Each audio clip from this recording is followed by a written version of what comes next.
Greetings, galactic travelers, and welcome to the Cosmic Apiary Federation Chronicles. I am Jim, the humble chronicler of the epic journey undertaken by the illustrious Cosmic Apiary Federation. The Cosmic Apiary Federation is a beacon of unity whose purpose is to grow from a modest cluster of 6 star systems to an expansive realm of over 300 stars in a galaxy of almost 1,000 stars. We must obtain more stars than any other civilization to complete our cosmic mission.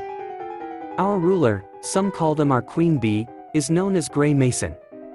They will lead us to our inevitable fate.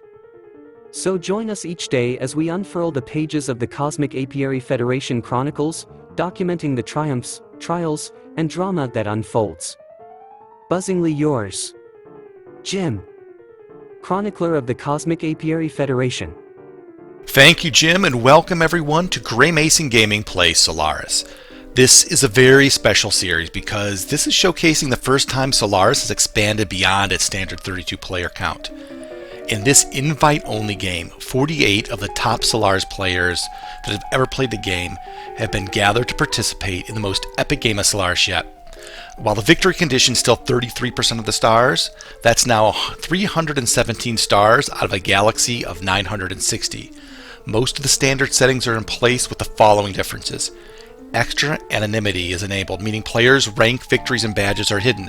There's no in-game way to identify who is who outside of socials, or being told. There are no random warp gates, no pulsars, no wormholes. So your neighbors are going to be very important. Regarding special stars that are in the game, 5% of the stars will be nebula, 10% asteroid, 10% binary, and 5% black hole. The galaxy is extra dark, meaning you will only have data on what you see, and the ship movement speed is half of what is normal. So let's get into the game. We are in the midst of Cycle 0, and as always, one of the most pivotal times in the game because you need to establish your relationships. The first group, the first empire I got in contact with was the Firefly AF. We were both... Well, he noticed that I was heading to Idros and had a ship heading to Elysium. Through some conversations, they said, you know what, they have one other person that they are looking to ally with, and they actually mistook me for someone else because someone they had played with in another game that they much respected used the B theming. So you can see here the message and a little bit of mistaken identity. They invited me to Discord and said, we'll drop all pretense. And lo and behold, Firefly AF is Ladaz. If you look at the leaderboard, you may notice Ladaz at the top. So that is very exciting. And when I got to the Discord, his neighbor, the third member of the alliance, is Swoop Necria. So now you have me, Ladaz, Necria as a solid 3-man core. Could not have asked for a better start in terms of neighbors. The next person I got in contact with was Wingman. Wingman is to my west, and in the beginning they basically said they are not going to make an alliance. They are a mercenary, hired guns, and in my one-on-one conversations with them, they gave me the outline here.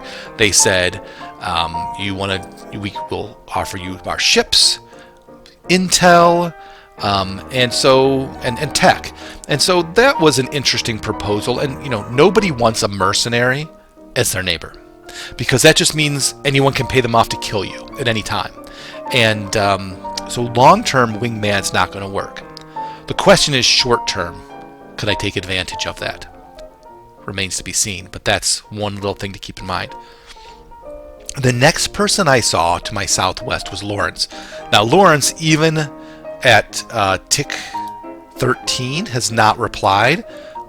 We are about to have a conflict in 5 ticks on Murto, and they've launched on one of my stars, and so there is the potential there. To my southwest seems to be problem.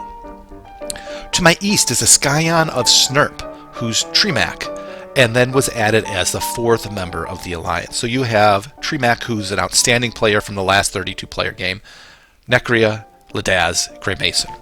That's the core 4 alliance, which I can't imagine anywhere else on the map being such a strong, solid 4 alliance. Scion's to my southeast, or more really to my east, and what that does is that gives me a very solid northern and eastern border that is completely safe. Wingman to my west, which I think I can buy off, and that means I'm going to be expanding south into Lawrence, or helping Snurp or Trimac with Deadeye. So let's go through real quick and look at what intel they shared with me. So starting with Necria, Swoop, they see Firefly and Snurp out of the gate. I shared my intel, and then Ladaz shared Orion is to his north, and Zion is to his east, which is to the north of Swoop. And then they went into some detail, as you would imagine, and there's like 3 binary star triangle that's really important. So it seems like Firefly and Swoop, Ladaz, and Necria are going to be pushing north into Zion as target number 1. The other thing of interest is both Necria and Trimac seem to be on the eastern edge of the map. So we seem to be on the eastern edge of the map. That means Swoop has nowhere, Necria has nowhere to go but into Zion to his north at this point, based on who he allied with. That means my eastern and northern front is so solidly secure. I can just push everything west, and I have little to worry about because I do not think that they're going to push on me. Finally, Scion of Snurp shared his intel, and to his south is Deadeye. And so that is going to likely be his first target, is Deadeye. So it's Deadeye or Lawrence for Snurp and I, for Trimac and I. And that seems to be the starting piece. Now, from a tech perspective, I'll have experiments done this cycle. We got really lucky that Ladaz went banking and Necria went specialist. So we're going to have specialist, banking, and experiments all done this first cycle. Share all 3 of those. So the 3 most important cycle 0 techs will be completed, and then we'll adjust from there. We're all about 6, 7 science. So that is where we're at cycle 13. Quick Tick 18 update. Lawrence has finally replied. He came in and said he was basically AFK at the beginning of the game and re-allied up with me, so I had sent him an ally request. He allied. That allowed us to avoid conflict, which gives me this extra vision I have right now. I can see his home star with only 3 ships on it because he also had conflicts with his western neighbor, whom he shared is Bazalananan, and they're at war already, which is great. Lawrence says he has a friend to his south, and so that means I can hit Lawrence when he's looking the other way, or I think a better plan now is to let him have his fight and then hit Norm with Trimac. With Trimac and I both hitting Norm, now we're 2v1ing and we're going to have better odds. Lawrence is still getting weakened to his west, and I can hit him next. So that's the new plan. I look forward to this 48-player game. All active players, many established and well known. This game is full anonymous, so some players have taken on aliases. Identifying players will be much more difficult. As such, many will feel more free to break obligations with others.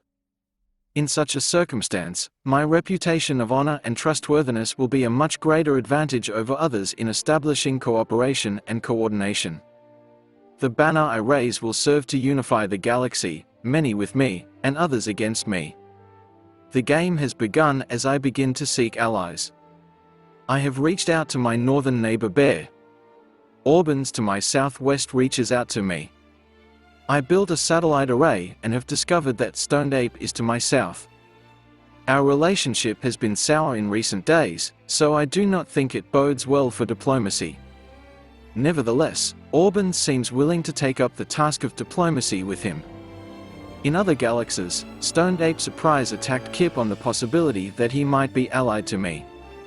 But this might be different. A surprise betrayal from him would require more heinous actions, and there is a chance he won't go so far. There is a chance he would. On tick 14 I realize Orbans is to my east, not west. He made a group chat with me and Stoned Ape. I don't want to talk to him and he doesn't want to talk to me. I'll talk through Orbans if I have to. If he wants me to talk to him, he has to speak first. Although I am somewhat suspicious of Stoned Ape's intentions, and have reason to think he despises me, I still try to avoid a war with him. If I must strike him down, it will have to be of his own doing. But we have a collision course. I will win this clash if he refuses to set the diplomatic status to allied. He has snatched a star from Kip before on the chance he is allied to me. Even now, there is a chance he is working on a counter-alliance to crush me and those who he knows to be allied to me. I suppose something egregious is needed to not only convince Orbans to side with me in a theoretical war between me and Stoned Ape, but more importantly, to break the inner stalemate between my heart that refuses to fight him and my head that knows he will go for the throat at any opportunity. But if there is even the slightest chance that I don't have to fight him, I will see that possibility realized. This is yet another unreciprocated mercy I intend to grant him. I have come to this star system to continue my conquest of bringing order to these chaotic galaxies. The first step I have taken is establishing a strong alliance with my neighbor, Admiral Thrawn. After that, I made sure our tech research was coordinated accordingly, so that we may not waste our research potential. Me and my ally have begun our search to recruit people to our ultimate alliance. Thus far, I have recruited one member to our ranks, and hopefully one more shall join soon. Before this galactic cycle is over, we will trade our newly developed technologies to further our empire's strength. My start was fairly average. I had visibility of Al to my northwest before the game even began, and so immediately began my diplomatic efforts. Al was enthusiastic about working together. The swift acquisition of allies in this game would be vital, and I did not intend to fall short. On tick 7 I encountered Appleshar to my west, who reached out to me, and peaceful relations were established, but they would not commit to alliance. Also on tick 7 I encountered the Sovereignty of Pell to my south, who I reached out to for peace. They were open to peaceful relations, but, like Appleshar, would not commit to anything further. In fact, they subsequently went radio silent on me, for I received no messages from them after tick 11, despite sending messages of my own on ticks 11 and 20. My initial assumption was that they were fairly inactive, but I would gradually come to the understanding that this assessment was incorrect. Meanwhile, Al claimed to be in communication with others, the Scavengers, Baruthiel and Appleshar. They informed me that the Scavengers would be happy to join our alliance.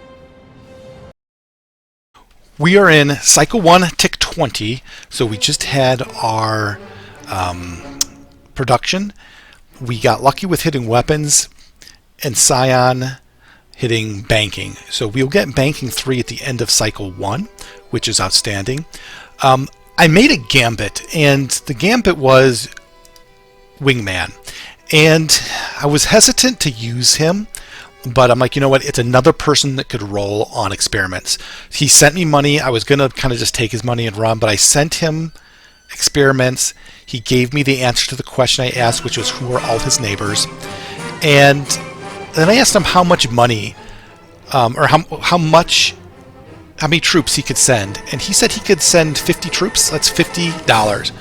A carrier costs $25. So for basically 2 carriers, I can send 50 ships at whomever I want. Sorry, Lawrence. Like, you're right next to me. You're already getting attacked from the west. You're probably dead. So let's pile on. I'll be the good guy on your eastern front, not attacking you, paying off the mercenary to your north. And that gives me some flexibility to come and swoop in and take your stars. Seems like a good deal for me. Meanwhile, Norm did get back to me, and we set ourselves as allies so we don't collide. That's going to give me good vision when I arrive down at Ludia. Scion got terraforming from his neighbor, Deadeye. He just sent it to him. So we're sitting at level 2 tech in everything, except for scanning that starts level 3.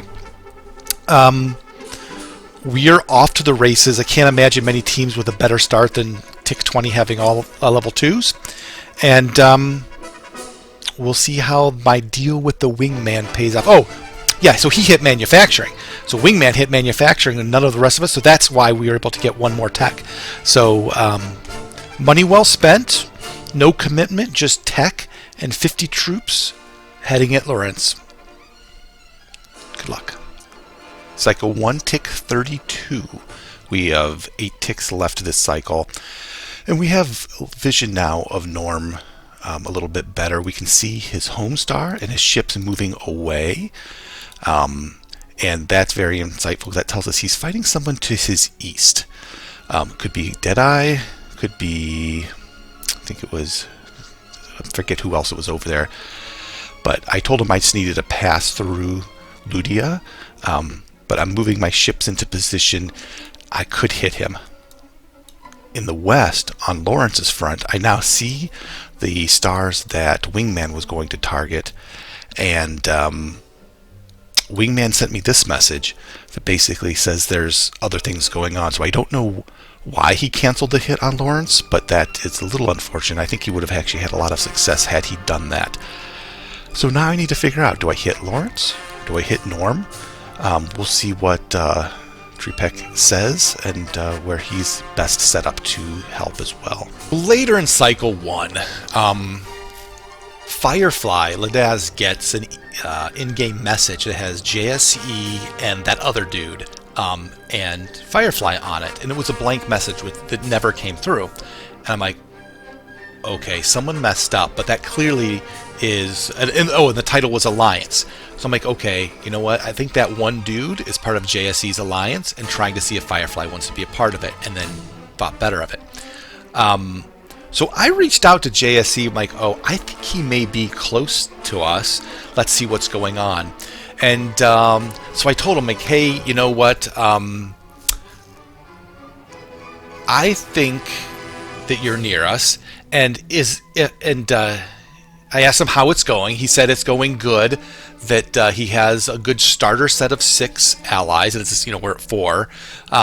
And I'm like, well, if I name one, will you confirm the name? There's 48 players, like it's not like a random guess. And so I said, okay, here's what it is. And remember, because I paid $5 to Wingman, I knew his neighbors, and I said, then my guesses are that one guy, praise the Lord, Auburn's, and hello there. That's in order of likelihood of being in your alliance. And he's like, 2 out of 3 is impressively accurate for this early in the game. I'm like, hell yeah. So now I know JSE is to my northwest, and his alliance is only 1 empire away on the far side of Wingman. Praise the Lord is already has a border with Firefly, so we are right there. I want to not run into a 6-man alliance right now. I'm on 15 stars or whatever, so I have a conversation and basically saying, listen, we're not going to form a mega alliance. We can't do that. There's just not an appetite for that. But I would still like our alliances to not fight each other. So can we at least collaborate and agree to not do that? And he, of course, is for that. And he's like, even if we're not one alliance, if we act as one, that's great. So we'll see where it goes. But I don't want to go into a 6-man alliance with 3 of them on the border, with Firefly going the opposite direction, me alone. So I need to leverage that relationship to not die. And now I have a meat shield and Wingman and Lawrence. But then right on the other side is a huge alliance that I'm not going to be able to just to push into. And then with this information that we know JC's alliance on the other side of Wingman, I'm like, okay, here's some people that are in JSC's alliance. And maybe you've heard of him. He's like, oh my God, that I'm in a bigger danger than I thought.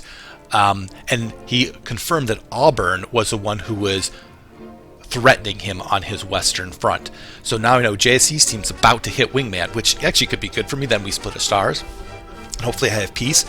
But that solidifies my relationship with Wingman a little bit more as well.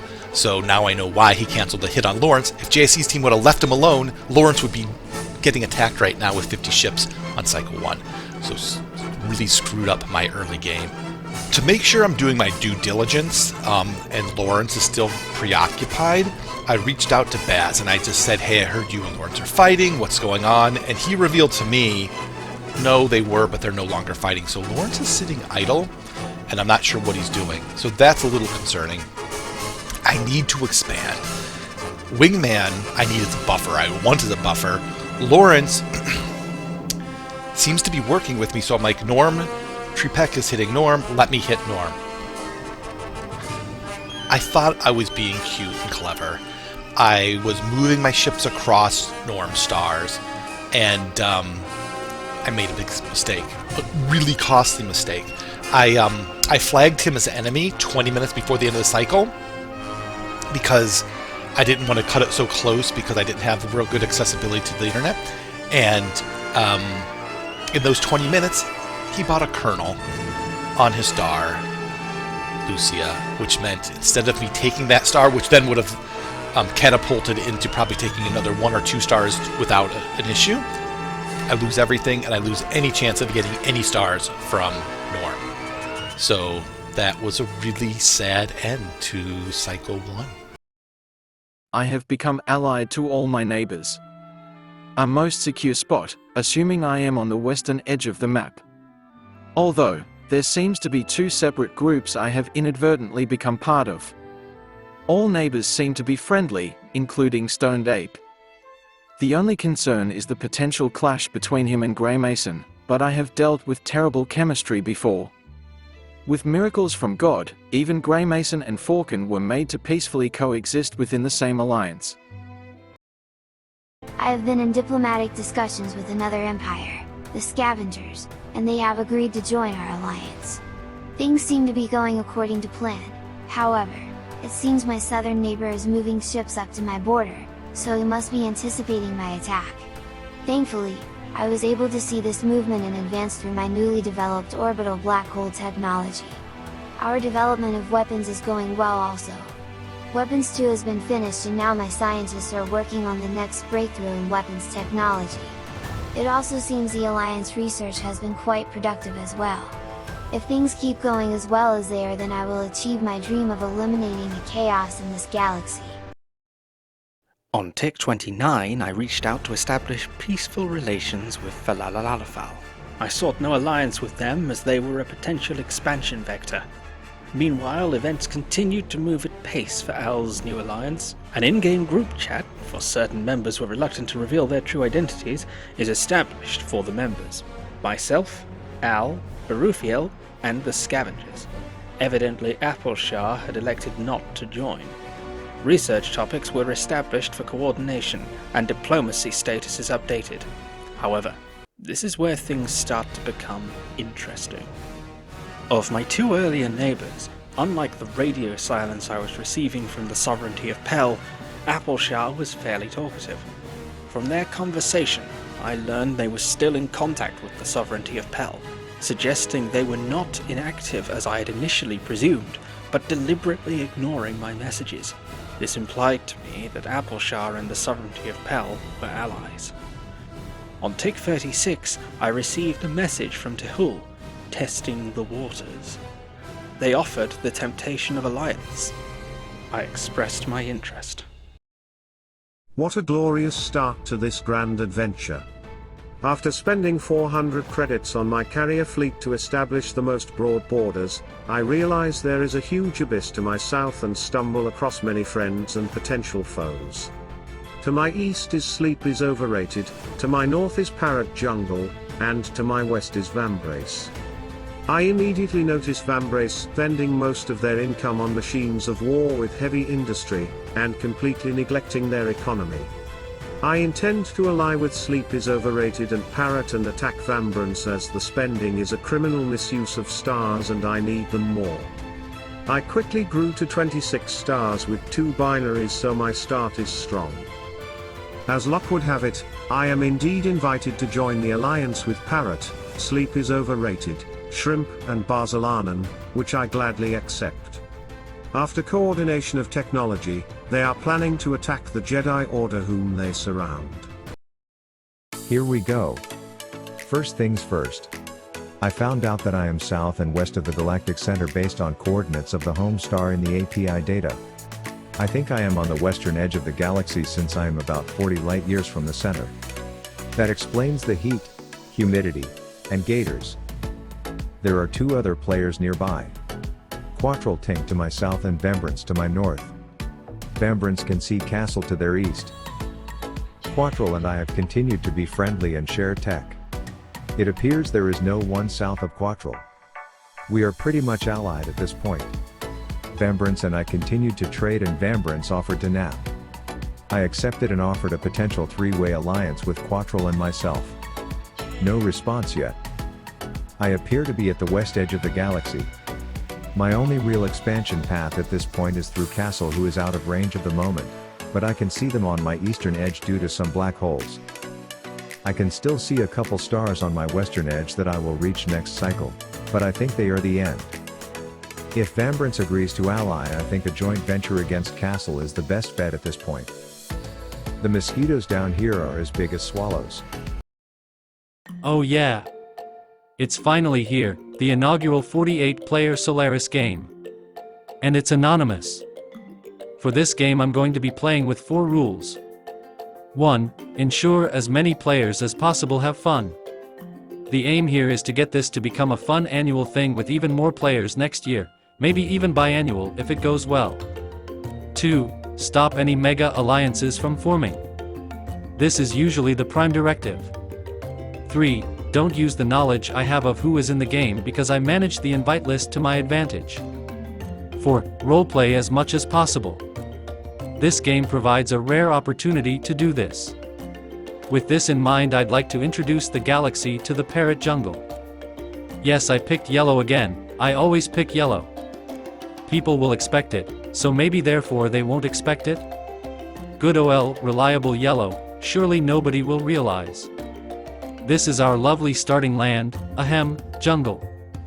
I would call this a great start in terms of stars.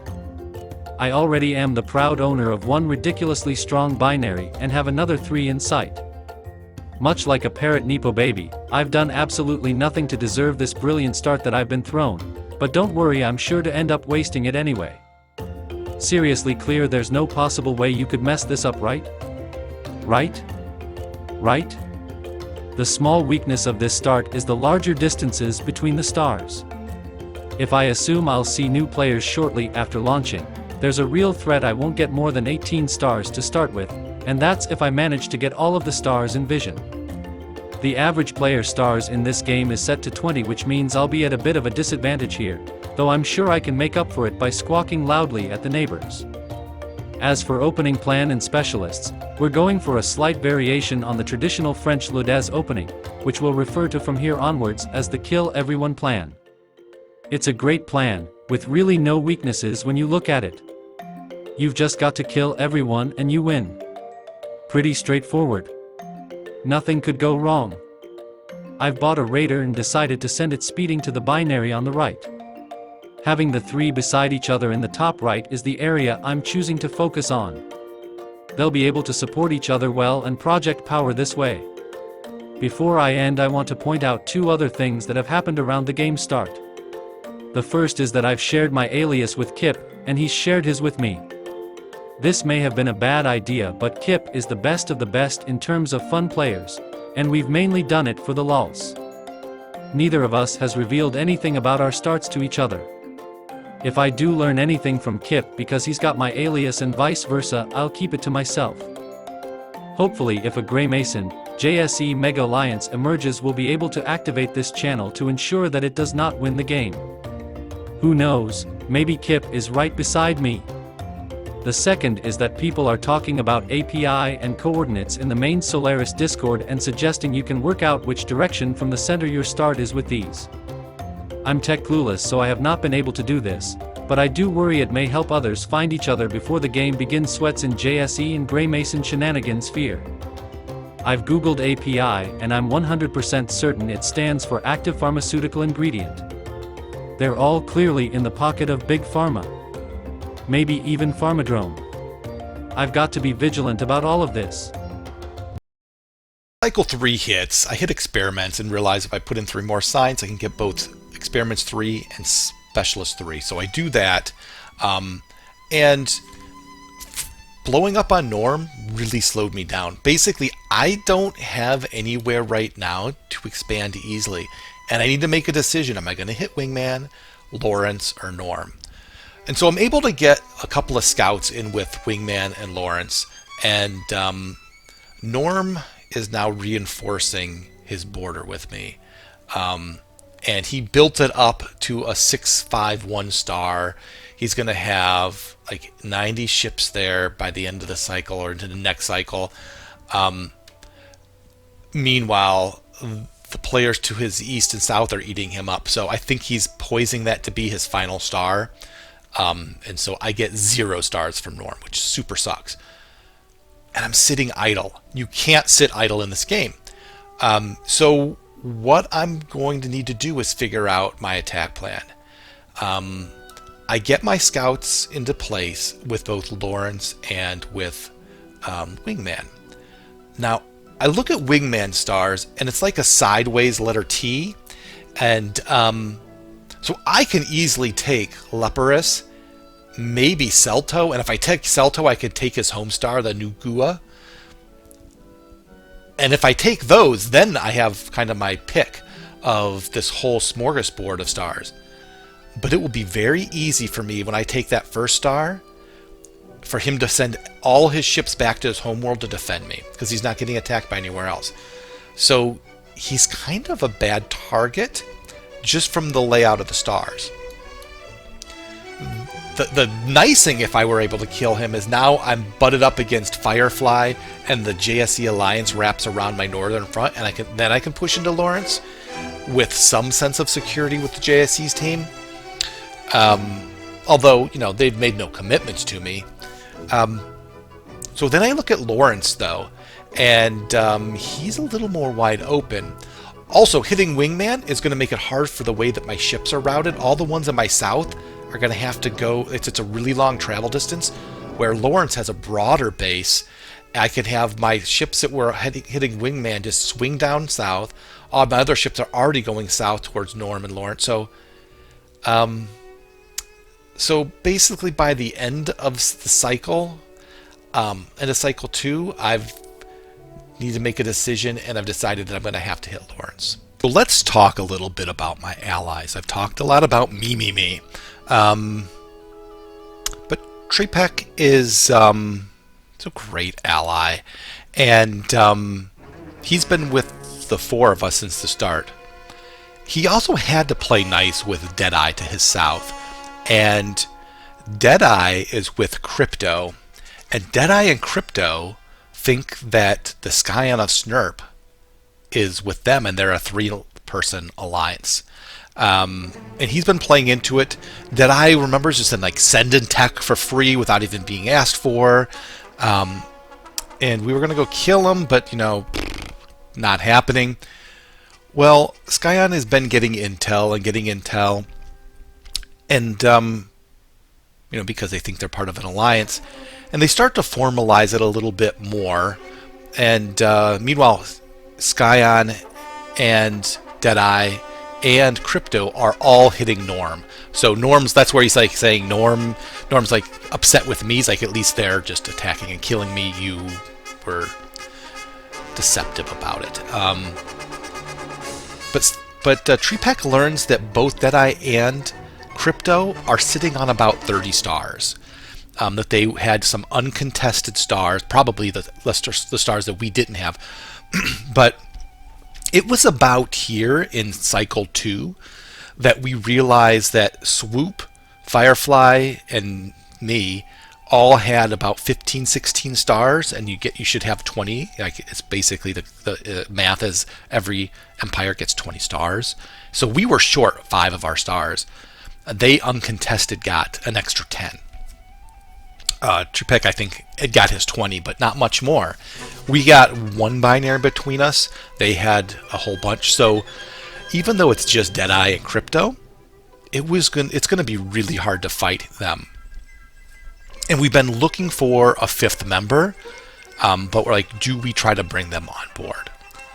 So as Norm is starting to get eaten and Skyon is getting more intel, we learn more about them. And to skip ahead a little bit, by the end of the cycle, we're not going to be successful sitting on 4. We're not making a lot of progress, 2 pushing each way. Skyon and I can't really fight together.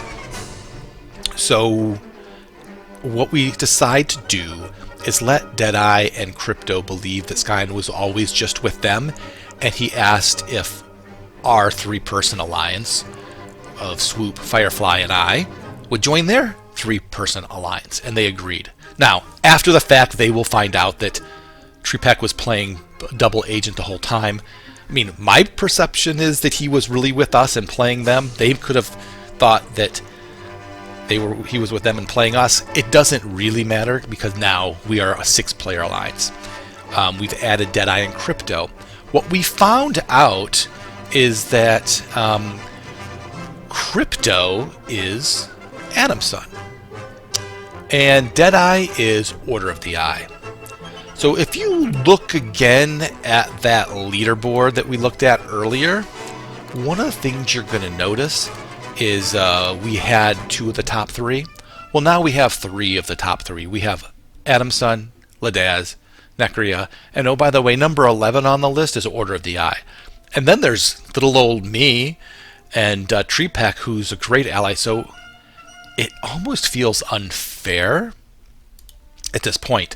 Well, Crypto shared his chart, and he is a big boy. And it seems like he's in the southeast corner of the map. He's got one way to go, push west into Cryptius and Big Dude, or Bug Dude. Deadeye's going to push into Bug Dude and Norm. So, they're not going to stand much of a chance. And, yeah, it's going to be ugly. So look at Crypto. He's got, I don't know if the Bug Dude and Cryptius are working together with Forge Republic, but that's going to be where he's pushing. And then Deadeye, he's going to push into Norm and a little bit of Bug Dude as well. So he's going to push west. So Crypto, Deadeye, they push west, which then further reinforces my need to push southwest, because I need to basically try to cut them off. But here's the thing. We are a 6-player alliance in a 48-player game with 4 of the top 11 players in the leaderboard of all time. I kind of feel like we're going to just win now. Now it's wrestling within the alliance to get as big as possible. And Crypto and Order of the Eye are already double my size because they just got a lucky spawn. Now, if we look in the north, we have Firefly and Swoop, who are jointly hitting Zion. And Zion, there's a lot of talk about what Necria and Ladaz did, and I think it was mostly Necria's deception with Zion. Zion thought they were allied, and he stabbed them. So just so it's not me the only person stabbing folks, he did it too. He just did it better. And Firefly and Swoop are going to they're starting to take the Zion stars now. It seems like Praise the Lord from the JSE Alliance is hitting Orion, but Orion's going to start getting some help from whomever is to their north. But Firefly, everything's going to the northeast into Zion for now. And if you look at Swoop, here is the story that he told. The summary of Necria's story to our new Alliance members. He said he had an atrocious start, 3 Explorer openings, and he got 15 stars. He since grinded his way to 17, soon to be 19 stars in his war with Zion, who he pretended to ally with and then stabbed. He and Ladaz are now fighting Zion and the Narn in the north. It's unclear if they have other allies. He's also currently, in quotes, allied with Buttercream Pie, who is allied with Tracker, who I don't trust as far as I can throw him, and it's important for that reason only to send tech to Necria as requested so he doesn't be obligated to forward it forward. I've had to trade a couple of things to him that I'd like not to trade anymore.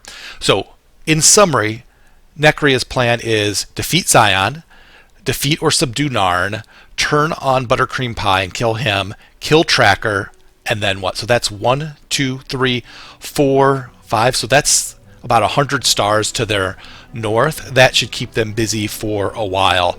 But that is the plan for our two northern allies. When looking at expansion paths now, Tremek may be going north with them and hitting Buttercream Pie. So then it would be 3 of them pushing up, which actually would be a little bit better, I think, because it's going to be hard for Tremek to push in the south with us. So yeah, so that is the summary of where we're at the tail end, Cycle 2. I have made a larger group chat with everyone. Hopefully this will help. I have been in contact with Grey Mason, who is the Cosmic Apiary Federation. Normally, it is a given that we would ally, but given the nature of some of his alliance members, it would be a tall tale to expect they would be okay with an alliance as of current. But perhaps sentiments would change if world tension is high enough. Perhaps things can change if the situation makes what was unthinkable thinkable. On tick 41, Al announced their intention to attack Appleshire a few hours from then. On tick 42, I was officially accepted into Tehul's alliance and invited to their alliance Discord. At this point, it's worth taking a moment to speak of my primary motivation, which was my tactical situation. From a tactical perspective, if I were not to side with Tehul, I would be surrounded mostly by potential enemies. While, based on their technology, Falalalafal was not allied with the sovereignty of Pell or Appleshire, I was in no doubt that, were I to make gains against Pell, they would almost certainly be brought into the fold against me. I strongly suspected that, were I to engage Pell, I did not see a path to victory, for I would not be able to hold against both Pell and Falalalafal. There were other minor reasons as well, such as the lack of trust I perceived between members of Al's alliance, for as this game was filled with veterans, I was in no doubt that others would be establishing their own Discord groups for enhanced tactical coordination. I saw no good reason for a reluctance to coordinate via Discord beyond the likelihood that certain members were hedging their bets for potential betrayal later. In addition, Solaris-wise, this would be my first betrayal. The prospect was exciting. I suspected that it may doom me regardless, but if I was doomed either way, this might surely make for an entertaining tale. In any case, none of those minor concerns stood as tall as my concern regarding my tactical situation. So, to return to the game at hand, I'd accepted Tehul's offer. I was in. At this point, I immediately began to feed intelligence on my old allies to my new allies. I was of the opinion that I should remain a double agent for as long as possible to maximize intel utility. Initially, I asked questions to my old allies in order to try and glean information from them. For you see, my old allies believed we were in the north, but my new allies believed we were in the south. Both could not, I presumed, be true. I was inclined to believe my new allies were correct, for it looked like Al extended further to the north than I could see. Of course, I later learned that we were in fact on a narrow peninsula, of which I was the northern part and Pell was the southern part, so we were in fact both the north and the south. I have set off on this grand adventure in the spirit of fun and conquest. I find my neighbors and very quickly we engage in a solid alliance of 4. It is an alliance we will call the Last Stand. Made up by myself, Jumping Bean to my west, Pell to my east, and Appleska to my north. Appleska, played by an outstanding Solaris veteran, Kip, also has a neighbor in Grand Admiral Thrawn to their northeast and a player going by the name AI to their north. To our northwest are the Scavengers. We notice that the Scavengers seems like a weaker player, so prioritize them as our first conquest. It's not long before we realize they are allied with AI and Grand Admiral Thrawn. However, with a combination of confident assertion and persuasion we are able to get Grand Admiral to flip alliances and join our cause. We find out it is Metritutus and he is a great early addition as he has ample amounts of intel from our enemies, Scavengers and AI. He has his sights on his other neighbor, Falafalfil. However, once it's clear that he will need to inform his prior alliance of his new allegiance and stop trading technology, it is agreed he should assist in the assault to ensure it is swift. Cycle 2, and we're already hemmed in. Let's dissect the situation starting at the top. Above me is a stoned ape or someone who would like me to believe they're a simian that enjoys having rocks thrown at them. We've played together a few times now, more against than together. I'm hoping this game will be one where we can work together, so I reach out to him to get the beginnings of an alliance going maybe. If that truly is an edge to our northwest, then an alliance between him and me would be ideal. Next is Hello There. I've played with him before as well, though never on the same team.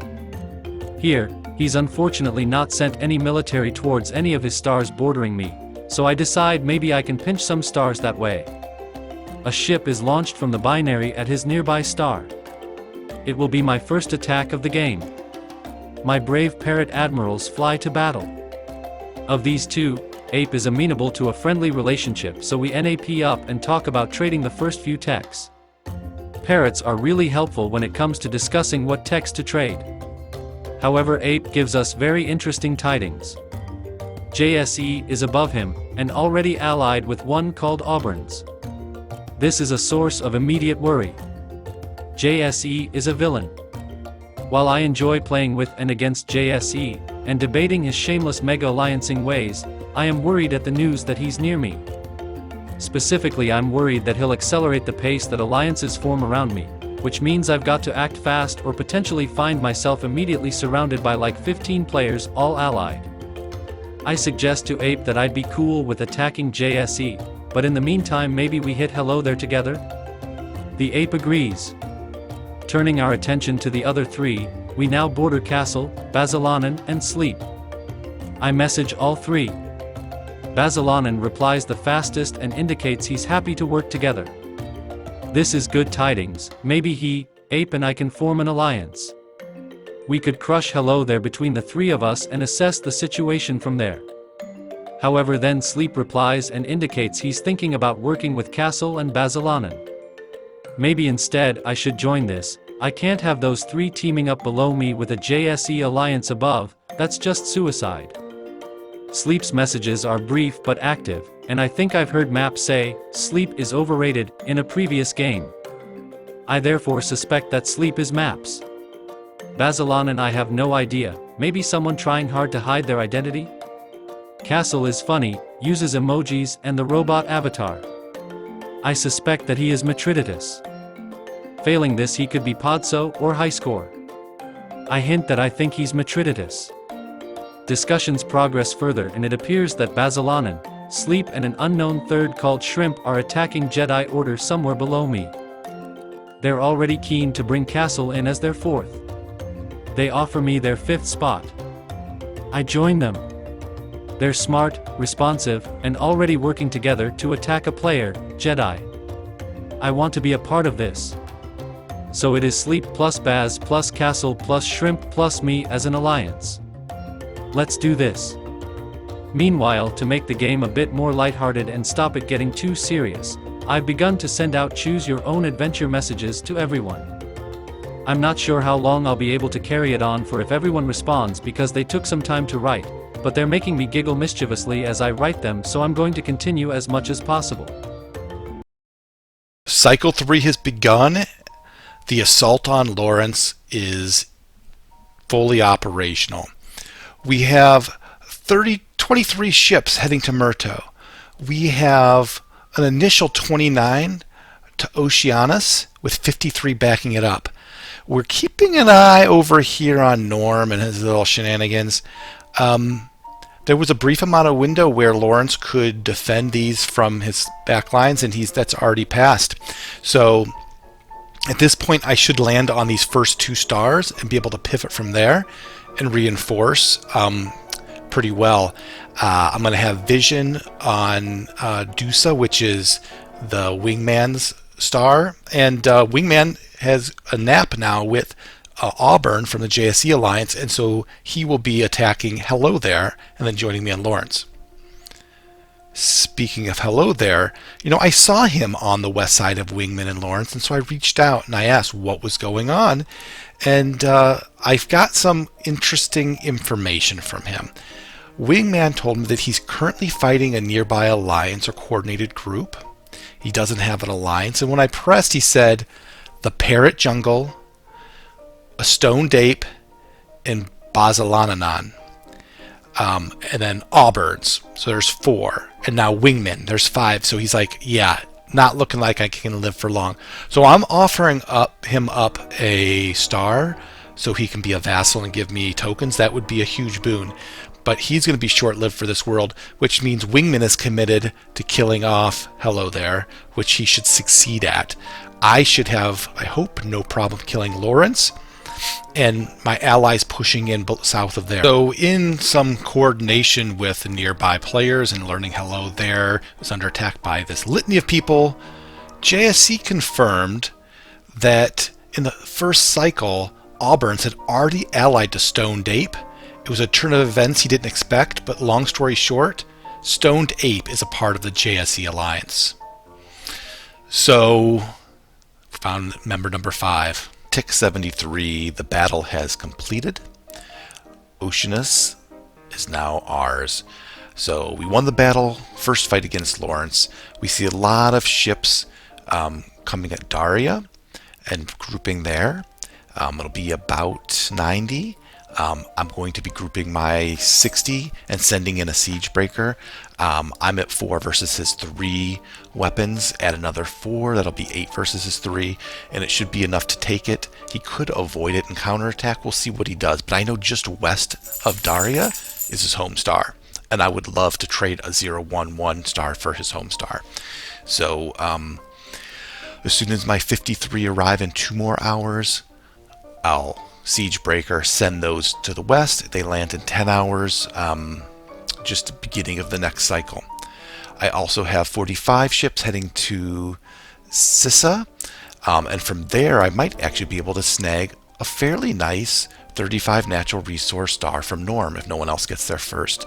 So that we land in 13 hours, and I could get to Norm's in 21 hours, the Tusia. So that's on the eastern side of Lawrence. I also land in 4 hours at Murto, and I need to figure out what I can do because I don't see any good attack. I'm only going to land with 19 ships left, and it's not enough to actually take another star without spending tokens, and none of the stars are worth it. So I may just wait for the next grouping of 48 ships to arrive, and those will get there in 17 hours. Really long flight times. But so I'll hold the line there, continue to grow on the east, and that's where we're at with Lawrence. On the communication front, Lawrence did get back to me, and he said, "Not cool, I was busy. I let you explore my stars, and this is how you repay? Bitter betrayal." I apologized. I said it was just my best option. I tried to explain it. He said he'll try to make it a bad option. So I do kind of feel bad, but I gotta attack somebody. It's not personal. And if Lawrence used an anonymous name, he would know that it wasn't me trying to do it because it's Lawrence. It was just the best move for me. So anyway, on the other communication front, I had a very interesting conversation with Wingman. So that conversation started with he's saying, "Hey, things are starting to heat up, and I'm going to drop my role playing with being a mercenary, and I'd like to, not die and make it to the end." So I said, "Yeah, I'm good sticking with you." And then he says, "I do have one question, and it's not going to influence my opinion on working with you, but are you Grey Mason?" I'm like, "Oh, why would you say that?" He's like, "Just recognizing patterns." And I'm like, "You tell me your name, I'll tell you mine." He says, "If you really are, I think you'll know me as someone who seems to stab you every time we team up," which I'm pretty sure is Abby Normal. I think that's the main person that does that. And so then I'm like, well, if that's who it is, I don't want to let him know because they probably will just join JSC to kill me. And so I told him, no, I'm Clear. And then Clear He's like, well, Clear does like yellow. So he's sus of me, but for now we're working together. But if that's who it is, I'm good on him, but I do need to be careful, and I probably do need to kill him because he's 100% likes chaos and 100% will kill me when he gets an opportunity to do. Right now, it makes more sense to work with me. I'm the only one working with him. So more to come on the interesting interactions with Wingman. I do worry about that stack of ships that Vambrance has sitting on my border. He asked for a nap and has freely shared tech, but he has a lot of ships piled right on my border. I have set up loops to consolidate forces on that side, which is also near Castle where I plan to attack. I set my diplomatic stance with Vambrance to ally and they did the same. So even though they didn't voice their sent to the alliance, I am taking it as acceptance. Vambrance also moved the ships on my border toward Castle. I suspect that Vam, Quat, and I are on some node or peninsula on the edge of the map. I don't think Vam has a neighbor to the immediate north. Vam went heavy industry, I believe. Quat and I combined could probably take him, but for now I think working together is better. Quat is feeling stuck down in their little, swampy corner and is going to start moving ships up. Castle will be our first target. Things are happening. Vambrance is talking. I sent 2 tokens to Vambrance so he can hit Castle hard. Sounds like I was right and Castle is all Vambrance can see as well. I'm moving my forces over but it will take 2 days to get there. May make a warp gate to speed things up. I gave Vam 2 tokens to use for this attack launched at Castle. I can't see the target right now, but Vam says he'll wipe half of Castle's ships with it. According to Vam, Castle is working with a stoned ape, sleep is overrated, and parrots. Regarding my expansion, I finally reached the westernmost star. No more free stars for me. I now have a total of 3 people in my alliance. The Scavengers, Garuthiel, and me. This does not include Thrawn, for he seems to not be with us at this time. I have started a war with Appleska and it is not going too well. I've made a couple of blunders in my moves and have lost 2 stars to them. My allies cannot do much against him because they are all tied up in other conflicts. Hopefully, Thrawn will come back so we can have a more definite advantage over our enemies. This is what the jungle now looks like. At the heady height of 17 stars and right on the border between what may become 3 alliances. Ape and I are continuing our friendship while we divide Hello There, who is putting up a good fight, blowing up many brave parrot marines. But he appears to be being attacked from all angles, and with his capital is in sight and it'll be interesting to see who gets it. Auburns and Stoned Ape are pushing in from the north, Baz and I from the south. Could turn into a pretty sizable war when we all meet at the gates of Berlin. On the wider alliance picture I'm allied with 4 players. Castle to my west, Sleep to my south, Baz to my east, and Shrimp to my far southeast. I've played on a team with Maps, alias Sleep, before and true to his name he is sleepless and incredibly active. Arise, alias Baz, is a rival I've fought hard against many times, and probably lost more of those than I've won, and I'm excited to finally be on the same side as him. The dreaded Highscore is going by the alias Castle, and he's a veteran that I've not really had the chance to play with, but who has a fearsome reputation as a powerhouse. Lastly, Amir's is Shrimp, an unknown to me but coming highly recommended by Ludaz, which means they're clearly a great one to have on our side. Overall, I'm thrilled with our little 5-man alliance and can't wait to see the explosions we make on the galactic stage. To our west is Vambrance. He's hitting Castle hard and asking me to join him. He likely suspects I'm allied with Castle. Hopefully long term we can get him to go north and hit others if we aren't able to murder him quickly. To our north is Ape. He's semi-allied with Auburns and JSE, but the door is still potentially open for him to join us. I'm neutral with Ape but no NAP in place. Vambrance has similar tech and has a black hole with vision of Ape, so I'm worried he's in an alliance with them or could form one. To our south is what we think may be a 3-man alliance of Grimy, Jedi Order and Forge Republic. They have similar tech and there's a very large buildup on Sleep's southern border. War is brewing there and it'll be a big one. To our east is Chaos. There's a bunch of players that could be allied, but there's also players that say they're already dying, these being Lawrence and Norm. Our alliance territory is like a long thin snake with too many exposed borders. In this cold, cruel galaxy, we won't survive if we can't concentrate our military as allies in one shared place effectively. We therefore need another member in to take us up to the nice even 6 players. Cycle 4, Tick 81. The assault on Lawrence, so far, so good. We've taken over Oceanus. We've taken over Myrto, and it looks like we're going to have no problems taking over Sisa, which is the first 3 stars I was going for. I did build a siege breaker and try to take my 62 ships into Daria, but it looks like even with the siege breaker, he's going to be able to defend it. He bought a colonel, he rallied all his ships, he bought an extra explorer, and will fend me off with, I think, about 12 ships left over. He'll be left with almost nothing. The problem is I'm left with almost nothing.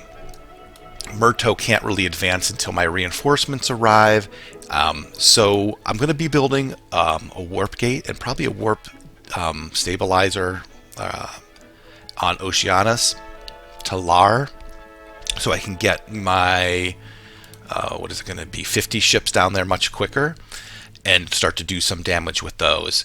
So it'll be the first warp gates of the game to try to get people in position. But with this new vision, and we have scan 4 now from Deadeye, you can see the bigger picture here, and what's happening now is Shrimp, Unfeigned Shrimp, is taking over Lawrence's stars. It looks like he just took over Lawrence's binary, Asark. He's going to take over Gunga down in the south. He's even taking Norm's star, Tusia, which I will be taking back. Now, I reached out to Shrimp and said, hey, I don't want to fight you. I want to take Lawrence's stars.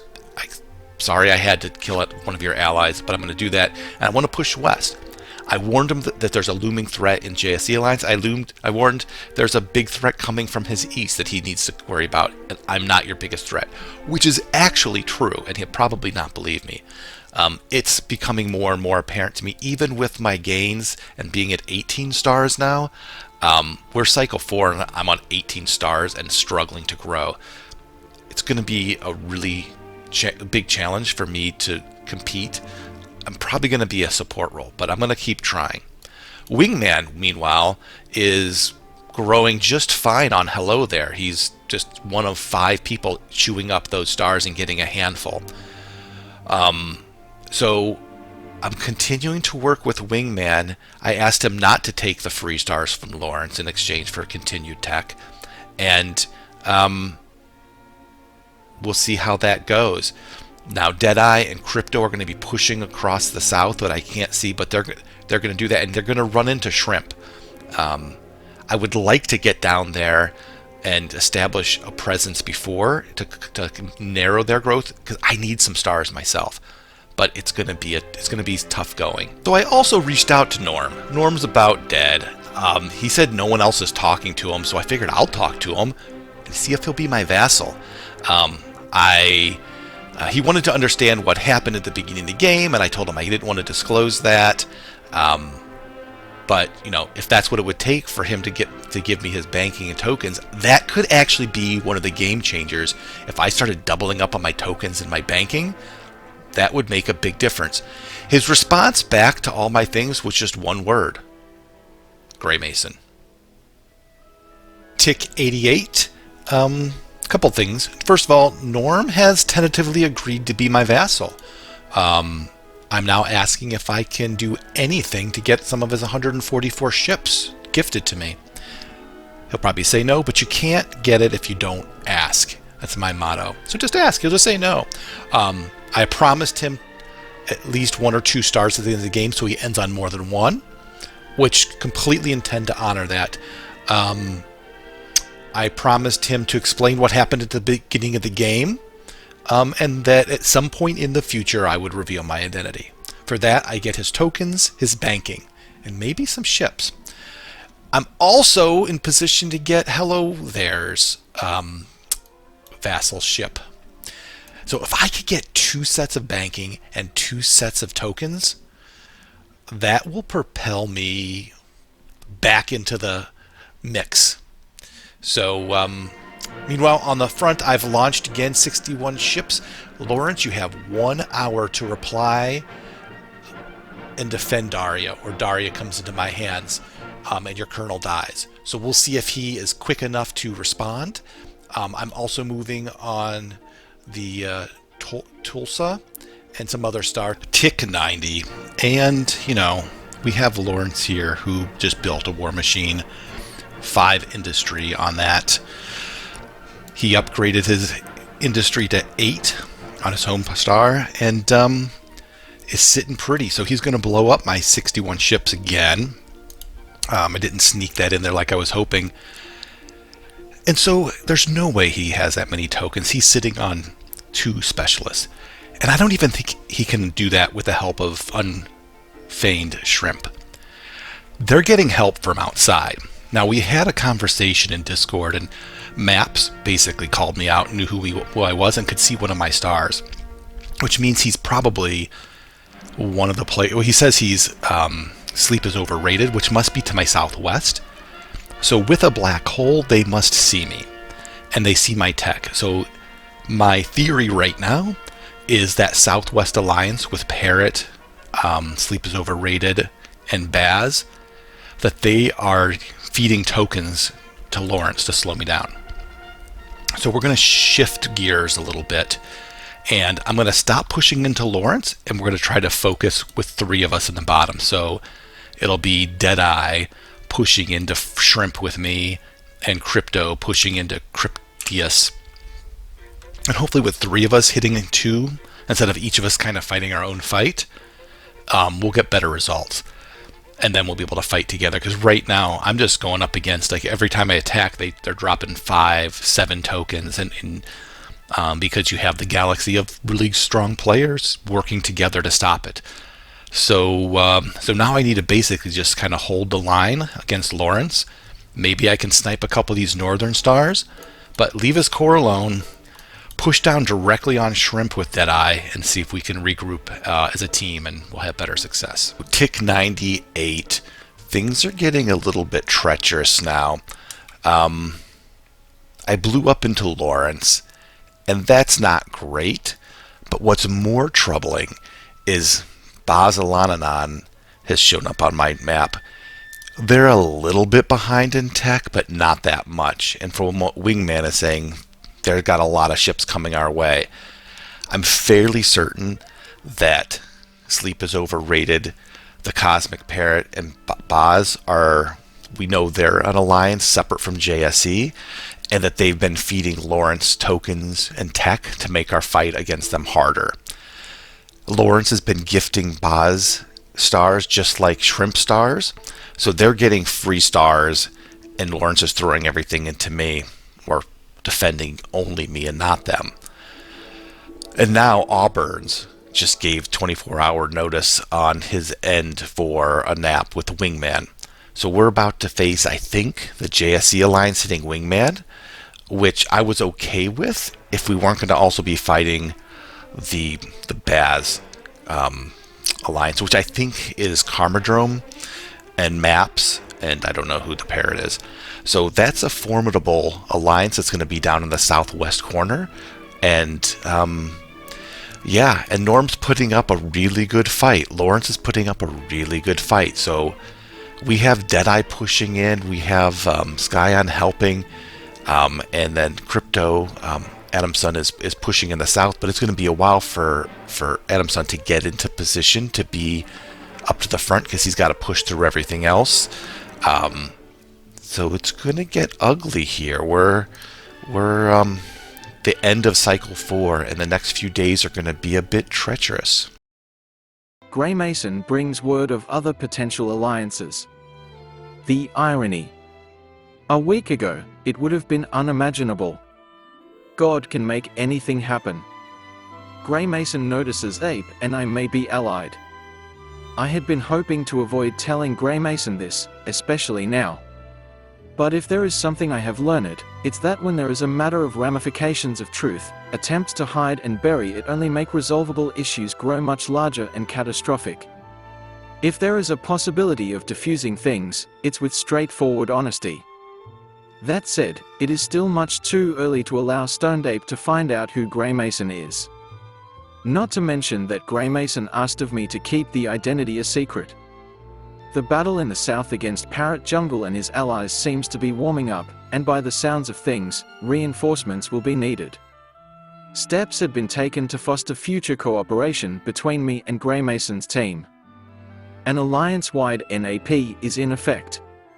Currently, Wingman is in the south with a separate NAP with Auburn's. Apparently Wingman is a mercenary. I don't trust mercenaries. Even while you are hiring them, you won't be their only client.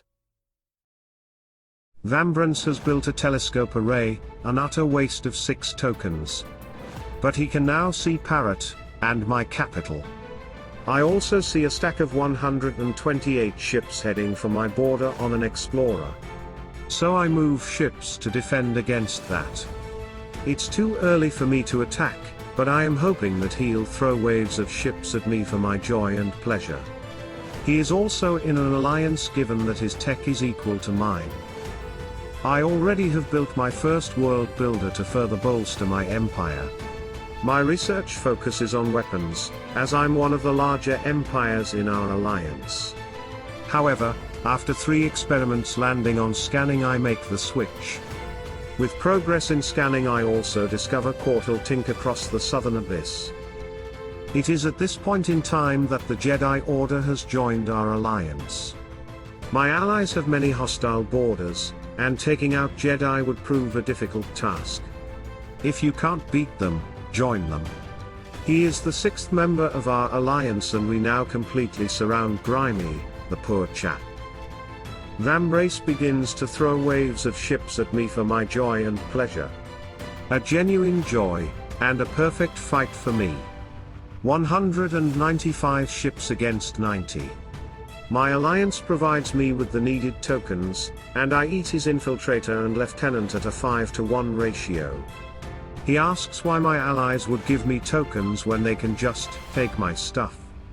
He needs to be shown what it's like to be in a genuine, good alliance.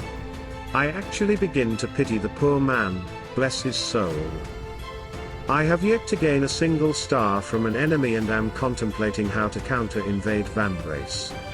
It will need some numbers build-up. I invest 100% of my funds into my economy to push my economic advantage with the help of terraforming technology. My time will come, soon. Here's a selfie of me. Look, I'm up to 19 stars. Fear me. And while you're at it, send me some raisins.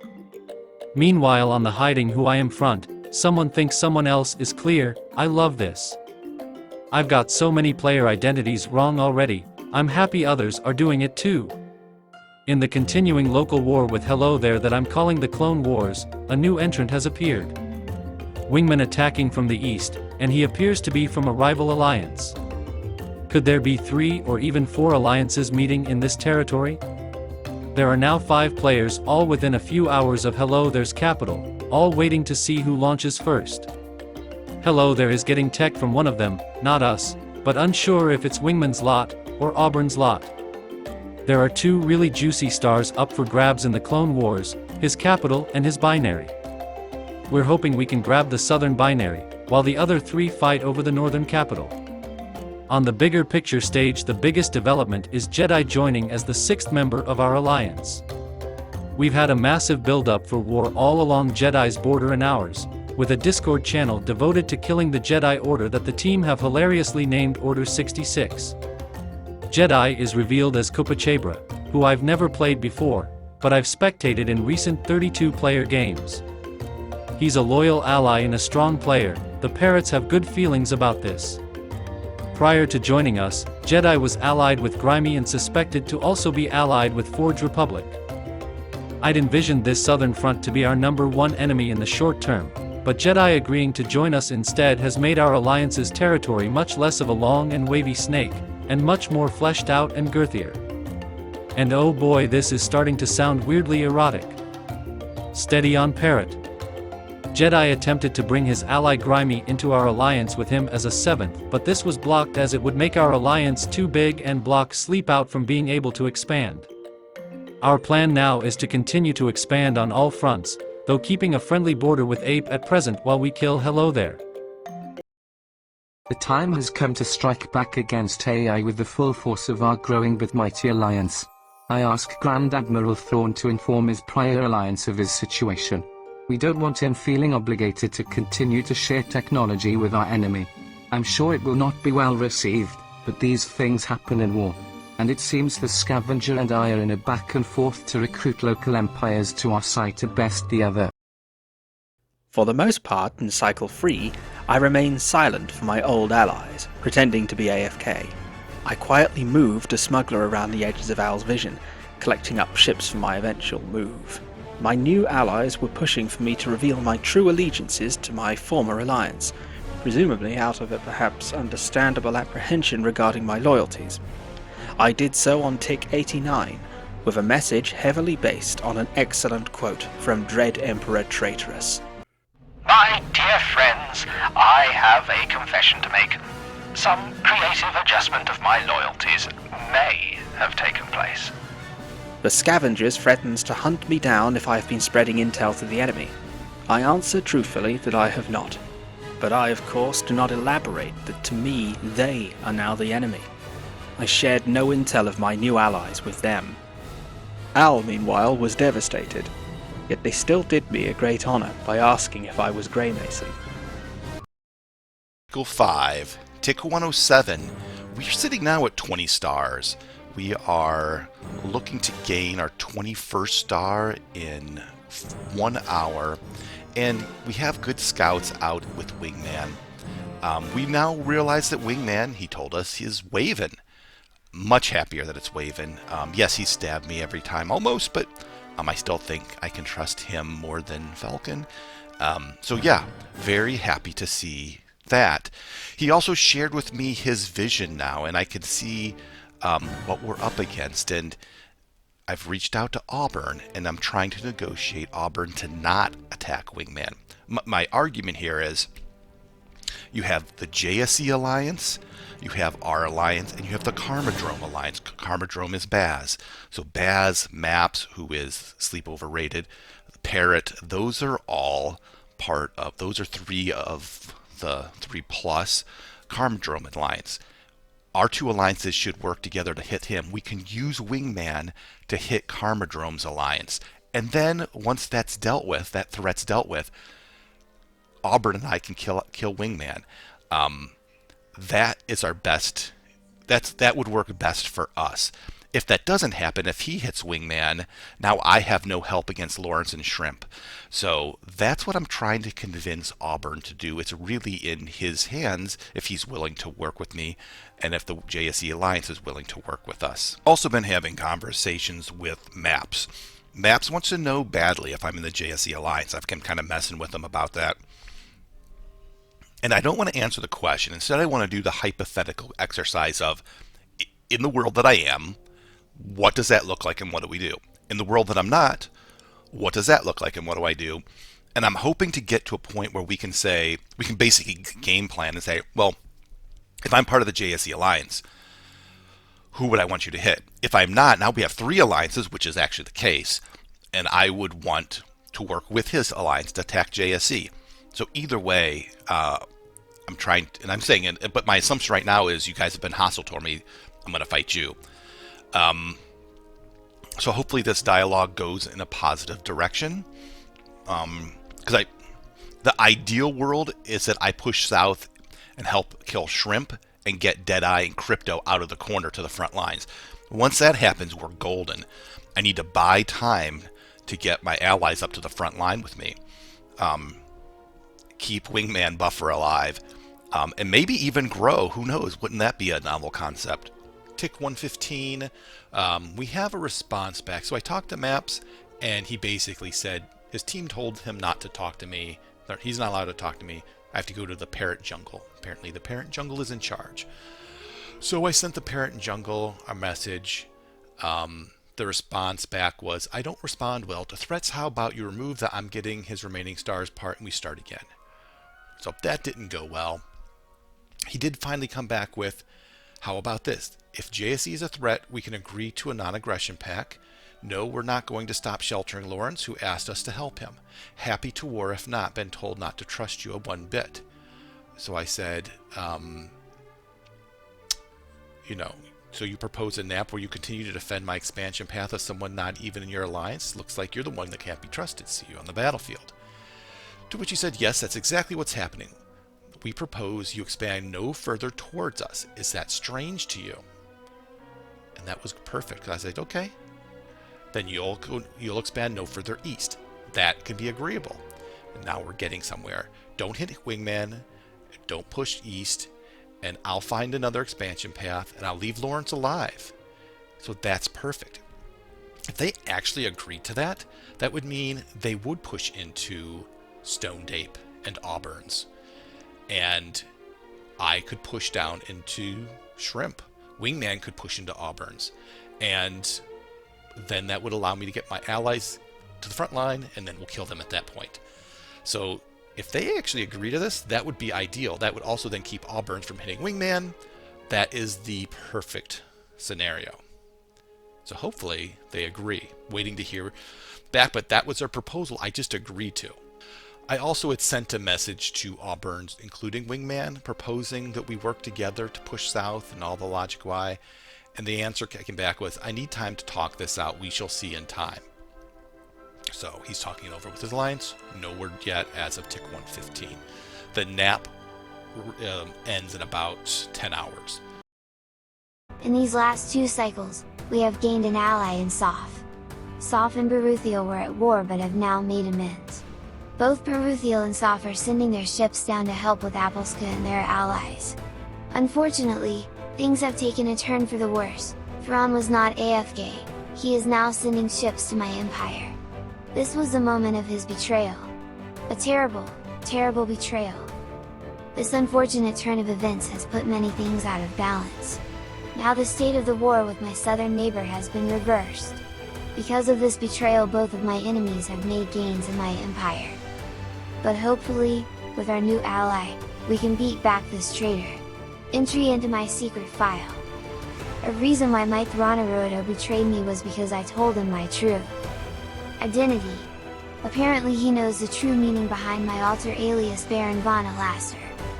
Unfortunately, my memory has failed me, so I cannot remember who I had told this information to. So Thrawn's identity remains a mystery to me. Because of this betrayal, I have made a deal with someone to make sure that Thrawn does not defeat my empire and he is destroyed for his actions. This someone is the one and only Grey Mason, my greatest enemy. Even though Grey Mason is my nemesis, this alias has no ties to the more widely known alias Baron von Dawn. The deal I have made with him is as follows. As of now, my allies do not know that I have made a deal with Grey Mason. Well, see if I tell them at all. Grey Mason seems intent on killing Wingman. I was more willing to before I have been told of the possibility it could be Falcon or Baron von Dorn, but given the sneakiness of the play, it's probably Falcon. Random people are telling Cosmic Apiary Federation that he is Grey Mason. He still intends to hide this. But Sleep is overrated as maps, and he thinks Grey Mason is Cosmic Apiary Federation, which leads him to contact me as follows. I had previously thought we were at a western edge, but new information has come to light that this is not true. Hello, there is moving all his ships away from Wingman's advance, much to Auburns' dismay. Grey Mason wanted my alliance to coordinate an attack on Wingman. As such, I rally my alliance to prepare for a war against Wingman. This is a very easy proposition to pass, for Wingman had convinced Hello there to give up all his stars to Wingman for free while fighting tooth and nail against us. The Vambrace front is intensifying. He has to face off my Saboteur Bastille beside his 120 natural binary. I send 55 ships against 25 on the far south of his space. I accidentally time a rival with the scan carrier of Vambrace's ally, 40 Fate. 8 hours later 40 Fate sends a 300 ship infiltrator to that star. If I take the star, I will have to abandon it or turn it into a war machine. Vambrace evacuates the 25 on the star, meaning I will capture it without losses. That is another 56 ships available for my defensive efforts. I contemplate my counter-moves as shown on the table. I decide on option 5 gates for the long term, as logistics are critical in this slow-moving galaxy. Regarding my allies, Parrot begins to eat hello there, Sleep is invading Grimy. Shrimp and Bars are invading the western side of Lorentz and gaining stars for free, as Lorentz gifts them to spite the Cosmic Apiary Federation who was their aggressor. Apiary is extremely salty, I find it quite amusing. Castle launched a small counter-attack. They have a surprise coming to that star. Castle landed, turned and ran away, ha ha ha. I made a big push on economy last cycle and boosted my science this cycle. Castle's alliance is ahead of us in some techs. We need to catch up.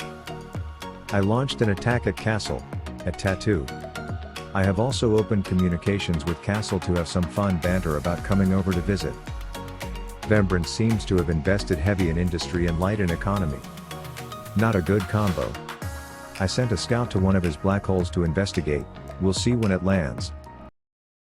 It's time to talk about other alliances and players out there. This game is immense, bringing in all the heavyweights and veterans of Solaris, and I'm expecting a real clash of the titans when it comes to alliances. With this in mind, there's quite a few names I'm watching out for. Karmadrome being the main one, I must locate him and murder him as a priority. But we also need to beware of Ludaz, Necria, Adam Sun, Roy Luke, CRISPR, and a host of others. I found Roy Luke, but none of the others are known to me so far. I'm of course Batman in this weird scenario pictured. The two threats I want to dwell on though are the Jewish Star Empire and Grey Mason, because I've just located Grey Mason nearby and his presence is likely to cause absolute chaos in the area. One thing is for sure, where Grey Mason goes, madness and pandemonium follow. Grey Mason is the Cosmic Apiary Federation. He sent a message to an ally and was instantly recognizable. Verbose but aggressive, eager to bring you to his side but at the same time ensure he gets the lion's share of any stars in the negotiations. Grey Mason has stepped onto the scene to our east. His desire here being all of Lorentz stars. He stormed onto the scene, devouring Lorentz and Norm, and messaging us promptly requesting that we let him have all their stars, and do not supply them with any more technology. To be honest, I didn't even realize we were sending them technology, but I'm instantly worried at being so close to Grey Mason. He's a powerhouse and he'll almost certainly have a decent alliance around him that will be in contention for first place.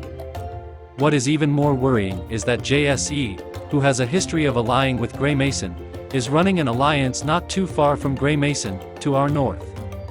There's a very real and worrying scenario that JSE's alliance and Grey Mason's alliance meet and double-team us.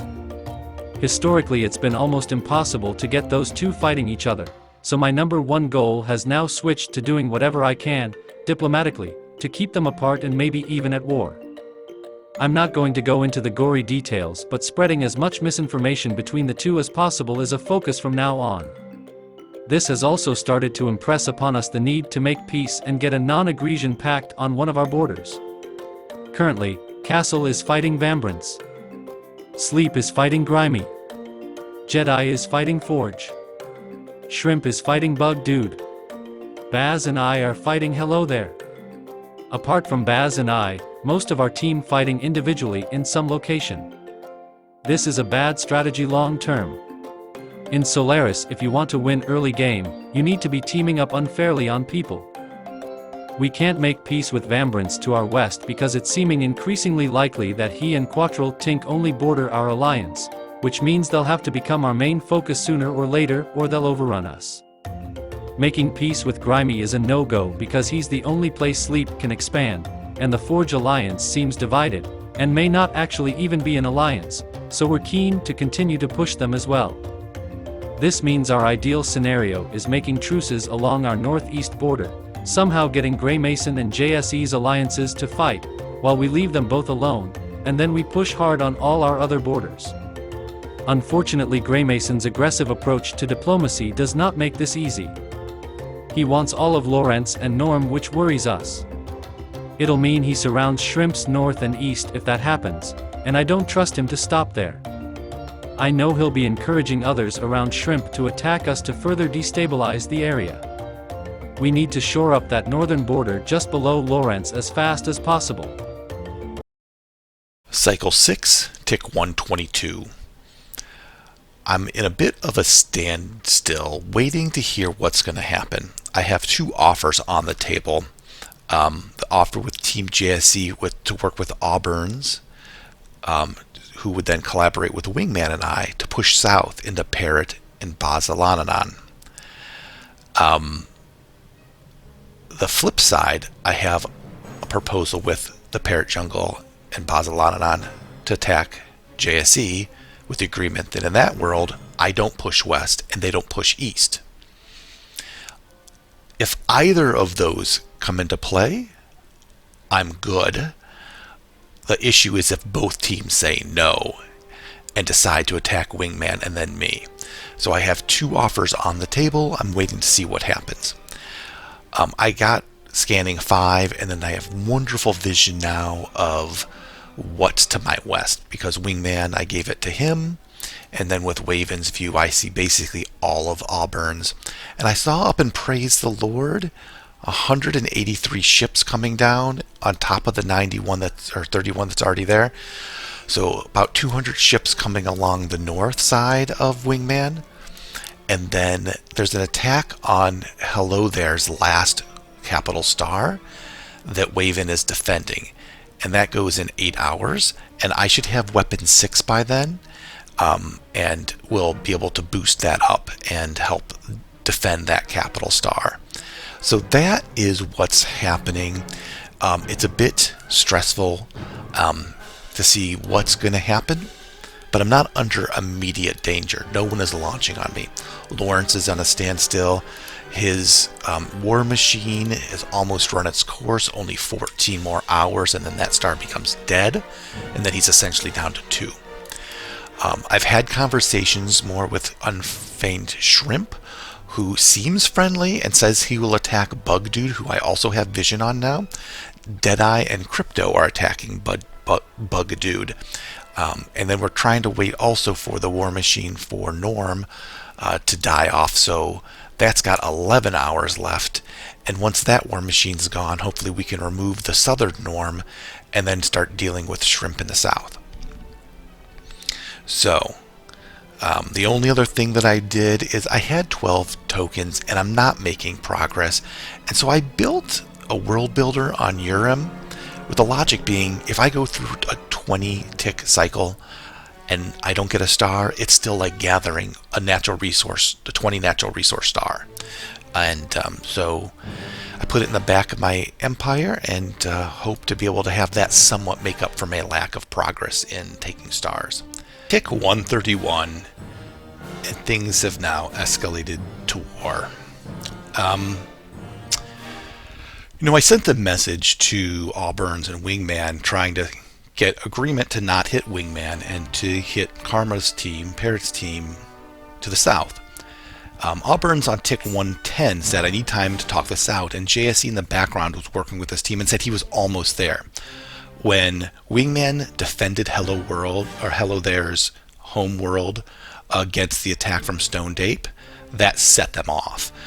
And then Wingman said, listen, you guys have had 15 hours to figure this out. The wait and see while you stack up ships on my border simply isn't going to cut it. I want a real answer before tick 130. No answer came.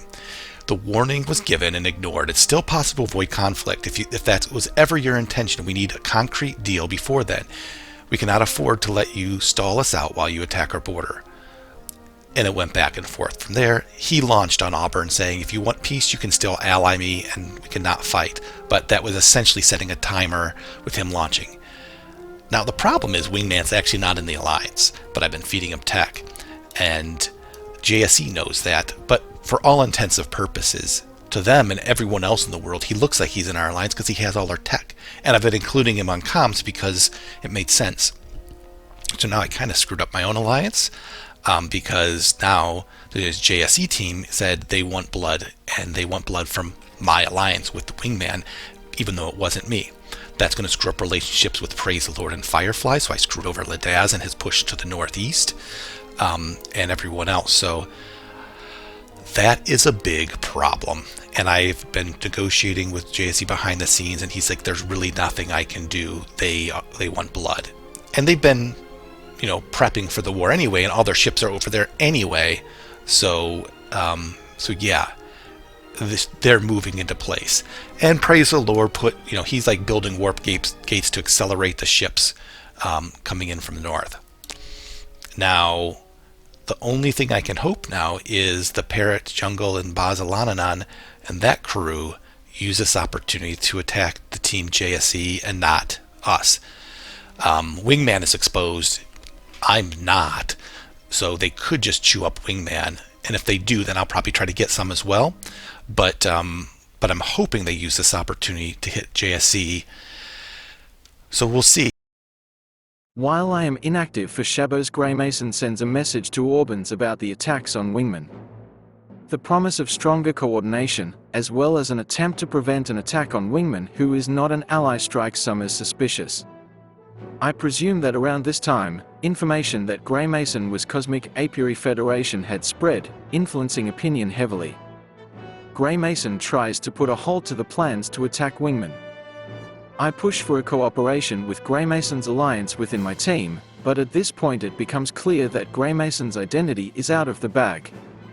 Greymason informed me that Karmadrome, Maps, and another prominent player is within the Parrot alliance. His intention obviously being to draw ire between us and the Parrots. Ironically, it meant they would be capable allies if they would accept an alliance. I like working with Greymason, and if I had my way, I would have secured an agreement before the game began. The reason he did not accept a pre-game agreement was the unwillingness of his allies at the time. One major advantage of aligning with Greymason was his willingness to fully join us, and therefore his growth will only help and not threaten us. In a coordination that was less permanent than that, where war could occur with the other team we were coordinating with, then at all points in time their growth would be a direct threat to us. I simply did not think the Parrots would accept a full alliance. By having a Stoned Ape try and fail to secure a lasting agreement with the Parrots, it would be obvious that this wouldn't be a good path long term. Conversely, if the Parrots would have accepted a permanent alliance, this would have been an acceptable path from a pure strategic point of view, and even if it was not my vision, I would have accepted this. Another point I raised was by implication. When Greymason found out that a Stoned Ape was in the vicinity, he wanted to beeline straight to him. When I told him that I had allied to a Stoned Ape, he immediately abandoned the idea.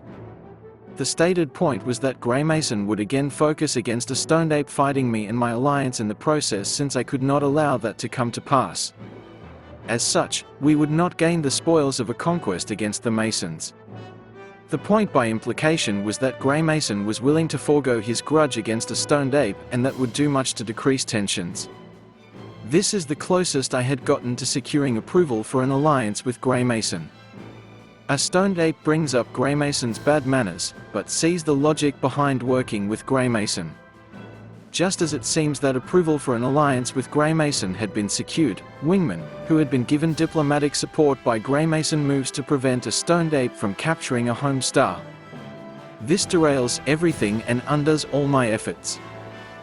Mid-sentence of discussing the possibilities of what a coordination with Greymason would look like, a Stoned Ape sees direct action against him. Although Greymason was not Wingman, Greymason's attempt to prevent the war against Wingman had made him appear very duplicitous. My personal conviction to see to an alliance with Greymason wavered significantly when he attempted to justify Wingman's actions. Then Wingman made a second move. This time 2 direct attacks against my ally. Up till now, I had been attempting to still see a possibility of an alliance. However, this had turned the opinion of the Alliance firmly against Wingman and Grey Mason for having attempted to secure him. With such a direct move, I could no longer attempt to prevent a war with Wingman. Regardless what Grey Mason had intended, Wingman had gone too far and forced my hand. At this point, I was in a dilemma. Forming an alliance with Grey Mason had normally been done at the first opportunity. However, Grey Mason's allies were unwilling to fully commit to an alliance. The Parrot Alliance was similarly unwilling to join us.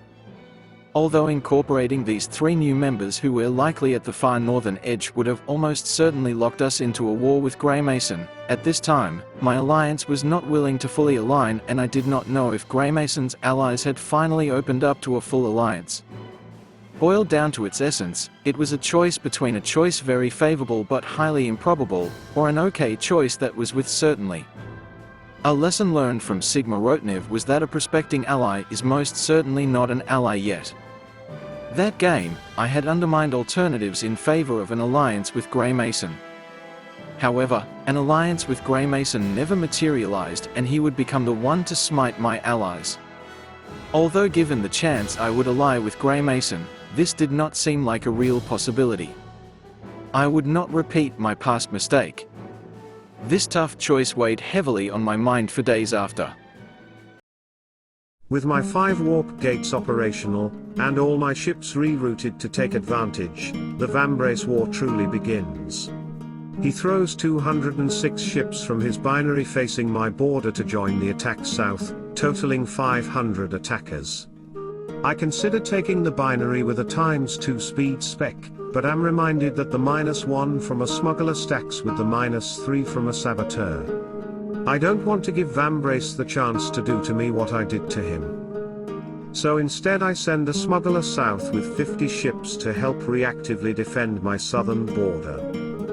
I get news that Grimy has joined the Alliance to avoid being eaten.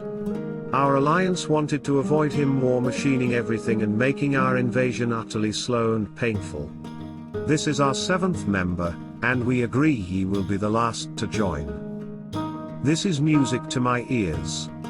I may finally have reinforcements coming, so I don't have to keep fighting 1 versus 3 against Vambrace and his friends. It seems Vambrace is locked in Florida, and I'm the only way out. Both Sleep and Grimy come to help me. We've come to call the Vambrace, 40 Fate, Quartal Tink Peninsula, Florida. This is a war to conquer Florida. In the meantime, Jedi, Shrimp, Parrot and Bars focus on the northern and eastern fronts. Only 4 of them there, but they've been holding out alright. Grimy, Sleep and I need to break Florida fast and go and help them before they start losing stars to Grey Mason's alliance. We are laser focused on conquering Florida and realize this will be a long war. Castle repelled Vambrace and my attacks. He must have spent around 10 tokens to do it. Since my attack hit on a nebula, I'm not sure how far I was off. Vambrace's attack left Castle with 17 on that star. I got a carrier up on Vambrace's black hole with an orbital array on it. From that vantage point I can see 20 stars. Vambrace has 33 economy, 28 industry, and 10 science. Vambrace is really behind in infrastructure. Meanwhile, Castle's alliance has been increasing their lead in all techs except weapons, the tech I have been researching. This is not going to end well at this rate. I don't want to double-cross Vam or throw them under the bus, but that appears to be the only option at this point. Quattral has yet to launch on Castle, and that is probably a wise move.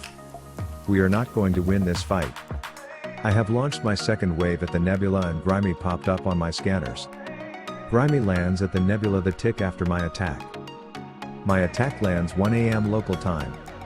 I don't really want to get up to see if I land and how many ships survived. I have 220 ships heading in. Grimy has 230 ships heading in. I think I will set the carriers to drop all and turn around. I launched with an infiltrator and lieutenant, and I would like to save those. Everything that I hoped to achieve and have achieved is crumbling before me. My Empire's defenses can barely hold up against the relentless attacks of the enemy. Things are starting to look up again though. My allies are coming in with numerous ships. I only hope we can break a big enough hole in them.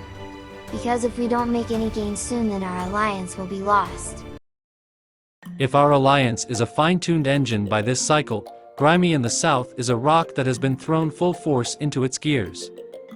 He knows we took Jedi in but did not have space for him, but he still plans to try to get in through the age-old tactic of threaten them with pain until they give in to your demands. And how does he know who I am? An extremely bold move, starting a conversation thread with my suspected alias being the title of it despite having had no contact with me before. Only Kip knows who I am at present outside of my alliance. Is it because he knows I always use yellow? Is he sweeper as he claims, or is that just to throw me off? Devious bastard. I basically tell him sorry, no can do, we've got to kill you, but after a further cycle the war has gone nowhere. We've taken no stars from Grimy because he's funneling everything into industry, and threatening to become Lord of Ash by war machining all of his good stars. He proves a super effective blackmailer, and a real threat to our alliance, his overtures coming at a moment where we're facing attacks from multiple directions and seeing our tech speed taper off. A short distance away to the west, Castle is busy fighting off Vambrance and 40 Fate and potentially soon Quattro Tink too. If Castle does not get support from the rest of us, we may see him unable to continue the valiant defense against the floods of enemies assaulting his ramparts. Grimy has all the leverage in this scenario and we need Sleep freed up to provide support to Castle. After debate, frustration, some swearing and grudging respect, Grimy's blackmail works and we agree to his demands of entrance into the alliance. A devious bid on his part plays off. It means our alliance is now at 7 players, which we consider to be far too large, title of JSE's sex tape.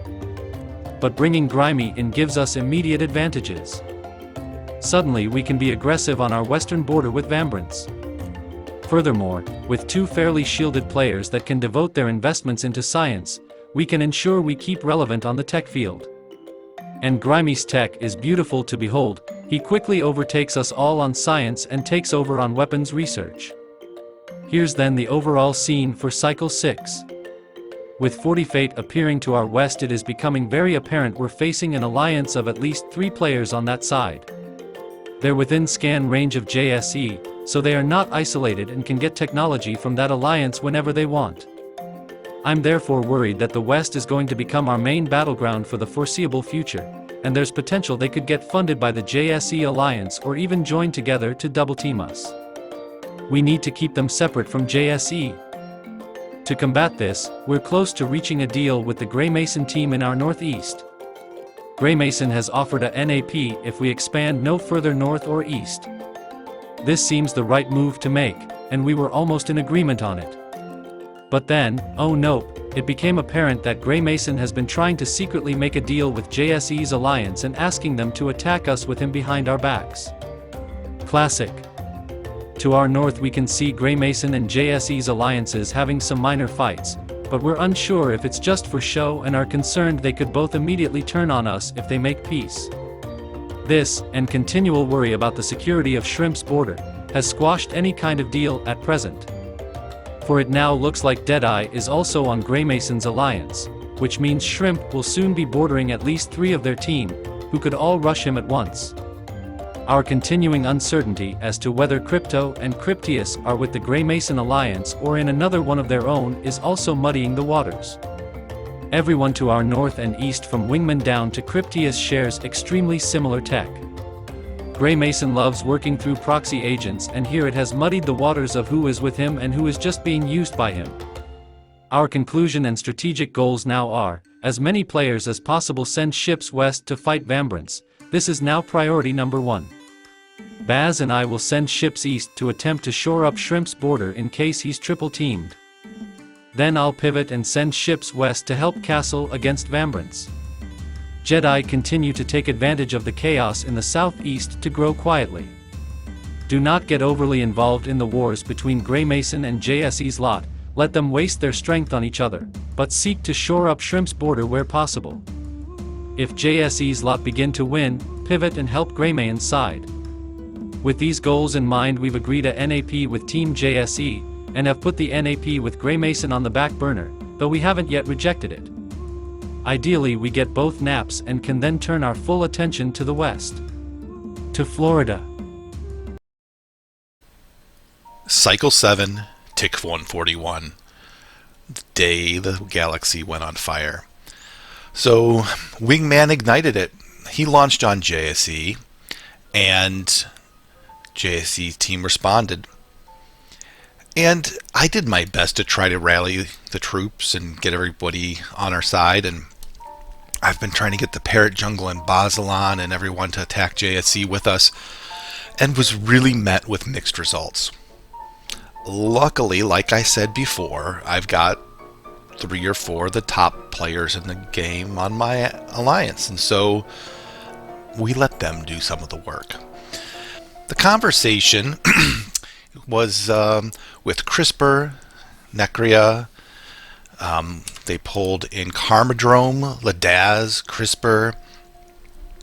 CRISPR's like, just wanted to drop some intel here. According to Clear, Bebor is part of the JSE Alliance 2, likely 9+.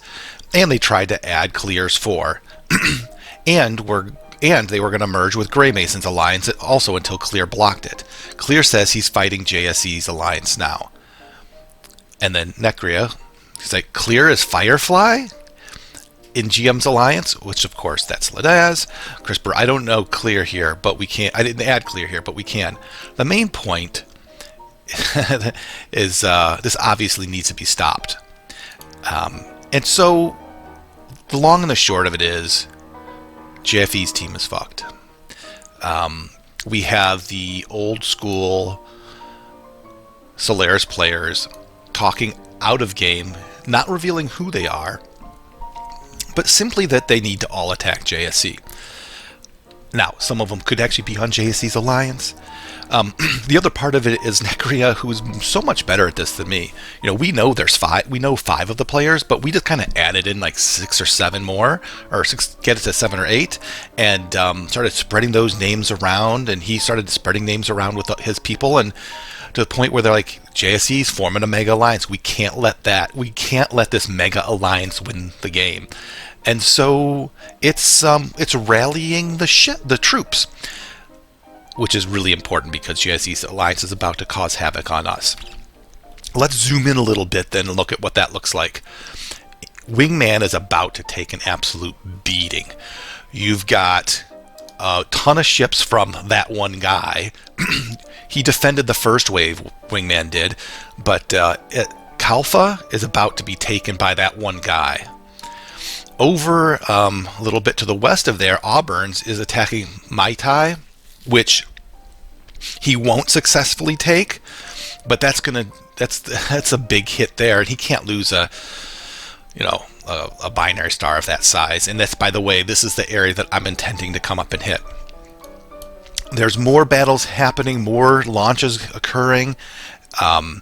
We see a Stoned Ape sending ships in, 193. JSE gifted, what was it? He had a huge gifted amount of ships heading over to Auburn's as well. I don't think they must have landed. Yeah. So, all told, it is absolute chaos. And, but it's that one guy, praise the Lord, Auburn's, Stoned Ape, all hitting Wingman, which again is not the worst thing in the world for me. Meanwhile, I'm taking my 419 ships from Oceanus from the south. I bought an Explorer. I'm warp gating them up. I've rerouted everything on my east side to go due west, and we're heading all to to Wingman's capital of Nugia. In 14 hours, I arrive in force. I'll have about 200 ships there at that time, and from there, I'll probably go to the northwest. Wingman is like, listen, why don't we have you avoid Karma's alliance in the south? Just go up north, and that actually works better for me too. And yeah, I'll deal with, praise the Lord, that one guy Auburn's up in that corner. I have about 600 ships. See if I can't start taking some stars. My my binary stars are, my world builders already paying dividends. I've been able to get 2 cheap industry from that. So that's going to continue to grow and get stronger as this fight goes on. So yeah, it's on. And I think Shrimp, by the way, in the south is going to leave me alone. My alliance may mess with them, but I don't think Shrimp will. So I am free to go up. I'm going to get a star in the northern part of Wingman's territories. And it's time to fucking get some stars finally. It's time to do some magic. Thank you, Necria. Thank you for all your deceitful lie spreading, rallying the old guard to attack JSE. That's exactly what we needed right now. Firefly, Ladaz and Necria were pushing up in the northeast. Autosum and Order of the Eye were down in the southeast. Skyon still trying just to get some ground and footing as well. So Necria's diplomatic work is going to make the difference, I hope. At least that's what I think right now. As of Tick 141, I'm excited to get into the fight and get some stars. Cycle 7, nearing the end. There's a lot of talk about this big mega alliance, and honestly, I'm kind of more worried about Karma's alliance than JSE's. That being said, we're trying to get people to rally around dealing with JSE and taking some pressure off. So I put together this little package that I sent out globally to everyone in the game. I hope you enjoy. Greetings, galactic travelers. It is me, Jim, the humble chronicler of the Cosmic Apiary Federation. As we near the end of the 7th harvest in our grand adventure, a galactic-wide threat has emerged. The alliance of the Jewish Star Empire has grown in count beyond what is reasonable, and they threaten all empires. Their known members include the Jewish Star Empire, a Stoned Ape, Auburns, That One Guy, Praise the Lord, Bear 12, Password etc., NNK, and Neon Zen. Included in this galactic-wide transmission are some images to help other empires understand the threat. The evil JSE Empire currently has sunk its ugly talons into Wingman, a noble independent mercenary to the west of the Hive. We have been defending this noble empire, but things look bad. We know our empire and allies are to the east of JSE's alliance. We know the Parrot Jungle Alliance, many of whom believe is home of Karmadrome, is to the south of JSE. On the side, they are idly sitting by watching Wingman be torn apart. Instead, they have now garrisoned 1,204 ships on our southern border, on the old home star of Lawrence, rest in peace. We hope other empires do not ignore this threat like the Jungle Parrot does.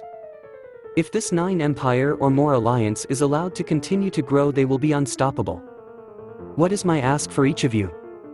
If you are on the west or northwest of this empire, please send our ruler Greymason a message and any details you may have. Let's coordinate strikes against the evil JSE Mega Alliance. Only if we work together do any of us stand a chance. And for those empires who are part of the JSE Alliance and hear this message, know it is not too late to disassociate from JSE. We can find you a suitable alliance to join to more evenly spread the support and friendship you need. Buzzingly yours, Jim. The jungles of parrots squawk in outrage. Greymason has released a public video about Team JSE, providing some fascinating information about them to the galaxy. However, it has caused substantial collateral damage to our team on the sidelines on 3 accounts. It released portions of our map and borders to the entire galaxy, so now everyone knows where we're located and who we're fighting. In a dark galaxy, this puts us at a disadvantage over the other teams. Even worse, Greymason asked for any alliances in the west to reach out to him.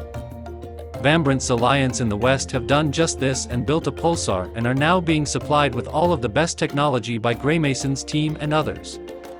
Our war with the west has gone from one that we will win in the long run due to technology, to a very real threat with 3 players with high weapons in danger of hitting castle.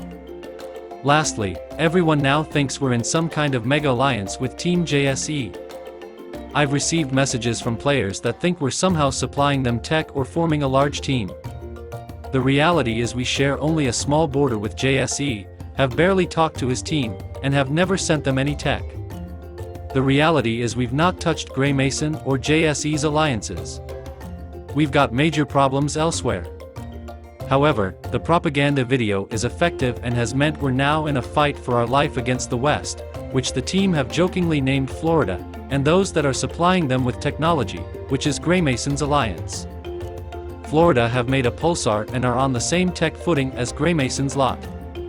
For parrot's sake, who isn't Greymason sharing tech with? With his video inflaming the situation, Shrimp and Baz have launched on Greymason's less well-defended stars.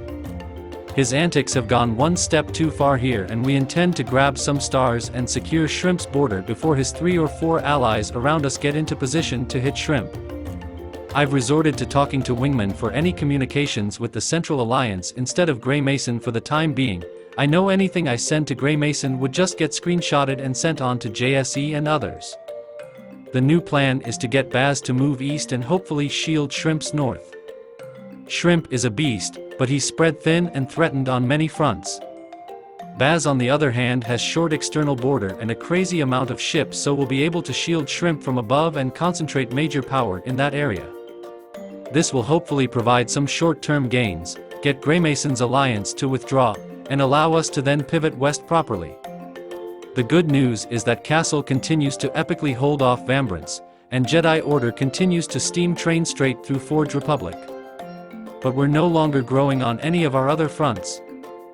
It's becoming increasingly obvious that we need to win Florida at all costs. The Greater Alliance is building up to try a fight against Greymason's Southeastern Alliance. For my battle, Tink has a probe on a nebula in reach of Tatoo. A 24-hour flight time. That can have anywhere between 100 and 1,000 ships in that nebula. I think they hope to take Tatoo, and gate it to deliver those ships faster. I hope it's 1,000, and I hope he sends them on that suicidal mission. The only way they win is if they get weapons 7. But they are at weapons 5. I expect they will research weapons 6 right before they land on me, but my math accounts for this. The only way they get the needed weapons is if someone gifts it to them somehow. Grimy should appear on their scans soon. That should stop any attempts. I hope it doesn't. I hope they lose more ships on me. I outproduce them, their losses are to my benefit.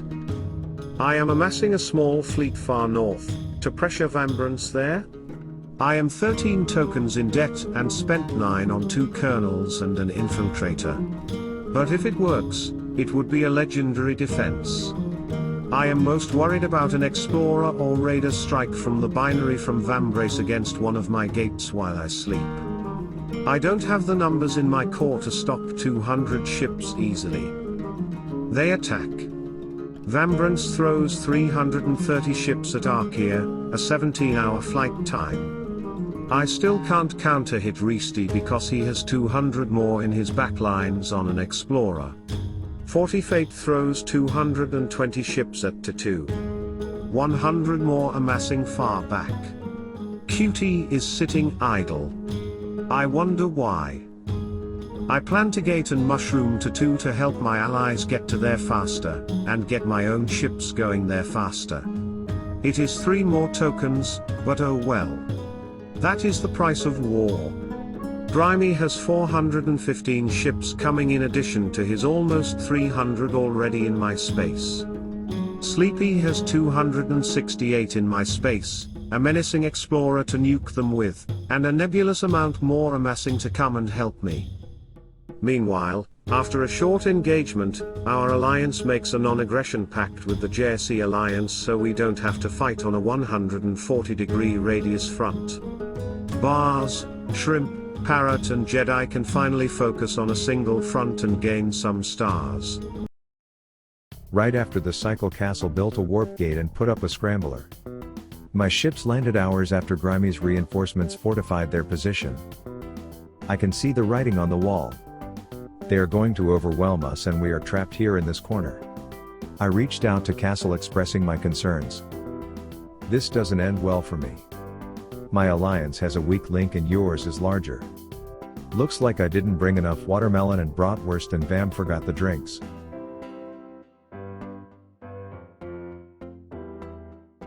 I don't want to surrender before even putting up a fight. Vembrance is still lagging behind in infrastructure.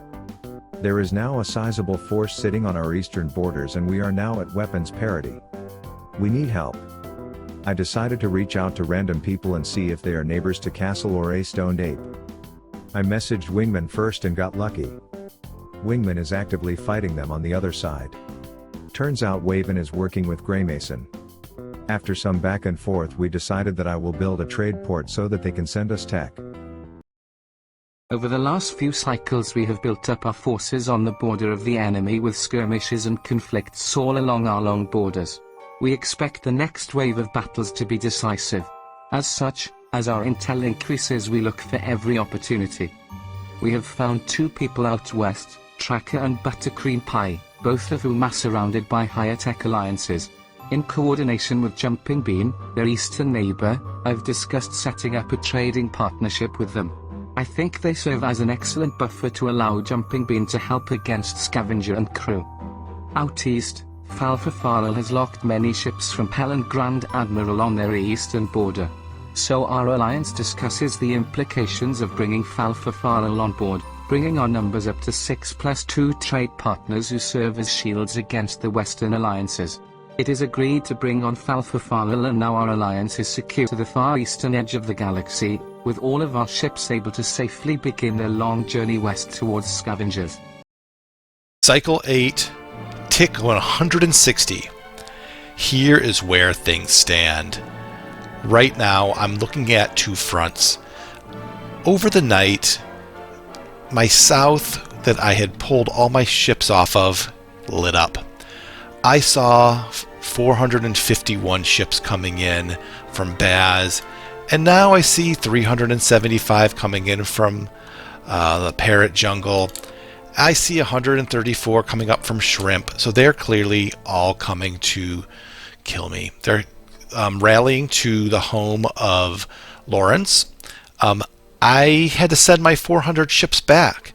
So luckily I caught it just in the nick of time. It was like 3 in the morning. I had to turn my ships around at Katua right before they launched really far away. So they're back in position, and at least for the very short time being, I'm not under attack. Honestly, they could attack me at any time and take stars. I don't know what they're exactly waiting for. And I've been talking to the Alliance, and honestly, they're kind of all split up and doing their own thing. No one's really in a good position to help me.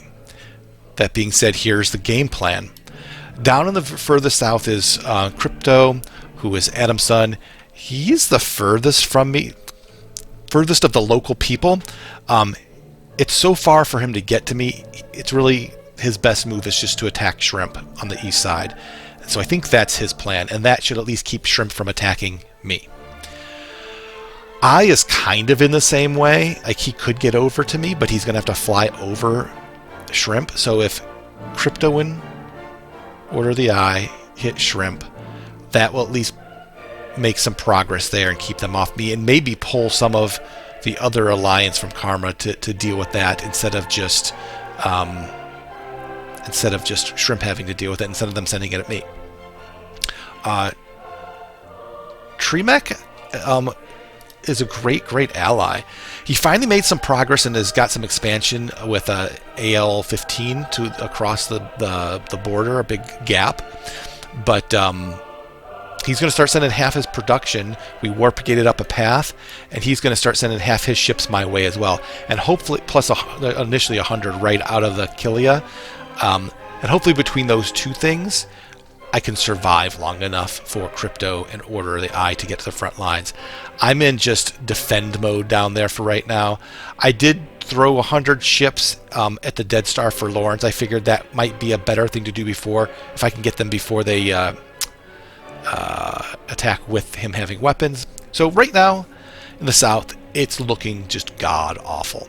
Then you move up to Necria and Firefly, and they're looking strong as well in the north, and really at this point starting to do some negotiations with creating non-aggression pacts so they can pivot and turn west. Up in the north, I had to divert the 400 ships away. But I had another 215 that got to the homeworld of Waven, and instead of continuing to the front line, I took a pivot and went to Kala. This is Firefly Star, his nebula, and it's going to, from there, allow me to bounce up and start hitting Praise the Lord. I like this better because had I gone to the front line with Wingman, I would have been really surrounded by JSE, and whatever I took, my reinforcements would have taken too long to be able to hold. Maybe if I came in with 600 strong, because Karma screwed me over, he basically kept me from making any progress in the north. And so now I'm in a situation where I've got 215 heading up there, another 99 from my cluster in the north, and so I can have my northern few stars sending ships directly up and see if I can't make a little bit of progress. There's a couple of nice juicy stars, and so I talked through the tactics with Firefly, with Ladaz, and see if we can't put a little dent in Praise the Lord, which would also take a little pressure off of Wingman if that one guy in Praise the Lord deal with Firefly and I and not him. Wingman, by the way, is like, he's up a star. He's killing Auburns. He's winning. He's taking a beating and spending a ton of tokens, all of which are actually really good things. Remember, Wingman's not really with me. Yeah, good on him. He had his new vision, so now we can see more of the Stone Ape, more of the Jungle Parrot. We now see the Jewish Star Empire on the map. So things are shaping up. And then here's the last little bit. There was some conversation I had with Jubblefet. He actually was talking to Waven, and what we found out is he is 45 in the southwest corner, and he is fighting Castle and Grimy, who are part of Karma's alliance in the south. So now we've rounded out to at least 5 members down there, and actually I think 6 with Shrimp. So now we're looking at the Parrot Jungle, Sleep's Overrated, Bazalananon, Shrimp, Grimy, Castle. There's the 6 in the south, which I think is actually the biggest threat. They're happy to not attack Jewish Star Empire and attack us. So basically, if Jubblefet's building a pulsar, I'm going to feed them tech, and that will allow them to put pressure on Karma's alliance and keep them from steamrolling us in the south. So you ever get this little tingly feeling, this little spider sense feeling that something just isn't quite right?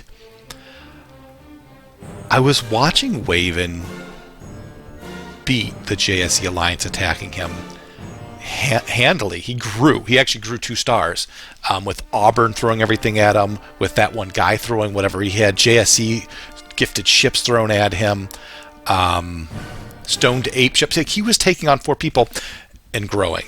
And I thought to myself, he's got a good relationship with Baz and the Parrot team.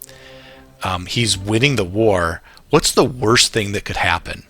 The worst thing that could happen right now is after Wingman, whom I supported all game, and again, I was planning on killing him various points, but I never did. I didn't do it. I thought about it. Of course, you should be thinking about all these options, but I didn't. I supported him. He started the war with JSE attacking Auburn because they didn't respond soon enough. I supported him. I continued to give him tech. I continued to try to be on his side and work with him. But I'm like, this is Waven. And if I'm in his shoes, I'm feeling the pressure. And when he's feeling the pressure, he looks for survival. And I'm guessing he fended off that wave and was like, I'm going to die if I keep fighting him. He also said, I'm a man of my word. Once I give my word, I always keep it. And I thought back that we've never actually made an agreement. So I sent him a message in Discord and I said, Waven, promise me you won't flip on me. And he got squirrely, saying, oh, I'm not in any talks. I'm not seeking it. That's not a promise. Promise me that if you are approached, or if you think of it, you will not flip on me. You are with me. One fucking game, you're going to be with me. You're putting me in a hard spot. Between 3 alliances, he would not do it. A few hours pass. and then this, and then this. I don't know if that was the right move for Waven. I don't know if he would have not done that. Would he have died? He's making it really hard for me to ever want to ally with, like, ever again. This is like 4 out of 4, 5 out of 5 now. There were options, and had he stuck with us, I think we could have been okay. The fact that a lot of people wanted me dead is like, you just get used to that, right? That's just, of course. We'll see where this goes, but not thrilled. Not thrilled. I don't even know if it was really his best move. I think his better move would have been to join the Parrot Alliance, not JSEs. He joined JSEs. So, there you go. I built the trade port and Greymason caught us up on manufacturing, terraforming, and banking. VAM seems to be trying to ramp up their economy now, but it is going to be too little too late. Near the end of this cycle, Castle and company launched a large assault on Vambrance, who does not have the power to stop it. If Vam falls, I will be defending a long border against a superior foe. I will fall and then Quat will fall. I'm encouraging Quat to come up and help defend. If it were up to me, Vambrance would yield their stars to me, and maybe with that boost we could stand a chance. My scout finally made it to the northern end of Vambrane's range. Gray sent me more tech even though his alliance didn't want him to. They want to focus on JSE alliance and work with Boz. Vambrance is under heavy attack and is going to start losing ground. I'm going to focus more on industry now that I have trade options. They are really focusing in on Vambrance. This is bad. Gray sent me some intel that could be useful. I passed this on to Castle with an offer to ally up. Gray convinced his allies to help us out, so now Gray is openly trading with us again. Cycle 9, Tick 187. We've done some investigations and analysis of all the maps and joined them together finally. We coupled that with the map that we got from Jubblefet. We have a pretty good layout, and here's what it's looking like. We've got our alliances kind of in the smack dab middle, vertically maybe 2/3 in. To our west, on the southern portion, is where Karma's alliance is. To the northwest is JSE alliance. On the very far side in the southwest is the Jubblefet, Tink, Vambrance 3-person group, and they're fighting Karma. And then there is the fourth alliance, or there will be a fourth alliance in the northeast corner. There are a ton of players up there, and we don't know where the dust is going to settle, but ultimately, it's almost like 2 games are going on. You have this game with these 3 alliances, and the northeast corner that's just a mad scramble to kill each other. Once that's victory, once someone comes out victorious up there, if we don't have resolution before then, we're going to be in big trouble, because the only way from that northeast corner to get to the rest of the world is through us, through Swoop and Firefly. So we did that analysis, and when we looked at all the people in the leaderboard, all 48 players, and said, where are they? And we identified all but 2. So we know where all but 2 are, which tells us a couple of things. The JSE alliance of whatever 10, they basically are a bunch of people that just allied up and never killed anybody. So they're all like on 20 stars at the most. Maybe they got 2 empires that they killed off. They killed Orion. We know they killed Orion, but beyond that, we don't think they couldn't mathematically have gotten anything. There's only 2 other alliances out there. And I think Karma probably got them. I had more conversations with Jubblefet, and I actually shared this little tidbit of information that Waven had given me right before he betrayed me about Baz basically saying that Castle and Grimy are doing their own thing. They're fine for now. They'll be vassal food later. I'm like, well, if I'm those 2 players, I don't like hearing that. And those are the 2 players that are fighting Jubblefet in that. I said, well, why don't you use this to form a 5-player alliance, splinter them off from Karmadrome, and that group in the south. And then instead of fighting each other, you turn and fight together, and you can push into stone to ape and a Karmadrome from behind and do a ton of damage. So, like, you can't tell anyone you got this from me. By the way, I've been continuing to give him tech. I've been continuing to give him whatever he needs. My Alliance asked me not to do that, and I kept doing it anyway, and now I've convinced them that it's the right thing to do. They were fearful that we were going to have to work with Karmadrome, and Karmadrome just won't. He's just not going to do it. So we need to weaken him. This is how we weaken him. So now let's dive into a little bit of a tactical layer. I have, in my base, a lot of ships. So in the southwest now, I have lost Arig, and I'm about to lose Murto. These were stars I got from Lawrence, and I'm sad to lose them, but they are a piece of crap, like 8 natural resource stars. What it does is it buys me a little time. I'm retreating my ships so I don't lose them, and I'm going to basically build a wall on Wesu, Iller, and Oceanus. That's the wall, and now I finally have my alliance coming to the rescue. I've got Order, I've got Trepec, I've got now Necria, all sending ships my way, gifting me ships. That's where I hold the line. And now Necria is like, I'm going to send my ships down here and route everything down there. There'll be some stars for him to take along the way and get some ships on the front line. So I just got to hold out a little longer. Then I noticed I have a little opportunity here to take Leporis. This is the star right next to between me and Waven. So I'm going to use a smuggler, go snag that, and then did the math with Lidaz. He kind of said, here's how you'd want to do it. He talked about if it's really going to be tight, you can send a carrier. So here's a trick I didn't know. He taught it to me. I'll teach it to you. Carrier to carrier combat, right? We're both at 8 weapons, let's just say. If I send a carrier with 9, I get 2 rounds of fighting. So I do 8 damage, he does 8 damage. I have 1 more troop, I do the 8 damage again, and then I die. So I lose 9 troops, he loses 18, because it's how much, it's your weapons twice. So 9 troops for 16 is good when it's like just a 1 or 2 ships are going to make all the difference. So it costs you 25 credits for the carrier, but when it's going to be really tight, like this is going to be really tight, and it's like, oh, if he gets 1 more weapon, I'm screwed. Send a carrier out with 1 more ship than weapon level of your enemy.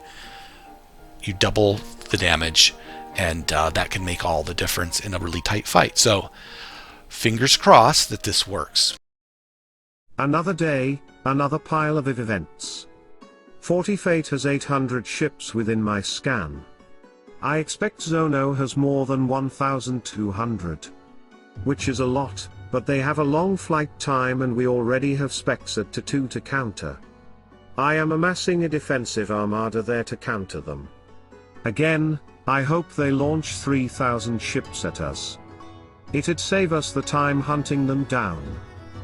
On an even less positive note, 40 Fate has put up a trade port, and someone out in the wider galaxy has given Florida Weapons 8, Manufacturing 7, and Banking 7.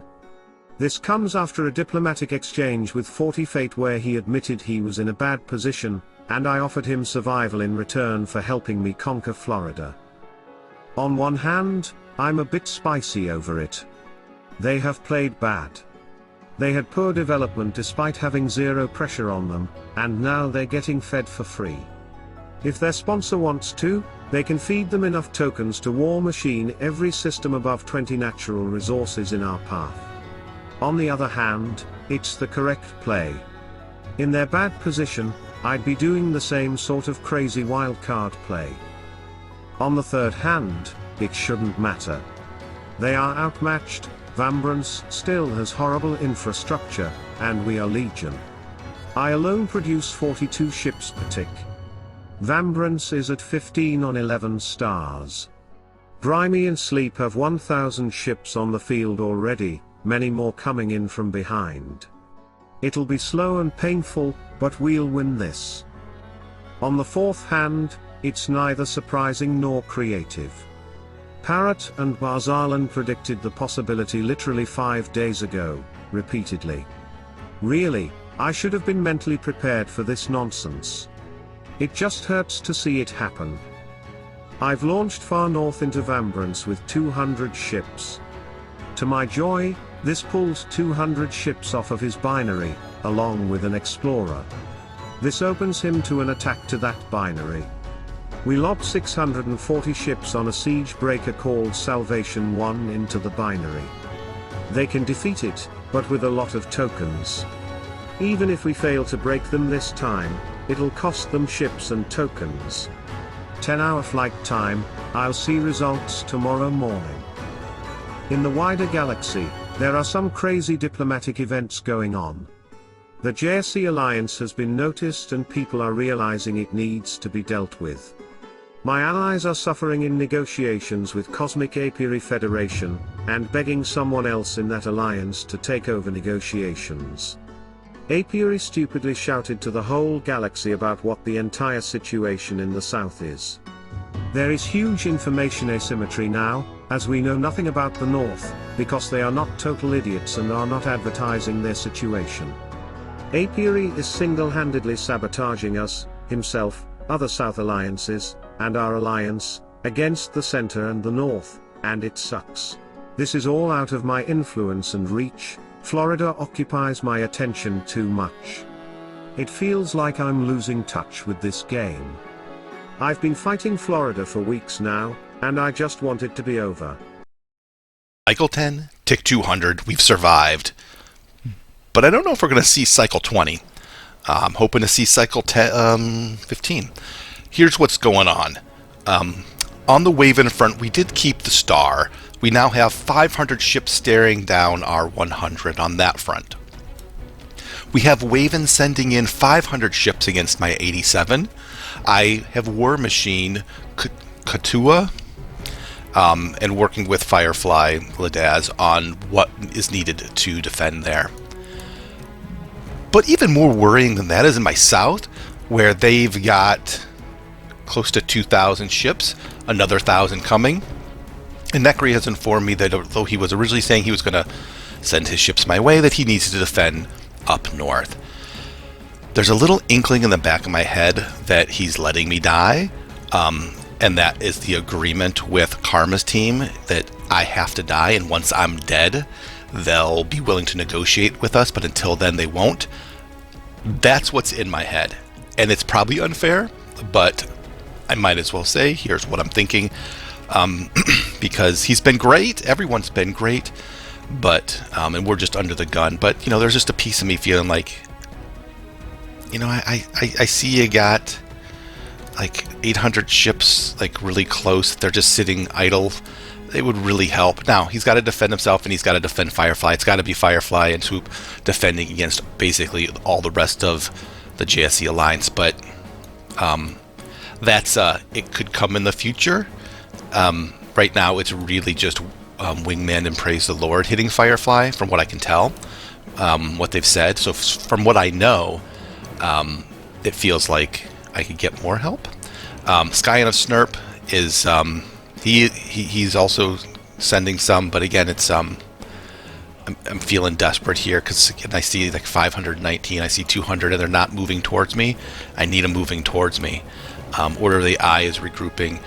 Crypto is coming up, but like there's just nobody in position, and I'm getting hit by 3 players, and it just makes me feel like I'm not going to make it. So we'll see, but. I would like to at least survive. There's no way I win this game. There's no way I'm the top in this game. I'm just in survival mode, hoping to have, if I end on 20 stars at this point, it's a victory. Okay, I'm filming this part a day later because the battles that happen in the next 20 hours are insane. I've never had this level of tactical combat in Solaris, at least successfully. And it's really all in part to Ladaz. Firefly led me through battle by battle. And honestly, it was hour by hour.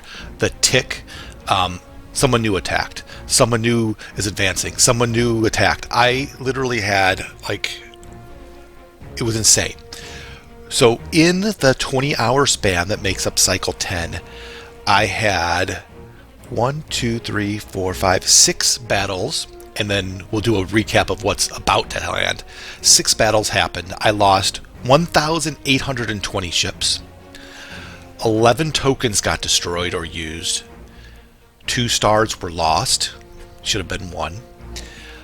But I destroyed 2,097 enemy ships, 11 of their tokens, and this was most of my fights. The last ones where they really skewed bad in my against me, I was down weapons 9 to weapons 11 because Shrimp and Baz and those guys had weapons 11 versus my 9. So to come out 200 ships ahead and even on tokens is pretty good. So let's go through them, and I'm not going to go through in super detail because I don't have all the pictures, I don't have everything, and I can't tell you step by step, but it was a lot of, in this tick, this smuggler goes to this star and picks up these troops. They come up here and drop them off, and on this tick you're going to turn on the warp gate, and then the next tick you're going to scramble this other warp gate because we were trying to bait them into coming into my star where the reinforcements were coming. It was crazy. I just did everything Ladaz did except one time. That's the star I lost. God damn it. Yeah, here we go. Let's start off with Waven. Last we saw it, he had 500 ships on Celto coming at Laparis. I defended it successfully. This is the one where I had to take a smuggler to go grab ships from Vengeance down to Wasu, back up. I got him there with 1 hour to spare. Bought a general. Boom, 500 Waven ships destroyed. He reinforced, and then he launched another 241 that are going to land in the next cycle. The other thing happening on this front is I'm like, oh, hey, look at this. 609 ships. Where did those come from? They're purple, but when I clicked on it, it wasn't Waven. We have a Stoned Ape. Stoned Ape now has traveled the entire galaxy to kill me. Nothing better to do, I guess. So now we've got Waven and Stoned Ape and Baz and Parrot and Shrimp all attacking me. So that's cool. He launched from one of Waven's stars, and it was a 30-hour launch. So you'll see the ships in flight. Later on in the cycle, another 1,373 launch on me. Another 30 hours. So I'm going to have plenty of time to defend, but that's, what is that? That's about 2,000 ships I'm going to blow up. And Stoned Ape, they're at our weapons level right now at 10, but they're not going to, I don't think they have a way to get ahead of us. We should be up on weapons for them. So I guess it makes them feel good to come attack me. I'm not sure tactically what this does for them, but there it is. More troubling and more difficult was the attack from the south. Much more coordinated, higher level of tactical play. Parrot, Jungle, Baz, and Shrimp started to get in on the action too. All three strong players, and by the end of the cycle had a 2-weapon lead, and that sucks really bad. So let's go through what happens on the southern front. First and foremost, what was a beautiful thing was Tripek comes through finally with not just a little bit, but 1,000 ships. And they arrive just in time. And it's a beautiful thing. He has it on a coward coming across double speed over warped gates that are scrambled.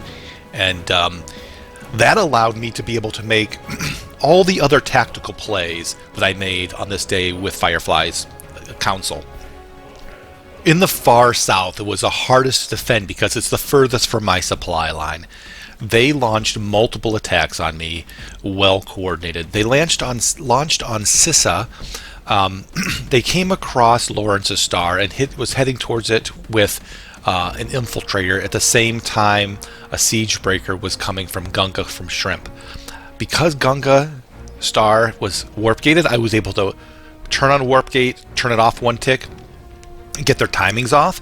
I was able to send down my a colonel? No, send down a lieutenant from Oceanus and defend both attacks on Sissa. Unfortunately, Shrimp also did attack on Tosia. And I was going to be able to defend it. I built a war machine to defend it, and then they went up another, the 2 difference in weapons. We thought it was going to be a 1 weapon difference, and there wasn't enough tokens to spend to save it. So that goes down, and that was the one that was furthest away and hardest to defend. And I do think Sissa's days are numbered, but I've saved it for now. Oceanus has continued to be on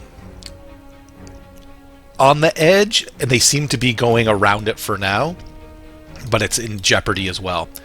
The other attack we got them to do, and we kind of wanted them to bait the attack on Nessa, which was my asteroid field star here, and they launched from far away at Stuinino, and it seemed like a stupid thing for them to do. They had, again, a double jointed attack. I couldn't get them out of sync. I had it defended, and then here's my mistake. The first tactical mistake. I think I was in bed, and I got a message on Discord that, hey, they went up another weapons. You need to buy a kernel on Nessa, or you're going to lose it. And I just started typing other things. I did all the other things I was supposed to do, and I forgot to buy it. And, I lost it. So it didn't need to go that way. I could have killed many more of their ships, kept the star, but now, not only do I lose Nessa, that puts Oceanus in a very precarious position, and now they're going to be launching on Lar, and my front is moving back right to my core, and if they get much further, it's going to be really, really ugly. So that was my bad. One of the other things I did during this time frame was just a real assessment of what's going to happen, and I was at the point in cycle 10 that I said, here's my will and testament. Take my stars. I'm going to lose them. The enemy's going to get them. I'd rather my team have them than me. Find me a home. I actually wrote out who should get each of my stars, where I should go. Super dramatic. And anyone that's played with me knows sometimes when things get rough, I can do erratic things. And luckily, they just patted me on the head and said, "Great, you'll be okay. Don't worry about it." Now, the one thing that they did do, and it made sense, is I built, if you remember, Urim, my world builder, and it's been producing 7 industry ships, and I've been needing them to survive. But I haven't been building up the science and stuff, and it doesn't really matter. Necria is now on weapons. Necria is now huge on our weapon front, and could really use that world builder. He built a few others, and so it made sense as an alliance, despite my concerns about his loyalty, to give it to him, and so I did. So I made the noble sacrifice and gave him my world builder best star that was strategically right on his border for him to get and help the alliance with weapons. As an aside, I did talk to Ladaz about my concerns privately, and he was like, no, he's doing everything he can do. Don't worry about it. He's good. And that helped. It has taken a while for things to develop. In Cycle 7, 8 and 9 we were just building up ships at our borders. And then, the first major battle took place. The Battle of Trianguli and Reno. The battle was a failure for our alliance. None of the defenses broke on either front. Post-battle we are gathering up more ships, hopefully these attacks will be a success. This was the aftermath of the battle. However, a development has occurred after my ally, the Scavengers, purchased a trade. Port, we got a supplier for tact. The Parrot Jungle. We do not know where they are exactly, but appreciate their support. The first tech they sent was Manufacturing 9, this was some advanced tech for our alliance, so our enemies began to get suspicious. To spread some doubt and chaos, we hinted that we had joined a larger team. Hopefully, we will be able to get Banking 7 from another supplier by the end of the cycle.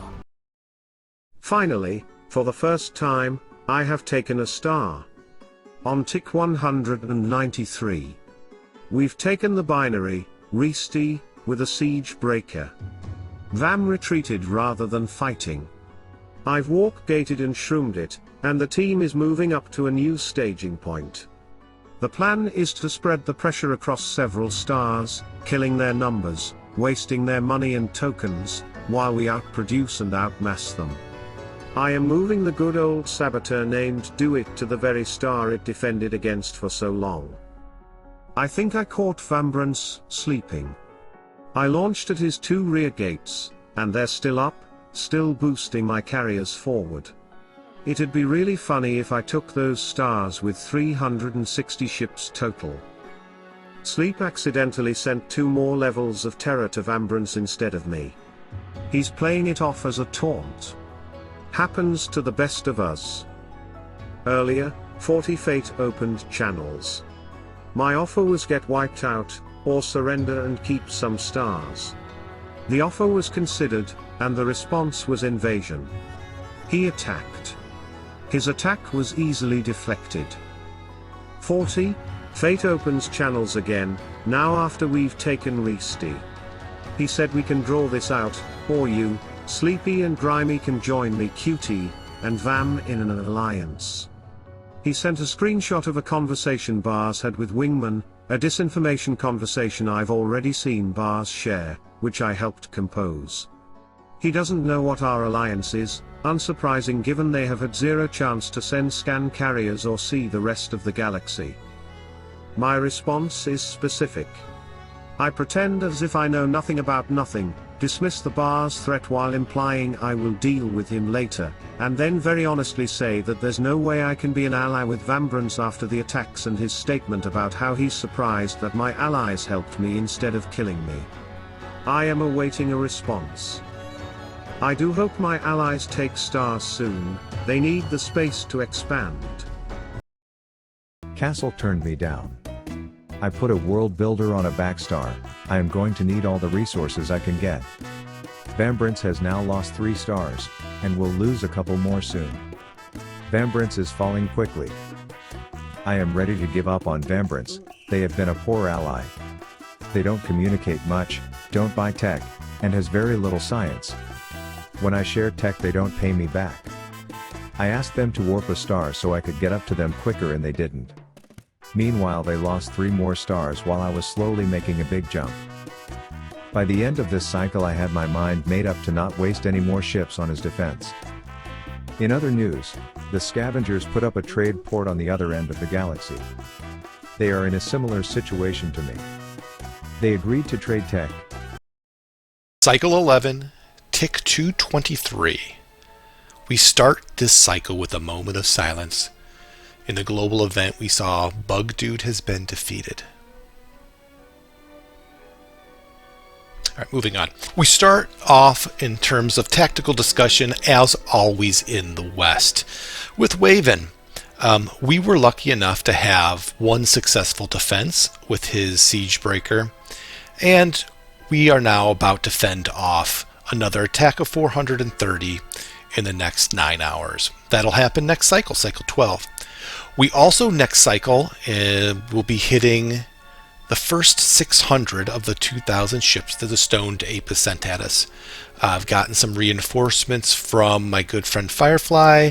Between the general that is just a boss, this will be his 3rd victory. We'll be getting a saboteur to deal with the 2,000 ships from Stoned Ape. So luckily, from a tech perspective, we are ahead. Waven still is attacking me with 7 weapons into 9. Stoned Ape is hitting me 10 on 10, but I'll be 11 when he lands. Maybe he will be too. But the Western Front is actually looking fine. As a matter of fact, Firefly had a huge day making progress. He actually has taken several stars from Praise the Lord. He won't be able to keep pushing, but had a huge breakthrough. And anytime you're getting attacked 16 players onto 5 and you're taking stars, that bodes well. So in the north, we've stabilized or are slightly growing. In the south, things don't look quite as good. First of all, we have our recently captured Tulsa launching on Sissa now with insurmountable odds, 560 ships with a Siegebreaker, an Infiltrator against my 139. I will be retreating last minute to Oceanus, the last bastion in my southern region. And we'll see if I can hold there. Probably not, but that's where we'll make our last stand in the south. on Lar, I will be defending this first wave. They're sending in 480 some ships on a siege breaker, and that's it. So the play here is, since they only have 12 on a siege breaker, is I will be doing a counterattack just so it's carrier to carrier, and they have no specs on those, so it's a much more even fight, and their 3-token siege breaker will crash in harmlessly to my star. So that's the play there, because I was able to use my saboteur to get my ships in place. Now, it's still scary because as of tick 233, they have 1,351 ships on NASA, 1,151 that just landed. So yeah, it just ticked to tick 234, so there's 2,500 ships on NASA, and another 1,500 on their feeding star, so it's a bit scary, but never give up. Never surrender, because things can always change. Here's one of those things. Necria is now showing us, here's all the extra stars that he's going to be rallying and sending my way to help reinforce. That should help stem the tides a little bit. Would have loved that like a day sooner, but I'm not complaining. I'll take it. I'll take it, and to hopefully stay alive. And then here's the other interesting diplomatic move. You know, we've been trying to find a crack somewhere, talking to Jubblefet. Jubblefet and Castle. Castle refuses to come around, and basically Jubblefet's like, hey, let's work together. And Castle, who we think is clear, we'll find out after the game, Castle saying, just surrender your stars. That's it, and I'll give you a few. Like, kind of an a-hole move, right? Whoever that is. But Castle's basically trying to bully Jubblefet into not playing the game. And obviously that's not sitting well with him. But what is looking very encouraging is this. The 3 northern empires that were the last to join JSE, NNK, Neon, and Password are all considering flipping and joining us. What does that look like? It creates a civil war within the JSE Alliance. And I really should stop calling it the JSE Alliance. It really is the Stoned Ape Praise the Lord Alliance. Those are the 2 people leading it. And clearly, they're doing whatever they want, and those 3 up in the north are sitting there to just do nothing. And they don't like it. And so they are like, we will join you, and we will attack that one guy, Jewistar Empire, Auburns, and so those 3, and Praise the Lord. So those 3 will take on those 4, Stoned Ape, those 5. So it'll be a 3-on-5 essentially. But because the other groups have been fighting us the whole time, and these 3, NNK, Neon, and Password, have not, we're hoping we will give them our tech, and they will just crush them and basically be on our side. What does that do, and how do I benefit? Well, that means that Firefly and Necria can fully commit to the south and dealing with Karma, which means I may get to play the full game, which would be great.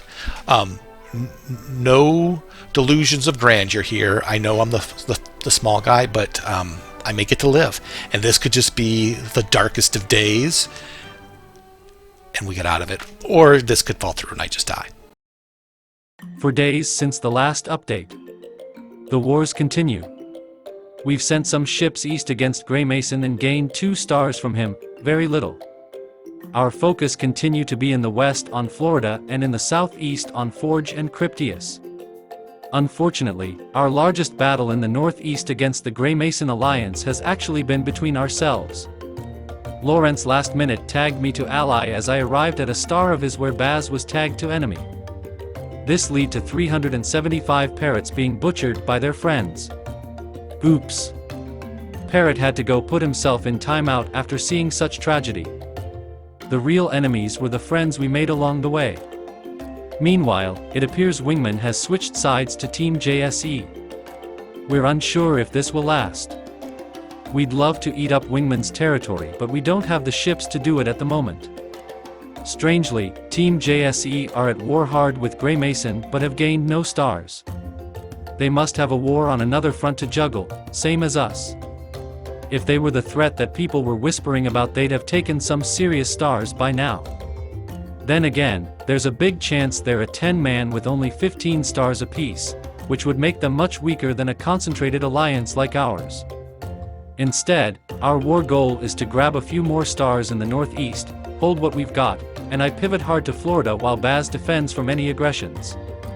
We let JSE and Greymason's alliances fight it out. Meanwhile, in terms of diplomacy, there has been movement. Necria has been revealed to be in Greymason's alliance and is handling communications now. This does not bode well at all. Necria is extremely competent and an undisputed master of this game. I'm wary of any dealing with him. I know that if Necria extends the hand of peace, it is only because he's too busy to kill us at the present time. He won't let anyone stand between him and a victory. We're in two minds about what to do. Necria tells us JSE is in a mega alliance and is destroying them, but we see no evidence of it. All we see is JSE's lot repeatedly losing ships and slowly falling behind Greymason's lot on tech. Necria requests we join together to fight JSE, but after deliberating, our alliance sends a formal rejection back. We'll continue to let them fight each other, nibbling some stars from Greymason, and then launch later on whoever gains the upper hand. Meanwhile, there are ominous communications from the far side of the galaxy. Tehol, played by CRISPR, a known villain and always one to watch, has appeared. If JSE is described as the level 1 boss of crafting mega alliances, CRISPR is the endgame boss of crafting mega alliances. Last time I played against him, he won a 32 through an alliance of half the galaxy. Where JSE's mega alliances are brittle, weak, and refuse to eat each other, CRISPR's are strong and will consolidate if it leads to a better position.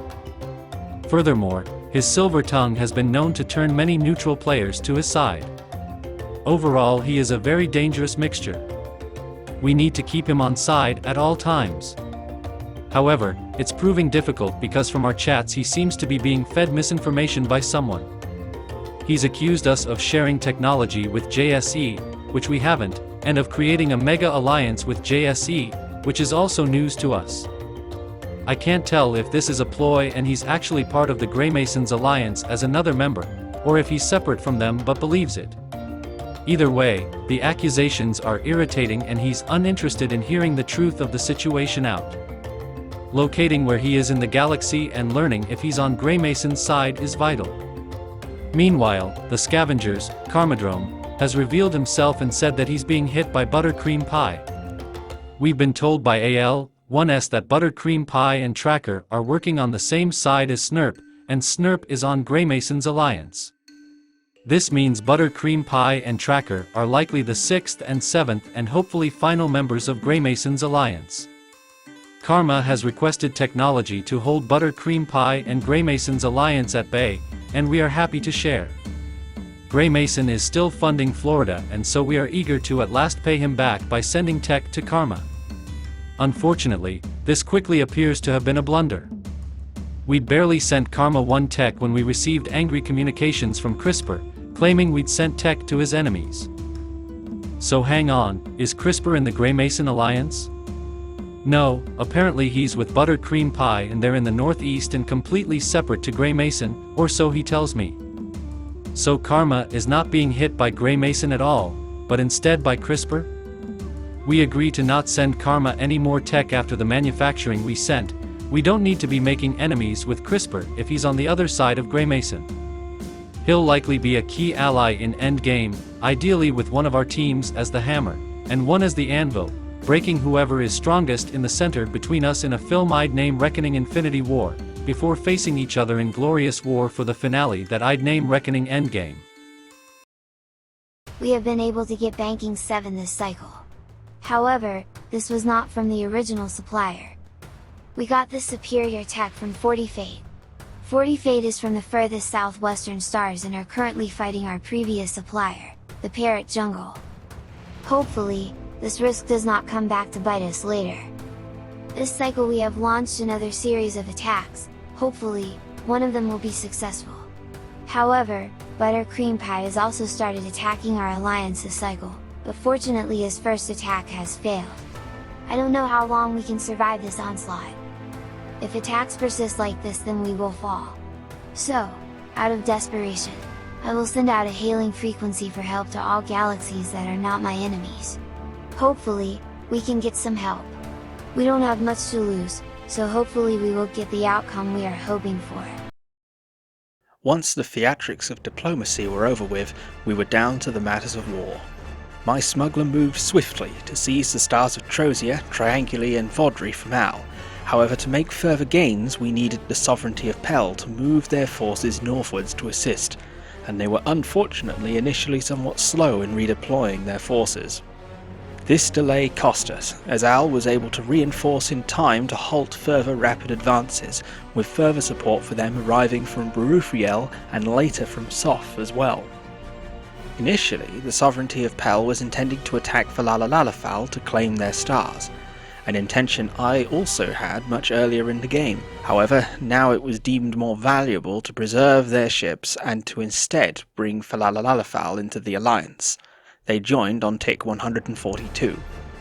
There were a couple of main points of strategic interest during the war. The first was Al's black hole star of Gezia, upon which Al had hired a telescope array, although this was later lost during it changing hands a few times between Al and Appleshah, which provided vast vision of both myself and Appleshah. The second was Muzeltir, which was only a 7-hour journey from Trianguli, giving Al a staging post from which they could launch attacks on Muzeltir with little time to counter them. Forces began to build up on both sides. However, despite multiple attacks in the coming cycles, I lost no stars to Al or their allies. Following Al's unsuccessful attempts to retake Trianguli, larger multi-pronged counter-assaults were launched by Al and their allies, which landed on cycles 9 and 11. The last of the major counterattacks was from Soth, and hit Yanwet on tick 241. It was repelled by the timely arrival of the Sovereignty of Pell's raiders. During the midst of these attacks, there was discussion as to what our move should be to crush Al. The Sovereignty of Pell coveted Al's northern stars. However, I believed that it was of paramount importance that their forces be used to seize Muzeltir, and from there Al's capital. I saw Muzeltir to be a key strategic location in our war with Al, and believed that once seized, Al would crumble. I put forth a proposed plan of action, dividing the stars equally between us, in an effort to ensure smooth cooperation for our coming attacks against the forces of Al's alliance. Vambrance doesn't kill the gates in time, and I take the 2 northern stars. My allies are about to take 2 stars by the binary. This is the beginning of the end for Vambrace. Tink is gifting ships to Fortifate, whom is sending ships to help Vambrace. But he is too far away. Fortifate is strong with 3,000 ships within scanning. But he can only watch his ally be eaten, knowing this will soon be his own fate. I told Castle I was done with Vambrance. Castle responded with another request: surrender. I said I wasn't interested in surrendering. I'm reaching out to the JSC Alliance to see if I can get them to shift their focus. Finally Vambrance came to his senses and is giving me stars. So glad I didn't tell him I was done and was going to just take his stars regardless. Cycle 12, tick 254. We've only got 6 hours left in this cycle. I'm still under attack. What is this, day 3 or 4? And it feels like a lot. But I will say one good thing. After taking the 2 most southern stars I had, Unfeigned Shrimp is done with me. Unfeigned Shrimp is now moving his ship south, and I have 1 less aggressor. So, that's something. Unfortunately, what that means is Order of the Eye now has that issue, because within hours he's launched on Deadeye. So this is what that looks like. The team has jumped in again with tokens and help and advice, and trying to help defend against Shrimp. Eye is just greatly outgunned, so we'll see how this goes. While we're in the south, I should just mention that Crypto has been working with Cryptius the whole game, and they've been friends. They took out Bug Guy, they took out Forge Republic. Well, Jedi Order shows up on the far west, and Jedi Order is partnered with Shrimp, and they have by far the best tech in the game that we could see. and has been killing Cryptius, so the point where now Crypto, Adam's son, is got agreement from Cryptius to be gifted the stars. So Adam's son's been stuck in the corner the whole game and hasn't been able to attack, but will be gifted some stars from Cryptius. Will probably, his words, he will fall to Jedi Order if nothing else changes. He's just going to be outgunned. Shrimp will defeat Deadeye if nothing changes. Tremek is just, sending me ships, and we'll probably have to shift to send ships to Deadeye to kind of put a stop to the aggression. But I will say I got another 1,750 ships from Skyon, and that is going to go a very long way, because from Bazilanalan, we're looking at right now 3,731 ships on Nessa, and they did end up taking Oceanus. I ended up just fleeing from there. They were going to take it with a siege breaker. I'm like, there's no point in me fighting that losing battle and taking the bad hit. They wasted their token. I gave up the star and saved the ships to defend my core. So I am down another star. I'm down now to 14 stars. Nope, 15.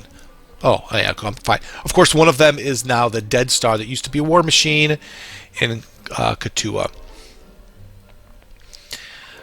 In a little bit better news, the defense against the Waven front has been impeccable. I've blown up multiple ships coming from Waven, and now blowing up multiple ships coming in from a stoned ape as well. On the diplomatic front, it's a little bit sad that that whole JSC Alliance Civil War thing was just deployed to try to get our tech. What that means is Swoop and Firefly will not be coming down in force. I will still be getting some support.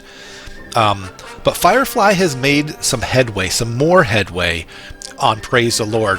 And between Swoop and Firefly hitting them, they also should be able to swoop around and deal with Wingman. And that would be one less attack vector coming my way. So we've taken away Shrimp. Hopefully we take away Wingman. Now I'm down to just 3 people attacking me. So, it's progress. And if they keep getting bigger, we're right now 1 full day behind the leader that we can see in weapons. But we put a big investment in Swoop, in money, and in tech, and in coins to get research stations. So we're hopeful that we can gain ground there and start to pull ahead, or at least keep up with the larger alliances, because we know the largest alliance is, and now, by the way, also, we don't think it's Carmadrome in the south, so we'll just call it the Parrot Jungle Shrimp Alliance. That's the biggest alliance to deal with, so whoever they are, we don't know. On tick 255, I see that Stoned Ape is now trying to snipe my Dead Star Katia. While it's not really doing much for me right now, I certainly don't want him to get a closer launching point to the core of my stars, because I already know he's more than willing to just throw things randomly, like an ape throwing poop. I also gave some more tech to Jubblefet and got an updated image here. You lose a little bit of what we saw before, but you can see Vampers is being eaten both by Jubblefet and the enemy. First time you're seeing Grimy, first time you're seeing Sleep is Overrated showing up on a map. Over the last several cycles, the fighting has intensified. With grueling battles and back and forth action, we realize that we need to upgrade our trading partners to full-time alliance members, both for our benefit and to ensure those empires don't join an enemy alliance and we lose their research and buffer. Tracker joins first and reveals he is finishing off his battle with AL-15. He has been coordinating with a friendly Empire Scion of Snurp on the far side of AL-15, and is confident in his border, with Scion needing to help their alliance fight the JSE Alliance. Buttercream Pie then joined the team, immediately adding thousands of ships on the western borders of the Scavengers. They were impressively powerful for not being part of a large alliance to this point. With this extra firepower we push on all fronts and the enemy begins to crack under the pressure. The level of effort required is immense, and I fear to think where we would be without all this extra help. The enemy is stronger than I had originally thought. A very worthy adversary indeed. But still, we outnumber the enemy and we are winning. If we keep the hammer blows up, we can finish them. It is now that I find out that Scavengers is actually Carmadrome. Which makes sense why we have struggled to gain ground despite our numbers advantage for so long. But knowing our enemy only makes us fight that much harder. We plan. We plot. We continue our attacks. Sadly, after only a few days in, our alliance tracker has to drop from the game due to real-life obligations. I get agreement with the team to take most of his stars and suddenly find myself in a very powerful position, doubling overnight. From an economic perspective, most empires in our alliance are completely isolated and safe from attacks. So we have already begun building up world builders in our deepest, furthest away stars, ensuring our power will continue to grow well into the late game. Cycle 13, tick 261. Basilanalan has decided to poke me a little bit. He had a couple of lieutenants just doing nothing, so sent him in a couple of my stars that were feeding into my gathering point. I don't think he really believed he was going to snipe those stars. Easily defendable. It felt more like, let's sap some of the strength and see if we can't get you to maybe overcommit.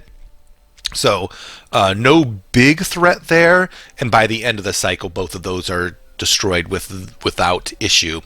The bigger concern is about mid-cycle, some friends showed up. So if you look at this image from tick 275, you see that he has gathered now 7,050 ships on the border of my empire. Parrot bringing in another, 800 and some. And you know, that's 78, with the 300 extra, easily 8,000, almost 9,000 just on this screen here. 9,000 enemy ships. And if we just do a quick look at me, my entire empire is not even 6,000. So he is already, I'm 2/3 of his size of what he has right on my border. There's no way I can defend this unless he really misplays somehow. But just brute force, he can tear me down. I shared it with my alliance. They sent me tokens if I need it, but there's only so many ships they can send. It's a balancing act because at the end of the day, my job is to absorb the crap from this alliance. There's no world that I am, a player in this game. My job as part of the alliance is to take the beating. So the more that they're throwing at me means the more that my alliance can do the things they need to do to grow.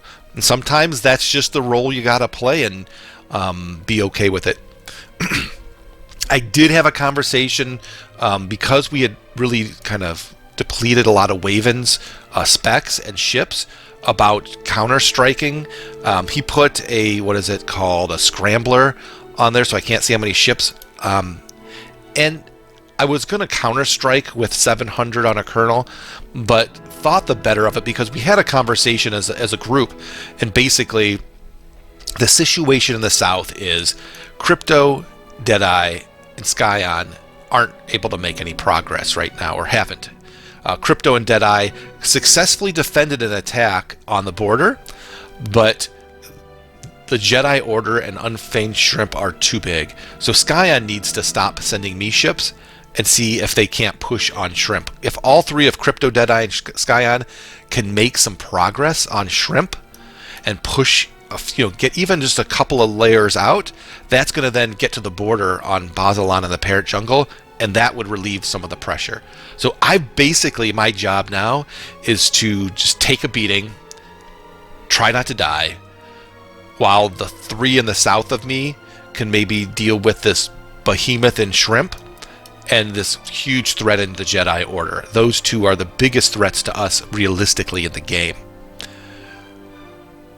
With a little asterisk on that. Because we've not made progress, and it's going to be a tough battle, but in the north, we've made tremendous strides, and that's the one thing that's actually kept us in the game, is being able to keep up with the technology, the science side of it. Firefly has just exploded. He's at least 45 stars right now. He's huge, and Necria is he's between 30-35, and so they're pretty strong, and made huge inroads against the JSE Alliance, I should say, the Praise the Lord Alliance to the northwest, taking a considerable amount of stars from them, which means Praise the Lord isn't really a threat. We're still trying to negotiate to see if NNK, Password, and Neon would be willing to flip, although the speculation is low. But they're making progress, and so it's one of those, well, Firefly and Swoop could send ships to me, but now you're going to throw all of your crap into this massive 7,000 ship front for nothing. Instead, they can leave me on life support, defend, by just a hairstring, and make progress in the north. It doesn't, for me personally, help, but my game's shot anyway. My game at this point is to help them win. And of everyone on our team, it's Firefly in the best position to win.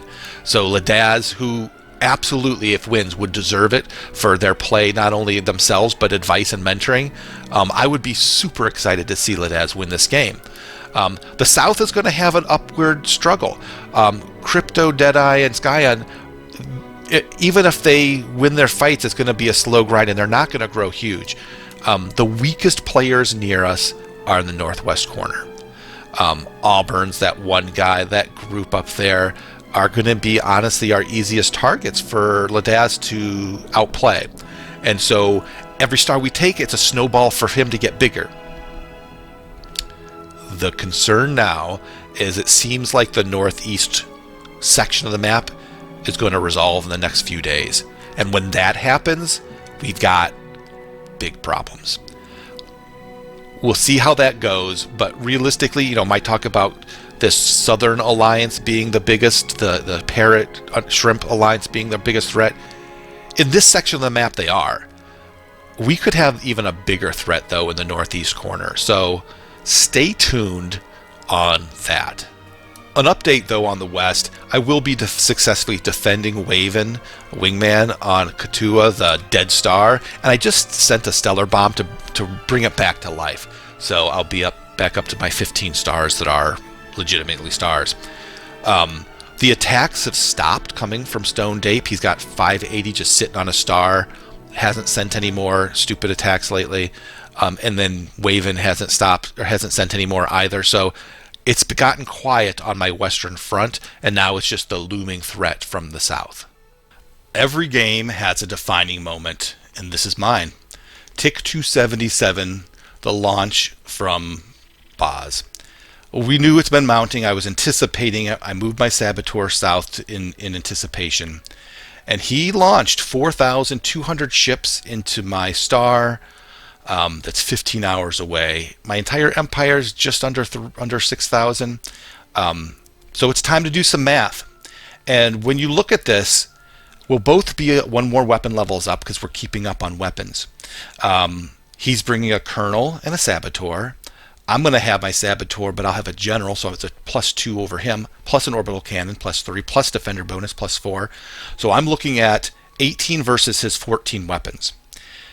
And with the 4,200 ships, I need 3,100 ships to defend. Let's look what we got around. Between what I have on Wasu, what I have already rallying to Wasu that has time to get to Hermawi in time, I can defend it. I won't have a ton left. As a matter of fact, I'll have almost nothing left. But I can blow up 4,200 ships for 3,100. So an 1,100 ship in my benefit, and destroying 13 tokens and keeping all of mine. That is wonderful, wonderful. Now, the risk, of course, is what happens next, because he's still got another 3,500 ships on my border. But I do have the 1,500 at Lar that will give me a little bit of a cushion and a little bit of a play. I've got 300 ready to launch from Necria at Urim, which is my world builder that I gave to him. I've got 300 coming down that was defending against Waven. So I've got right there another 2,000. So I should be able to defend a second punch. I'm exposed to Waven again, but again, Firefly is going to send some ships down as well. And he's made tremendous progress up in the north. We have really cut off, praise the Lord, we actually cut him right in half. And between Necria and Firefly, they're making great progress in the north. That is keeping us alive. And the south, they are talking about their launch and getting ready to make their big launch on Shrimp. So it's D-Day. 2 cycles have passed since my last update, so let's start with the good news. Jedi is an absolute wrecking ball, on a roll straight through the southeast. He's now in full and glorious war with Cryptius. Meanwhile, Florida is at last seeing some victories. Castle, Sleep and Grimy have broken through Vambrance and are now on the border with 40 Fate. Unfortunately, on the northeast front it goes less well. Shrimp is getting hit hard by Crypto and Deadeye and defending with everything he has. Meanwhile, Baz and I are rushing east to attempt to shield his north and push Grey Mason from the area, but the long distances have been absolutely killer on our ships. We suspect the biggest battle of the game has in fact just occurred, with Grey Mason brutally murdering 5.5k of our ships that had attacked him. In total we've gained about 4 stars from Grey Mason, and I've gained one of those, which puts me at 21 stars. Unfortunately, the reinforcements from his allies show no signs of stopping and may even be able to take some stars back if we don't get lucky soon. However, what is much worse is the fact that JSE's alliance seem to be, spits coffee out of mouth, losing. There's 10 of them fighting Grey Mason's alliance, which we think is 6 or 7 people, in the center. Grey Mason's alliance is also attacking Shrimp openly and yet also managing to blow up Baz and my sizable armada. This is truly epic, and I'm beginning to think Grey Mason's alliance may be heading towards a win. Their plan is clearly to break JSE's alliance while funding our enemies on all sides with continual tech to ensure we never get secure enough to threaten them. And it's a great plan, it's working. I'd have done the exact same in their position. They're even beginning to pull ahead on tech. I'm the terraforming researcher on my alliance, but I can't seem to catch up with their side. We're falling behind on both terraforming and weapons. But the game is still young with plenty of twists and turns to come. Let's not get too hasty yet. How dare he be better at terraforming than the parrots? Cycle 14, tick 290. The battle is about to officially commence. The southern aggressors have added on a siege breaker and coordinated the timing, so the attacks will no longer be just the 4,200. Now the attacks are going to be 5,474. With the siege breaker +4, with the saboteur -3 to me. With the 15 starting weapons, that's 16. I will get 15. I'll have a destroyer for 5, a saboteur for -3 to him, an orbital cannon, which will give me 18. Do the math, I need 4,609 ships on Hermura. I will have 4,702. 94 should survive that onslaught, removing from him Siegebreaker, Saboteur, Colonel, and I should lose no specs. I'll take that Saboteur and move them to the second attack on Wesu. The Parrot is sending 876 ships to Wesu. I didn't have anything there, so I scrambled. And again, same thing, I had a Colonel there. I have a Scrambler, which I lose. But if I can get my Saboteur there, and that's going to require me to 1 hour before warp gate Hermuri to get the Saboteur there at the same time, and I should blow up that attack as well. If I do all that, I should only need 577, and I'll have 621. So I will defend both major attacks on my core star systems. In addition, the Stone Ape attack. He sent a coward right when I didn't need to be attacked anymore, with 2,189. Right now it's going to land in 3 ticks. He sent a coward, and he's only got 13 weapons. I will have my general there with a saboteur, and enough ships that I should have a few hundred left there as well. So I will defend 3 major attacks in the next few hours. Unfortunately, in order to do that, I did have to take the 1500 off of Lar, and in doing so left it vulnerable to an attack, and I will be losing that star in 1 tick.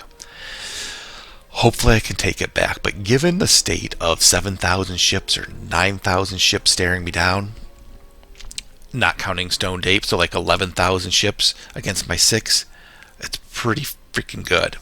Now, the only thing that could throw that off is if they do get another weapons in the next few hours, or Necri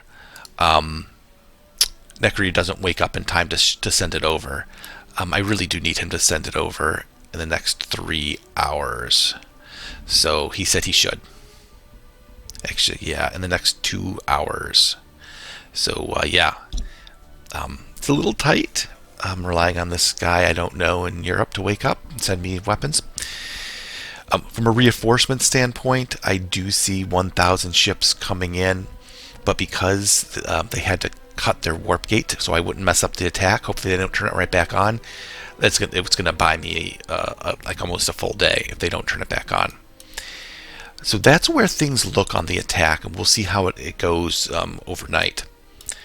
Up in the north, Firefly and Necria are continuing to just beat apart Praise the Lord and the entire JSC clan. And then down in the south, we have Deadeye and Tremek finally making a big push onto Belster on Shrimp. Order the Eyes attack was destroyed, but now we have Tremek hitting their Nebula with a coward with 2,500 ships. I see Baz sent down a gift of 701 ships, so that's actually great because that's like 701 ships not attacking me. So I'm thrilled with that. But hopefully he gets the star, and then Crypto's finally making a run for it too. 800 ships on a warp stabilizer on Medi. So a 3-pronged attack against Shrimp, pulling some ships away. Hopefully my wall of defense holds. I lose 1 more star, but I think that should be all that I lose. And if I get the reinforcements and they don't keep reinforcing as much, it's possible that I start to take things back. That would be outstanding. On tick 262, Museltyr was at last seized by our alliance. Al's alliance elected to retreat from Museltyr, with Al launching a siege breaker back at Trianguli, which was repelled on tick 267, leaving only a token defense at Museltyr. It was the beginning of the end for Al. With the sovereignty of Pell and Appleshar pushing west and northwest into Al respectively, my forces moved to push north, crushing the remnants of Al's forces and heading on towards Soth. At this point, it was just a matter of battering them down. I concentrated my efforts on Soth's star Hannah, where they had been gathering forces for their repeated assaults. I sent a large attack comprising of a destroyer and a saboteur, which took nearly 2 days to arrive. It is the beginning of the end. Our plan to try and get the galaxy to help us on our endeavor against the opposing alliance has failed. In Cycle 12, the first star of our frontline defense was blown through by a massive armada of ships. After this star's defense was shattered, we had no choice but to fall back. Things have only gotten worse. It is a matter of time before my influence in this galaxy is gone and all that will be left is a memory. Who knows if I'll even get as much as that. Now, the Scavengers has also begun to fall. Even though we are losing, I am proud of us as a team. It is impressive that we could hold our own against an alliance so large. I am aggrieved that the reason for our loss was betrayal. However, I will not give up. I will be back again, better and stronger in some future galaxy. And my enemies will deeply regret betraying me. Nothing of interest has occurred.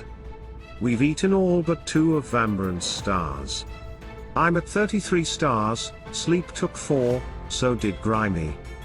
40 Fate has more ships on scan than I own, currently 8,344 to my 7,668. Still, they are 2 to 3 outnumbered. We outproduce them, and outtech them despite their being fed by external through the trade port. I plopped down 2 world builders outside of their scan ranges, planning to use these to outmass them and give myself a nice long-term boost. I am now at a total of 3 world builders. I fear I am behind on world builders due to my fighting to my south. A small victory today, though not one to celebrate. JSE's lot have managed to take a star. 7 days they've been at war with Grey Mason, and this is the first one we've seen them win. Hilarious. Though also worrying. I'm not sure what to think. In fact, the 1 star they won from Grey Mason only happened because of a sneaky intervention from us. Because the JSE Alliance is in fact falling behind heavily on tech.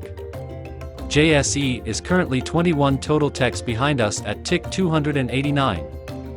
Wingman is on weapons 11, 4 weapons behind Grey Mason and throwing ships futilely at him. Ape and the rest of JSE are 3 weapons techs behind on weapons 12. With a large ape force incoming at a Grey Mason star and about to be made into mincemeat by the defenders level 15, we saw an opening to bump Ape's weapons tech up 3 levels to 15, bringing them equal to Grey Mason, and took it. It won them their first victory in days and will force Grey Mason to direct more ships north to their border and maybe less south towards us and Shrimp. It's frustrating that we haven't been able to get stars and instead we're stuck seeing a rival alliance get one, but at the moment we'll take any breakthrough we can, no matter how little it is. Cycle 15, tick 301. Didn't think I would live this long, and I may not live much longer.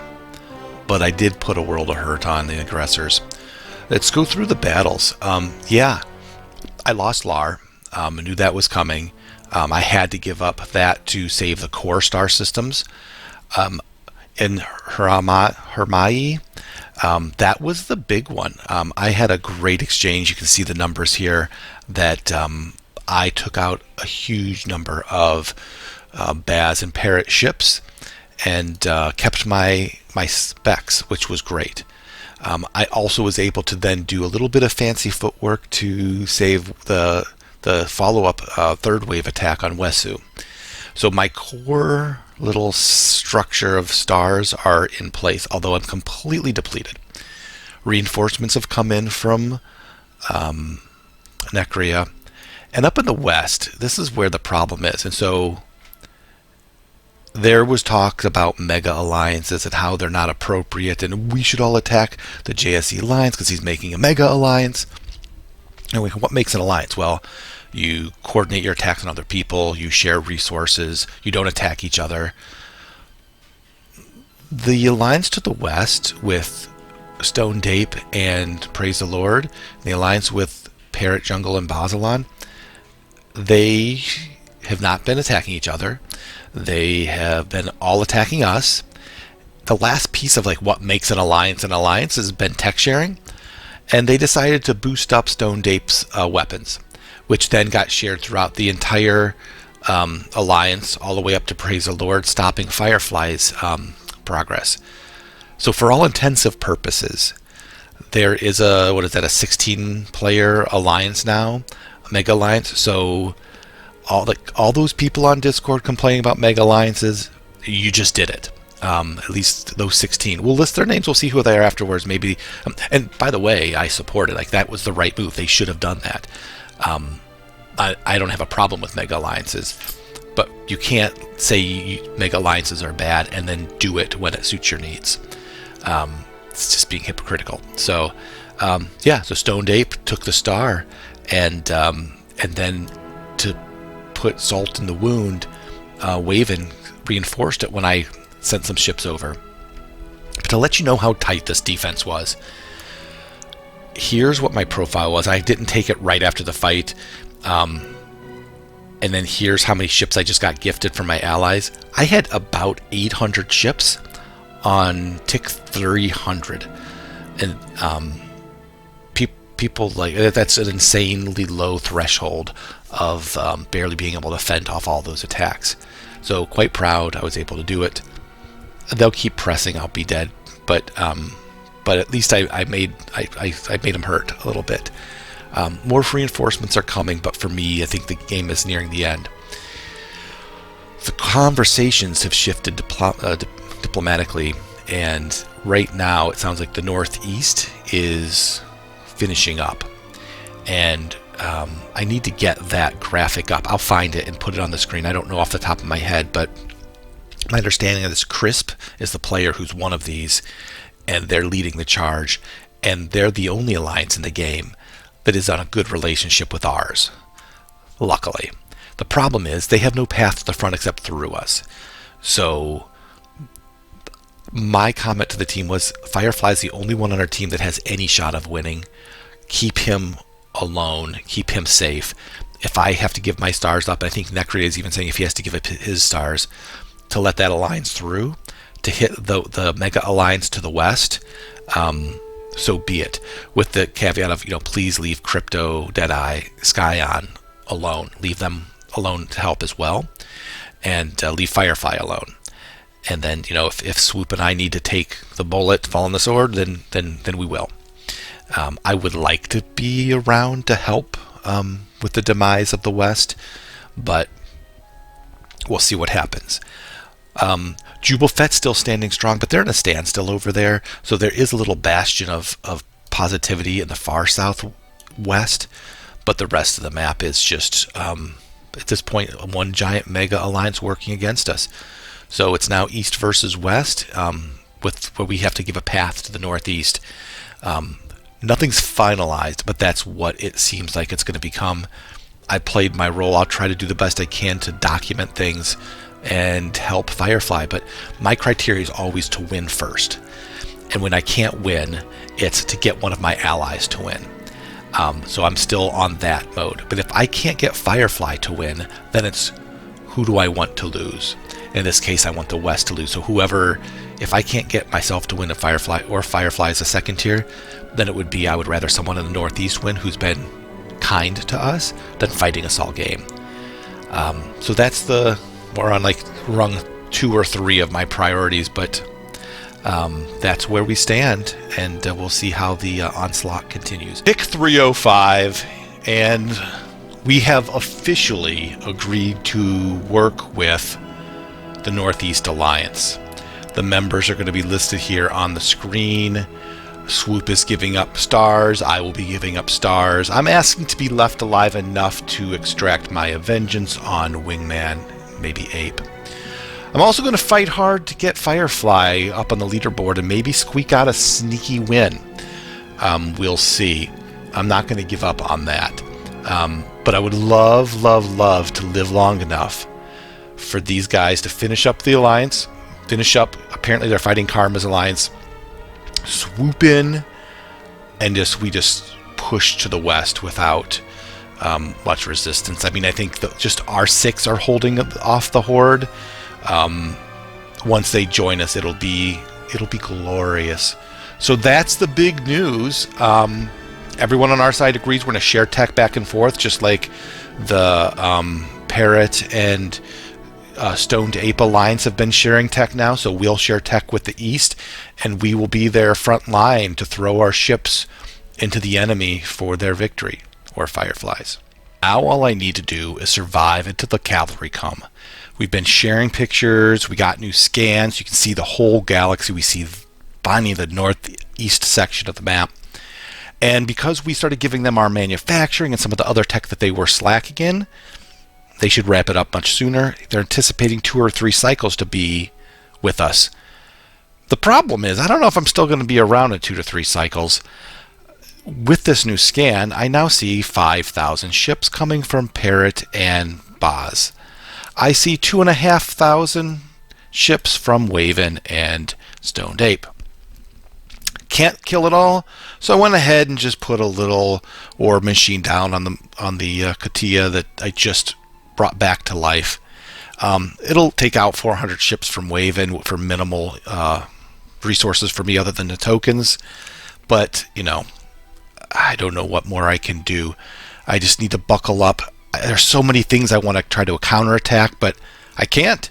So I am in ball up into the fetal position mode, wait for the cavalry to arrive. I just hope I can survive. Not much of an update. Things are slow. The map I've created shows which borders we're at war on in red. Spoilers, it's nearly all of them. We've just got the one NAP in the north. But there's some good news. We've taken a star from Grey Mason. He totally should have won the battle, but he left one smuggler behind, which turned his victory into a narrow defeat. Purely accidental on his part, and I actually feel bad that it happened. They've been playing so well otherwise, defeating us again and again expertly. But it's 1 star, we'll take it. Clearly, he was too busy laughing at the parrot carrier puns to remove his smuggler. I wake up to a message from Necria shortly after. It looks like their morale may be beginning to turn. He's asked us to give him a NAP, which 10,000 dead ships later, we're happy to consider. I'm already sending ships towards Florida now, so if I'm instead able to move them all that direction, that will be a big help for a faster victory in the west. But an ominous silence follows my reply, and despite reaching out to his allies Grey Mason and Firefly, nothing more is heard.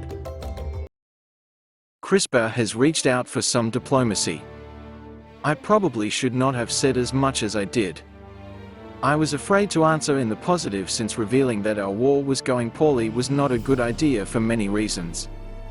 It could make the enemies more determined and fight harder. It could have influenced him to prefer Grey Mason over my alliance if we were weaker. I became suspicious of such interrogative questions. Information is needed to make a move, and I did not trust a rival power with details of the politics in the area.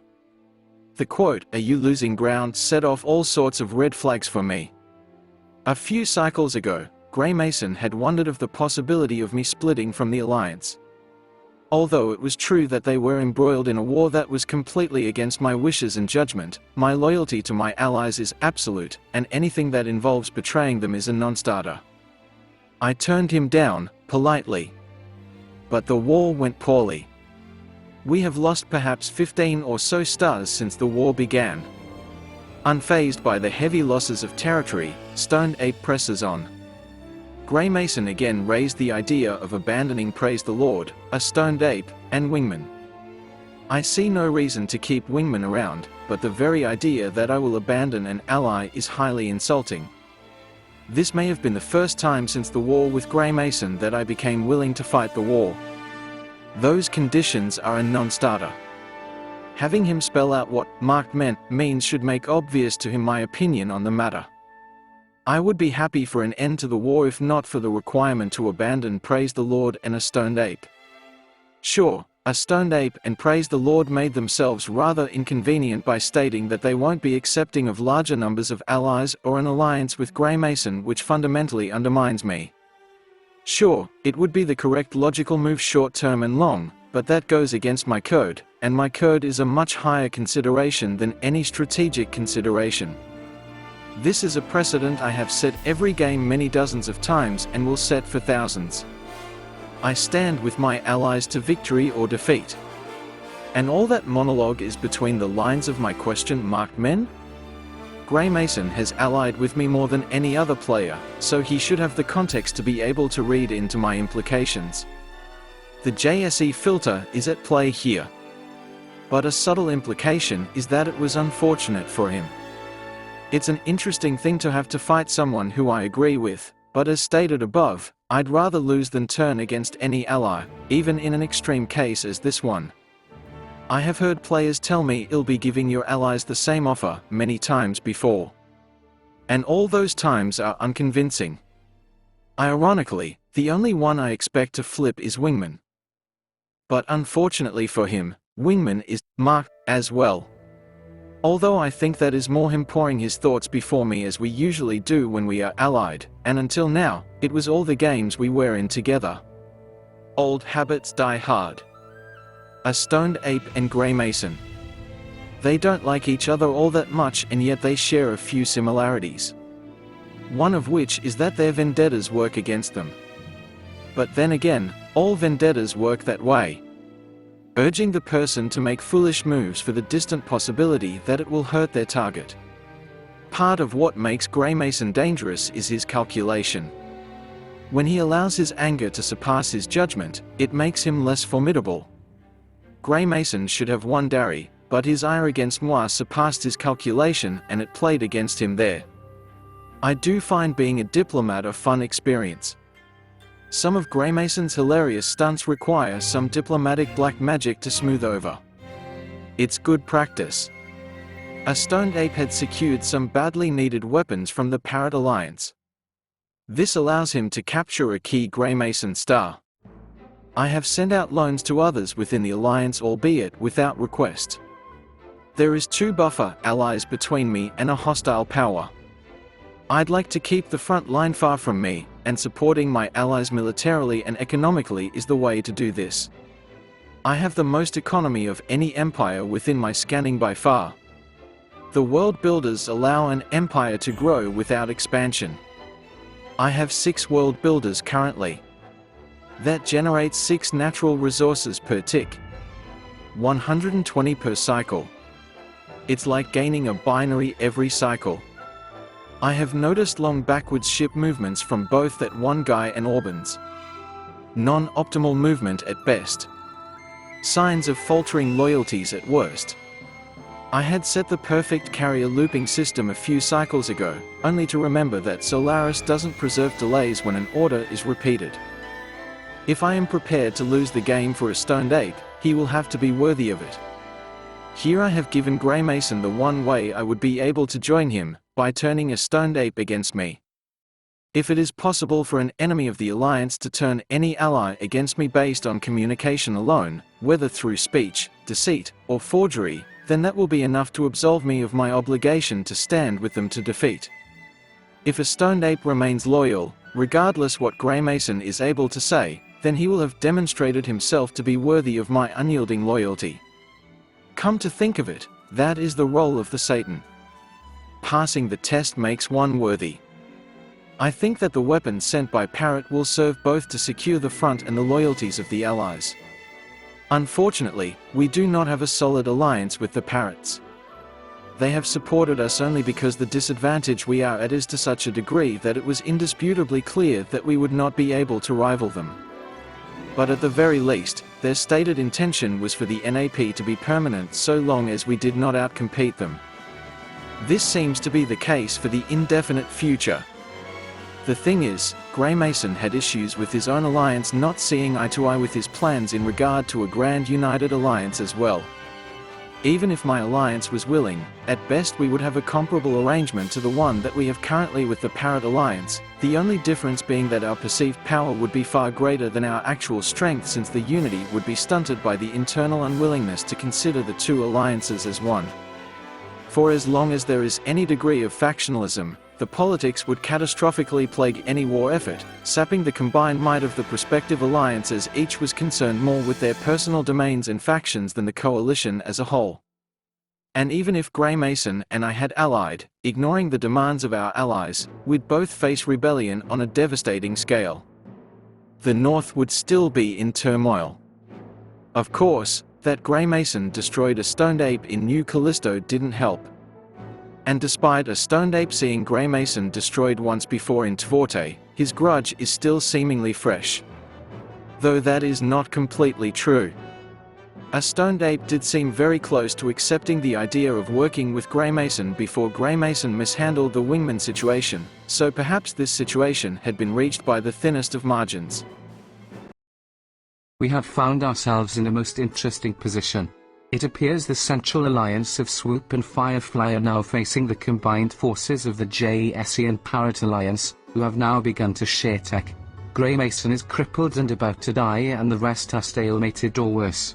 I have consulted out-of-game sources to gain perspective to what would be considered a mega alliance, and get confirmation that the actions in the far west qualify. That means that if the Central Alliance falls, we most certainly are next. Action is required, and much thought needs to be put into this galaxy-defining choice. This situation offers us the opportunity to determine our own fate. We have 3 options on the table. Option 1. Take on Cyan and swoop as defectors from the Central Alliance and face the West with our 7 plus those 2. It would be 16 versus 9 in their favor. Option 2. Create a game-long non-aggression pact with the Central Alliance and be given a pathway to the front line. Exchange tech freely, and everyone gets a chance to duke it out. Option 3. Ignore the plea for help.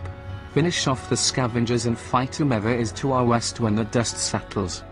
The team debated and discussed and ultimately felt like our best chance at victory was option 2. We had no confidence that the Parrot and JSE Alliance would ever fight each other until all other empires were gone. Our best chance was to group with the beaten up but strong Central Alliance.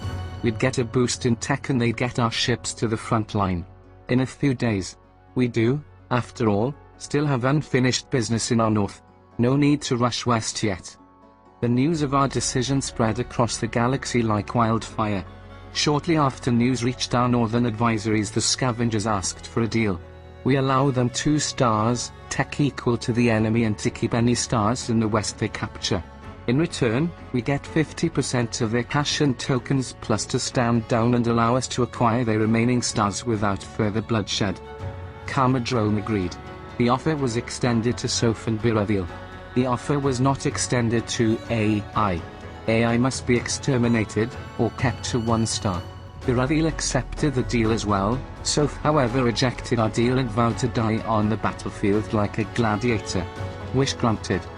It will take a few days to clean up the north, and a few days to travel west to the front line. Especially for our furthest eastern empires. But Cream Pie is the closest and should stand to gain some new territory the fastest.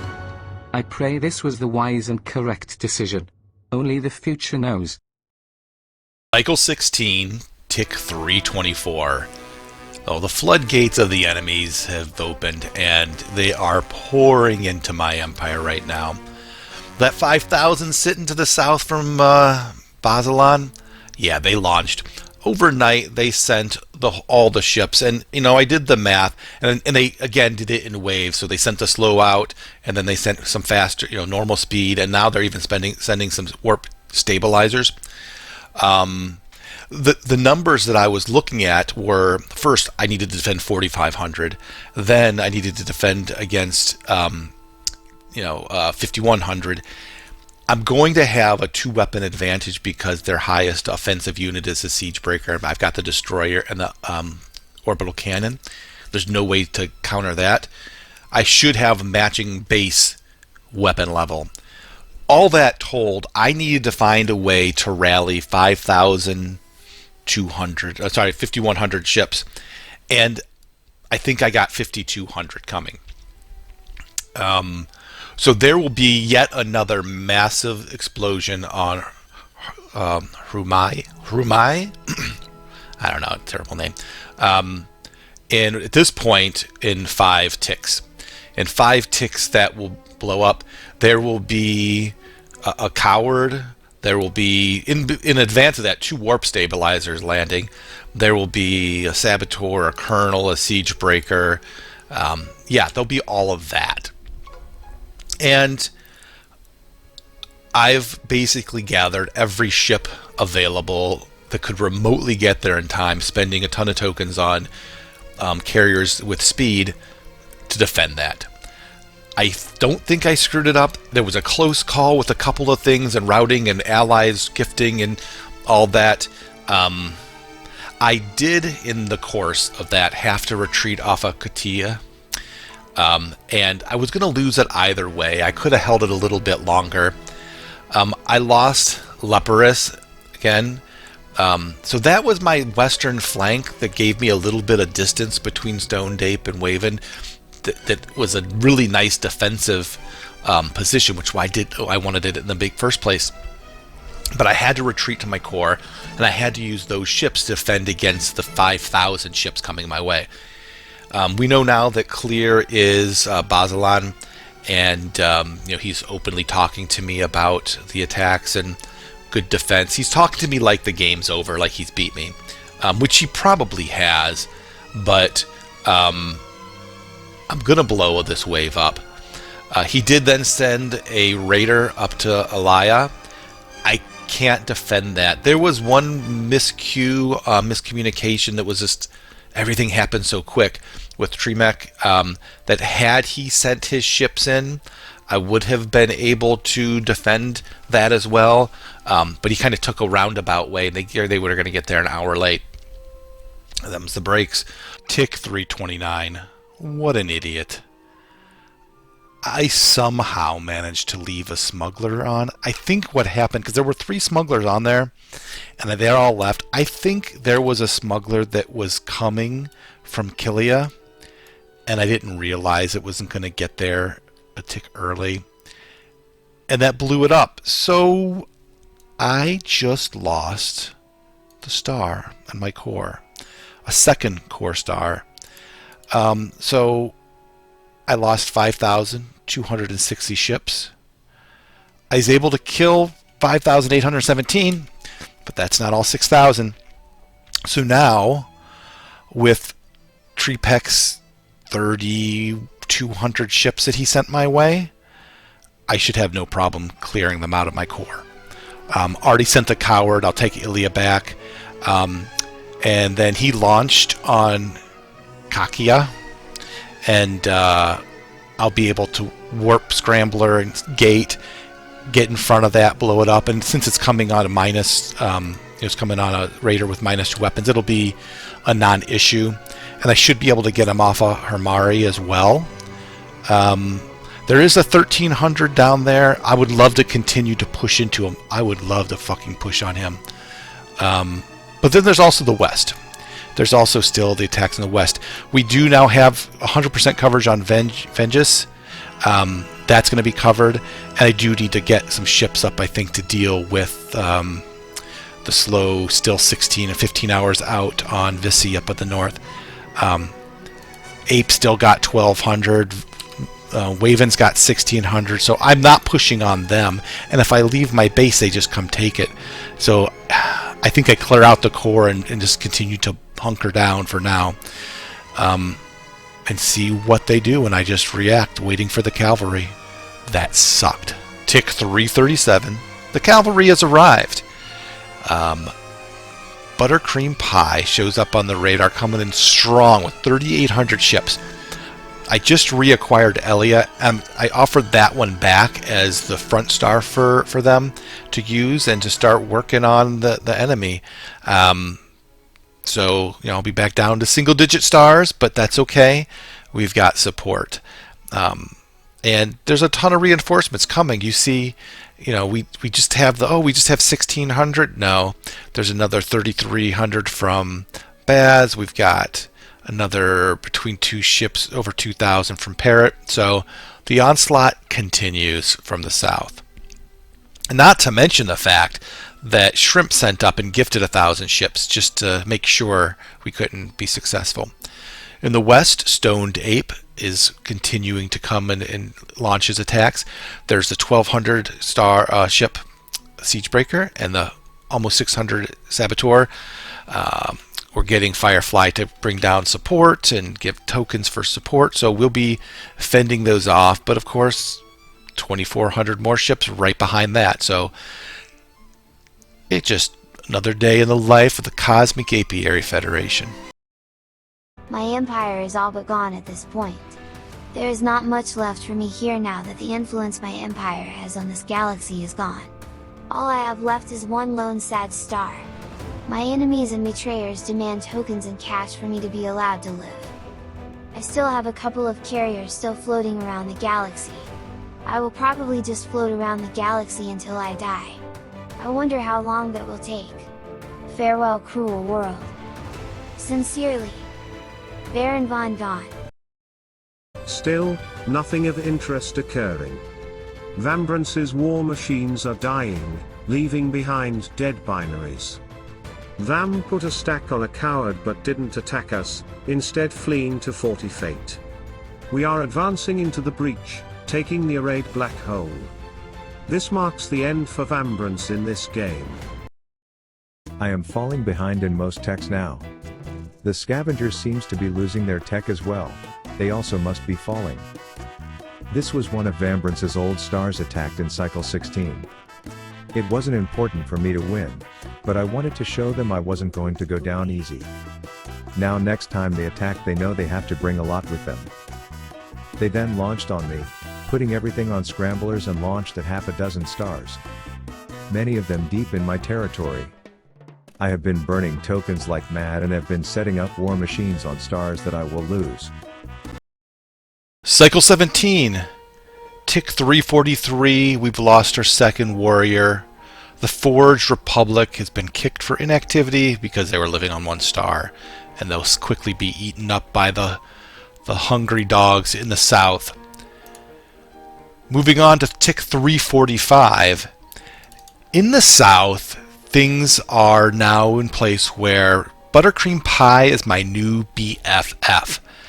Tremec's got competition. He's been sending me like 10,000 ships over the course of the game. But my new buddy here came in with 3,800. Immediately siege breaks into Hermione and got blown up. But, you know, A for effort.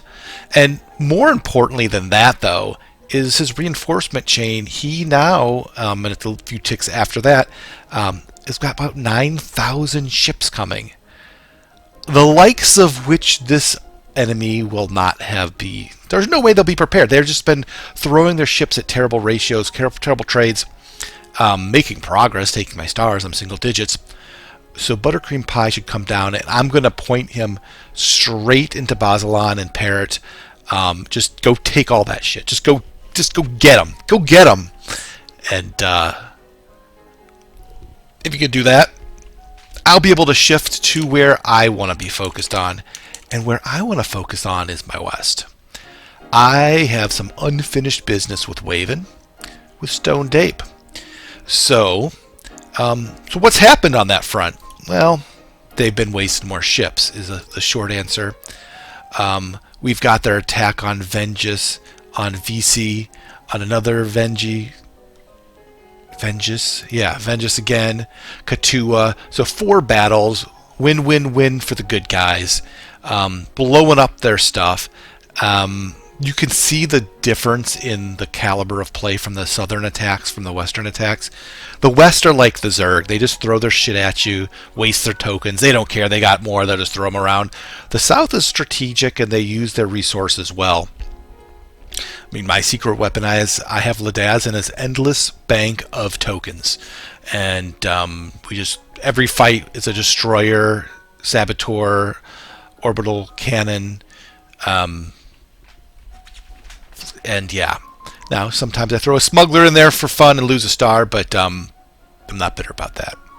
But no, been holding strong. And on the west, there's one more big group of ships coming, but with the reinforcements from Tremec, I'll handily deal with those. There was a little bit I had to go back to Daddy Ladaz for some tokens to deal with one of these fights, but the nuances aren't important. What's important is I haven't lost this western cluster of 4 stars, which is really like it's my last little bastion of hope. I mean, give me a little something.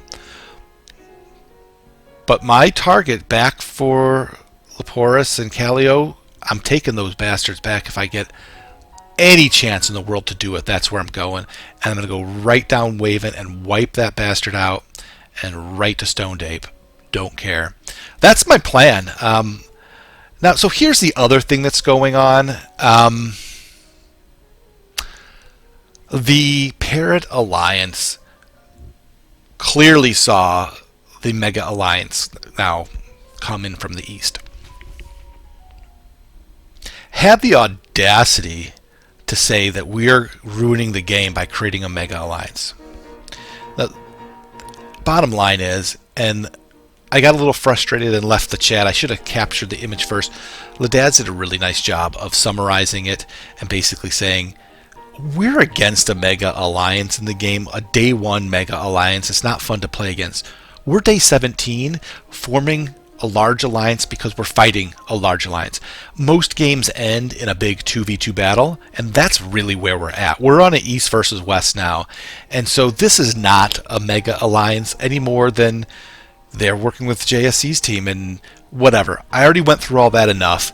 Needless to say, though, it came to a head, and quite honestly, the conversation went on and on. There was, you never tried to negotiate, and blah, blah, blah. One thing came up, and I'm going to bring it up because right now I'm a little salty. So you remember, go back maybe a week, where I was suspicious of Necryot. I'm like, he's really not helping me that much. He's never given me a token. Still to this day has not given me a token. And he's giving me ships now, which is great, but they're always like last minute skin of your teeth. I'm given just enough to not die, but never enough to grow or do anything. And I feel like I'm intentionally neutered by not being able to grow. Now, part of that is just my frustration and not fair, because I do think as a whole the right thing is for Ladaz to grow in the north. Like, that is the win. I'm not going to win. But you know, I told you my spider sense was tingling, right? Like, I said that. And when Necria and Clear, who is now confirmed as the Jungle Parrot, were talking, this came up. Necria like, I don't like my chances if Grey Mason gets swarmed by you guys, and then Firefly and I have to split forces and fight across 2 fronts. GM has burnt all bridges. Releasing a map my side of the galaxy to all players in the games was not cool, essentially showing the northeast where the southwest are. And then Necria did what to me is crossing the line, which is, what if we could kill the Batman and not risk JSE snowballing? Because that is on the table. Like, I'll be the first. If I'm in an alliance and there's somebody who's AFK most of the time, I'm like, I give them a chance, but after a while I'm like, okay, you're hurting us. We need to use those resources. And that's going too far for a lot of people. A lot of people are like, once we made the blood commitment, I'm never breaking it. And I'm a little bit soft where people aren't pulling their weight. Or there was a game with Mar where he was letting people take damage using speed carriers to get ahead of them to take all the stars. Like, that is playing against the spirit of what an alliance is. And in those cases, I'm like, I'm okay going after an alliance member. But I'm like, what I'm not okay with is someone who's active, attentive, trying their best, doing everything they can, sacrificing themselves for the greater good, and then to still be thrown as a trade bait. I'm not cool with that. So, like, somehow I'm the bad guy. Like, Grey Mason has burnt the. I made a funny video. I showed a map. Who gives a crap? Like, that is not this horrible thing. Being willing to throw your own teammate on their bus. Like, I'm not comfortable with that. Tick 357. So where do we go from here? I've been for 7 cycles in a row fighting 2 fronts, 4 to 5 players. Every hour, almost on the hour, a new attack launches. It is exhausting. And to find out that during that time your alliance was talking and trying to trade your life away for their protection doesn't sit well. I'm not going to stab them. I'm not going to flip. I will not do something that tarnishes my reputation. But clearly I need to take matters into my own hands. After blundering the negotiations with the West, put my faith in my alliance, in Necria, to do the negotiations, which basically he was just going to let me die. So I said, screw all that. I'm here for myself too. And I know that Clear actually likes to and wants to negotiate. Don't know about Baz, but seems to be kind of cut out of the same cloth. And so I told them, listen, I would like to have a local non-aggression pack just for the 3 of us. I can't control my alliance, but I'm tired of fighting you guys. keep all the stars you've taken from me. I'm not going to ask for anything back. I'm going to ask you to not attack me anymore. And in return, I won't attack you. I need to give one of my stars to these Northeast Alliance people coming in, but I will not help them fight. And they were concerned about, well, what if they go onto my star to launch? I said, I will ask them not to do that. Please don't use my stars to launch an attack. Because they need to have some counterplay. If they go on my star and launch, then, you know, I'm like, well, you can't attack me, and then it puts them in a bind. So, Northeast Alliance, you're going to come across the galaxy. It's on you to fight them. And why would I want that? Well, first of all, I don't want to fight 4 people anymore.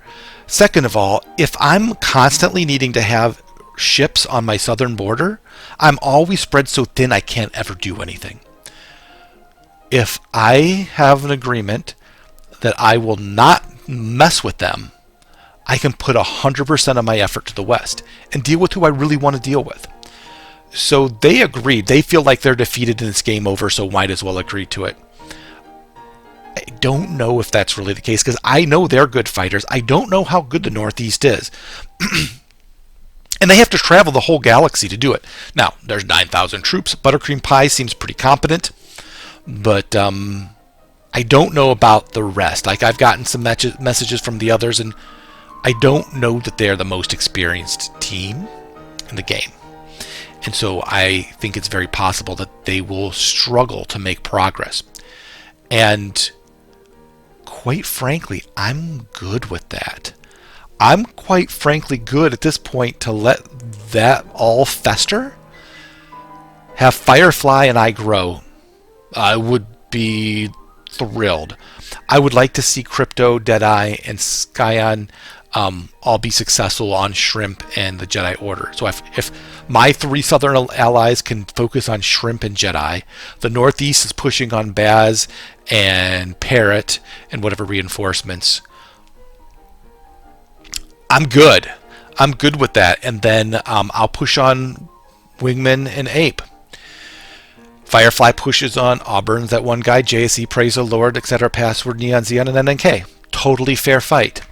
So that's the deal. They agreed. In full disclosure, I was going to not tell my alliance about this, but I thought, I'm not doing anything wrong. And I would rather them just know up front that this is what I'm doing. I'm tired. I can't keep fighting like this. I need to do this for my own mental health.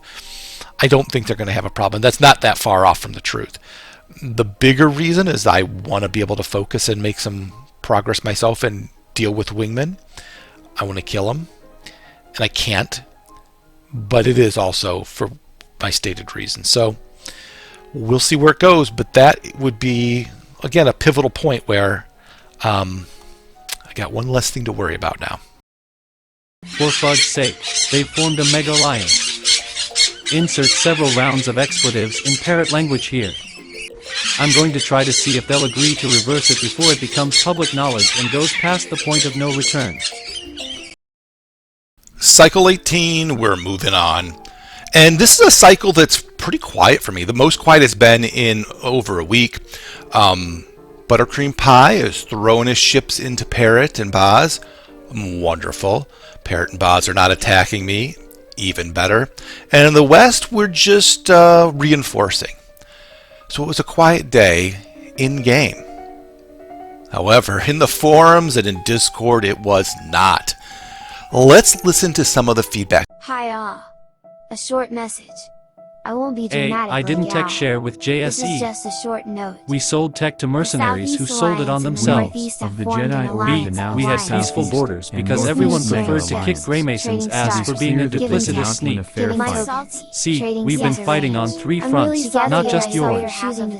You can't handle that you lost to 3 empires and not 17. My entire alliance responses with these rules. Again, as soon as you guys found every possible excuse to follow them. My take on these complaints and this feedback is that it takes a lot of mental stamina to fight in unbalanced odds. Waiting and hoping and working to eventually turn those odds into your favor, not knowing if it's even possible, but trying and fighting to the bitter end. This game is as mental as anything. And if we've broken their will, then hooray. I mean, after all, that's part of the game. We've had no luck on reversing the Mega, and now it has become public knowledge. nobody on the Mega Alliance is interested in listening to why their move here was a step too far. My team are being offered a choice. Join JSE and form a Mega Alliance of our own or die. As we've never been with JSE and we're not interested in starting a Mega of our own now, we're choosing death and bowing out. We're not interested in joining a permanent alliance with JSE just to justify their fears. So this will be the last cycle I log in the diary unless they unally. But from the chat in the public thread, there's no hope of that. They seem to think we're cooperating to get an indomitable star and tech lead. Laughable, whoever spread this misinformation to the galaxy is the real MVP. If we have such a tech lead, why is JSE 19 techs behind me? And why am I behind Greymason's alliance in weapons and terraforming? If we are conquering the galaxy, why are the only stars we've managed to take from Greymason in 11 days of fighting located in this tiny box? If we've rejected all negotiations, where are all the offers and back and forth deal making to our team? I've seen this behavior from CRISPR before, and it's impossible to talk him out of a Mega once he's formed it. As for Necria and Greymason, I'm disappointed. We'll down tools and they can come eat us if they think that will be fun until they feel like ending this game. The Alliance in the northeast and Alliance in the southeast have allied. Fighting against half the map, we cannot win. We agree not to respond to a Mega Alliance with a Mega Alliance.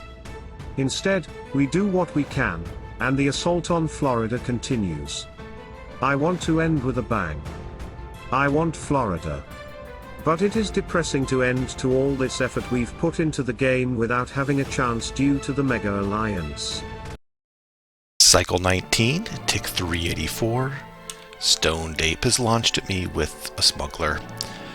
6,000 ships into my 34, but doing the math, I only need 38,000 there, so easily can defend that. The one thing to look out for is Waven.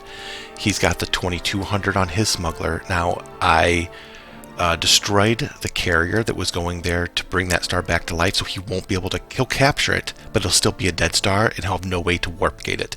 So those ships will go off just regular ×2 and not with the warp gate, which will give me time to react wherever he pivots to. I'll still have enough on Wesu to defend if he pushes there, but if he pivots up as well, I should still be able to get there and cut him off. So either way, I'm okay. We've got about 800 at Urim that's going to be able to support me, and then Tehul, CRISPR, is donating me generously 1,300 ships, and they'll be able to get in position to defend as well. So with that, I might be okay. Oh, and on top of that, Kip will be joining me. They are 5 hours from arriving at Urim. Now they only have 1,400, but again, that should be enough between the two of us, hopefully, to be able to get these 2 stars back, Laporis and Callio. Looking at reinforcements coming from AP's got another 1,800 that are ×2, 13 hours away. So if I can get to his star in 13 hours, I could take it. I don't know that I can. We'll defend and see if I can counterpunch. Pick 392. Last night, his ship blew up. Massive destruction. And I had enough around to counterattack. So, warp stabilizer, I'm jutting over there. And it looks like I'm going to take the star. It looks like I'm going to finally retake one of my stars. I'll send reinforcements. I'll do all the right things. But that's wonderful. The only negative thing is, in all of that conversation, I asked Buttercream Pie to come up to Wesu to defend me, and I'm like, oh, you know what, I don't need it. And I asked him, just please don't attack them, please go back to Eliel. And then I sent a note, what I thought was to Parrot and Baz, saying, hey, don't worry about this, I got it under control, I'm managing him. Yeah, I sent that to the entire alliance, like our alliance and the northeast corner. Like at work when like reply to all and like put in something like, oh, Susie's a bitch. Oops. Like that's kind of what I just did. I'm going to just pretend I didn't do that and completely ignore it if asked, just to pretend I didn't do that. Meanwhile, in the north, Firefly Ladaz is tearing shit up. He is putting on a masterclass up there. I'm honestly not able to keep up and follow it, but there's shit moving everywhere. And he's taking stars and defending all these attacks to the point where, again, broken spirits. So, remember Password and NNK, and then we were trying to get them to flip to us earlier on. And basically they're like, well, give us manufacturing. It's like, you're just trying to get our tech. And there was no commitment. And so he sent a message out he's saying it's becoming abundantly clear that I've made a terrible error in not taking your original offer. Do I have room to negotiate, or I've been marked for removal?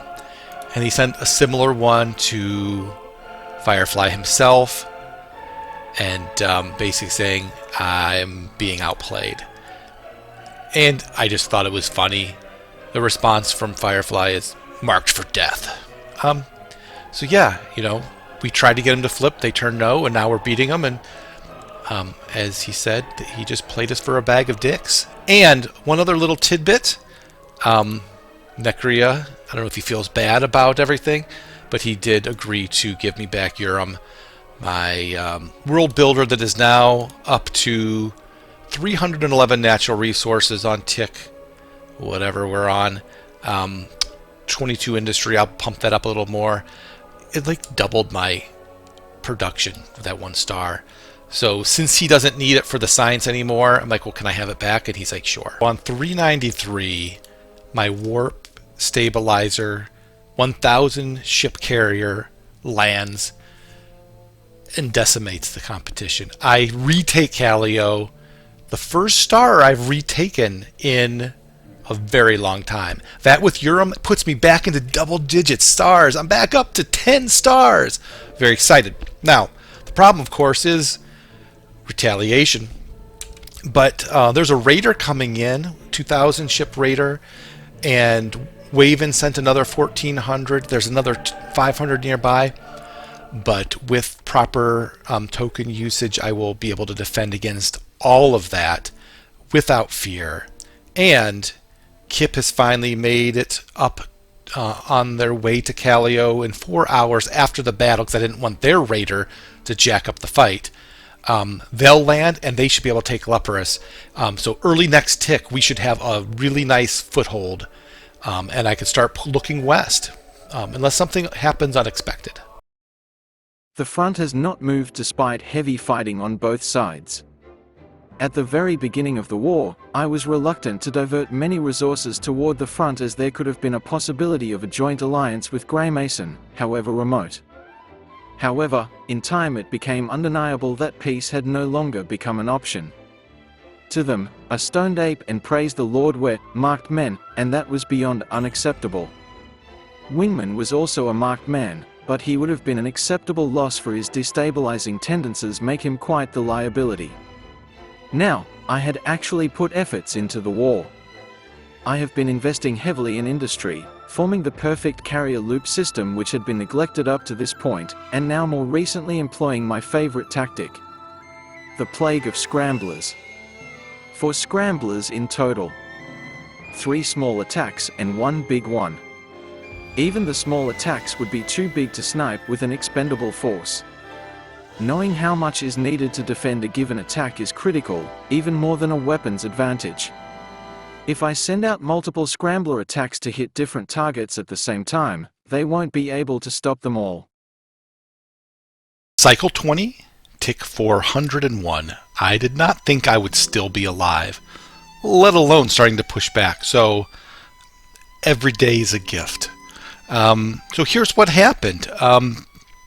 Stoned Ape and Waven did not get a weapons upgrade. I went whole hog, max, and blew things up. Completely defended with much despair. Kip's going to be taking over Leporus. We'll be there in 2 hours. And I had a decision to make. I was able to defend. Waven, when a wingman, went on to Wasu. I'm going to be able to defend that. And I'm going to get Katua back, right? The dead star. I'm going to need to send about 1,300 ships over there before he arrives, but I should be able to do that. But the next step is hard because this is the whole reason I didn't go there, is this choke point. And right now he's got that scrambler. I don't know what he's got. But I've seen him moving ships north to deal with Firefly. So he can't have that much. And I don't think he's got 1,500. So we'll see. I'm taking a warp scrambler. Warp scrambler? No. What is this? A warp stabilizer. 6-hour trip if he doesn't cut his warp gate. If he put something like the mushroom on it, right? Well, that wouldn't even work. So, yeah, all he can do at this point is cut the gate. And if he does, that's just slower reinforcements for him. But I am pushing in on him right now. He'll have at least 500, probably 600. He may blow me up. But if I can take Salto and get reinforcements coming up, I can do some damage. I'm just going to keep moving all my specialists up and keep getting those good trades. Stone Dape's coming with another 2,400. They're going to get to their launch point in 4 hours. We'll see what they do, because after that, they used to have a really quick jump, and now they got to make that huge chasm of an attack again, which by the time they launch and it lands, I could have made 3 times as many ships as what he's going to launch. So it'll be interesting to see if he deviates his play or not. Here's what else is going on in the world. The South is finally prepared to attack, and they have this plan that Crypto put together. Basically, it's going to be mass scramblers. They're just going to, they've been using the scramblers and hiding their numbers in Nebula, and they're going to go ahead and just hit all these different targets and try to get all 3 of them on shrimp. Skyon of Snurp has not been sending me ships lately. That's allowed him to build up for himself, and hopefully that's enough. He's going to try to take out Norm and then hit the shrimp, and we'll see what happens down there. It'll be interesting. I'm telling him to try to avoid Bazelon and Parrot. I don't want to shake that tree, to be honest. And then in the north, we have a little issue with scavengers and Berthel hitting Necria, but not really a big deal. The Northeast is slow getting to the front, and even though it's a quote mega alliance, Firefly and Swoop have had no ships supporting them in the Northeast. The South has had no ships supporting them in the South. There is literally nothing helping them. Now, I've had 15,000 plugging the middle and dealing with Parrot and Bazelon, but really the help has been security in our flank and tech. That's been the big help. And, last cycle password was basically saying, wow, I made a mistake. Can we renegotiate? Today, Praise the Lord had a similar statement of, I may have miscalculated. No shit. You're fighting Ladaz. And it's not going well for them. So I find that quite humorous. The tides are turning. I think Firefly's got a chance to win this, and I've got a chance to get some vengeance on Wingman. Tick 417 winding down on cycle 20. The attack on Celto was successful. Just the weapon difference between weapons 26 and weapon 17, even throwing on a war machine didn't matter. I was able to take it and then reinforce it. Now, he did get a war machine on, and at this point, there's only, 11 hours left. So I may bring it back to life the following tick, because it's a good forward star and a good choke point to rally everything to. To go to any other stars for them, they're going to have to go over a big distance that I'll easily be able to defend. So I think that should be where I get everything to. The question I had in my mind was, do I press forward? Because I've got enough to take Wingman's home star. And I think the answer right now is no. He put a war machine on it, and that's not the big concern. I can still take it. The big concern is Stoned Ape. Stone Ape's about to have 5,600 ships on his forward star. He's got another. Now I've got vision all the way back to pretty deep into his base. Another 2,200 or so are going to be arriving in about 10 hours. He's got basically every 12 hours another 2,000 ships, or it's increasing up to like 2,000 to 2,500 ships every half day, which is way more than me. The only advantage I have is he throws them in with inferior weapons, attacking with inferior weapons, and into my specs, so I get good trades. If he weren't doing that, I would be in big trouble. But even still, his presence and gathering there is keeping me from pushing on Waven, who, honestly, I'm so close to being able to just run rampant through his entire empire. But Stone Ape is keeping him alive, so unfortunate. Our attacks in the south so far haven't really netted much. We've been defended. I think we're about to kill Norm, but other than that, nothing major. Kip is well established, has reinforcements coming slowly. In my base, we have the Sovereignty of Pell. 2 hours away. At the end of the cycle, they will reach Wesu, where presumably they'll attack Hermione, whatever that star is I could never pronounce, and hopefully not piss off Boz that they're attacking from my star. I really can't stop them to do that. But if they take that one star, then they'll always just rally there, and then that's end of story for me. In the north, Firefly lost a couple stars from all these attacks, but is still mostly intact and doing okay. The northeast are coming, but so for example, Tahul, Crisp has the highest signs, but it's like, well, I'm not fighting yet, so it makes more sense for me to get terraforming. But yeah, but we are. So they switched it back to Firefly. We've got a big lead. We've got a couple weapon lead, but yeah, it just... They're playing for the Buttercream Pie / Tahul win. One of those two to win on their side. And our side, it's Firefly. I mean, I think those are the three contenders in the East. For me, I'm happy to be back up to 12 stars at this point.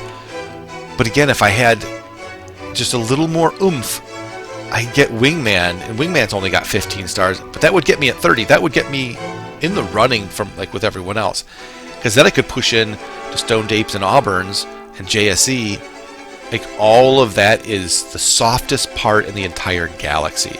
If I push in and take that, there's a theoretical chance that I could actually get strong enough to be a contender. Not really planning on it going that way, but if everyone else kind of were at stalemate and I kept growing on the weakest players, it's possible. So I'm going to keep pushing for that because I want Firefly to win if I can't win. But if I can win, that's still my goal. My goal is still to win. There's no doubt about that. But if I can't, then I want it to be Firefly. And if Firefly can't, then I want it to be Tahul. That's my hierarchy. As the war progresses, we continue to lose more ground. The war seems to be going slightly against us. There is no question that the player who we fight is very skilled indeed, parrying the numbers we throw at them. Moreover, rumors circulate that the Firefly Alliance has aligned themselves with an alliance east of them. However, I had an interesting conversation with CRISPR, who I think is in the so-called Northeast Alliance. He could have taken the stars handed to him for free and gained a tremendous advantage. Of course, I'm not sure it would have been the correct move, as it would pit the entire galaxy against them, but his stated reason is more interesting. Clearly, spite is a strong motivator. But strange motivations seem to be the theme here. Making the game fun is the most chaotic of the motivations, for it opens options that are completely counter to one's interests. To think, if the war with Firefly goes poorly enough, perhaps CRISPR may see attacking Firefly as the more fun option. Maybe. There had been very much drama in the Solaris chats with accusations of mega alliances. Ironically, with some who were purportedly stanchly against mega alliances deciding to form their own to counter a perceived mega alliance between me and the Parrot Alliance after one tech trade. come to think of it, the video Greymason released that revealed the entirety of the politics of the North that got him ire from all his neighbors, including the parrots, was probably specifically to prove to other potential allies that he was indeed not allied with me as would have been done in any other game. The fallout from that was very heavy. The parrots threatened Wingman and, faced with the prospect of a two-front war with both Parrot and my alliance, he turned against Greymason. I think everyone within a 20 light-year radius didn't like that move. Except me. I thought it was kind of funny. Our only non-hostile border is with the parrots. They shared tech once and not again since. They have taken a staunch non-mega alliance approach. Oddly, this is parallel to Wingman's no-alliance approach, just less extreme. All that's to say, if Greymason and I had made an alliance, the entire galaxy would have rallied against us. But since that alliance didn't materialize, they are throwing the blame of Mega Alliance around randomly like hypocrites. The irony here is that I'm probably in the smallest alliance. I only have 9 members. The war has been going on for most of the game, and we are holding for now, but losing ground slightly. Now, reports have come in from NNK that Podso is strongly considering defecting to the Firefly Alliance. I have decided to make a contingency chat so that we can better and more coherently plan our response. The thing that makes Podso's case tragic for me is that he has stantly held the line against extreme odds in many of the alliances I have helmed in the past. We would eventually win, but before that became clear, there would be some dark and brutal days of the war, and he would have the worst of it. Even despite this, he stood strong and kept the enemies at bay long enough for the rest of the Empire to fully commit to the front and win the galaxy.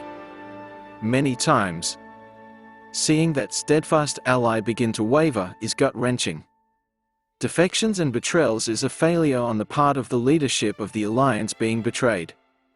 In the games where one of my allies defected, it was because I had neglected their interests severely in one way or the other.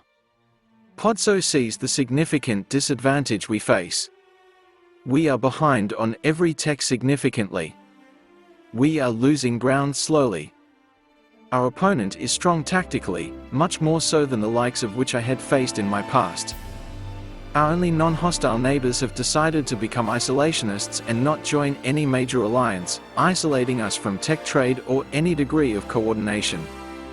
I can't realistically pretend it's anything other than dark times. However, it is in dark times such as these that a person has the chance to shine. It is only in desperate times like these that a person's mettle is truly tested. What kind of person do I decide myself to be in the face of such situations? Some things were a dilemma.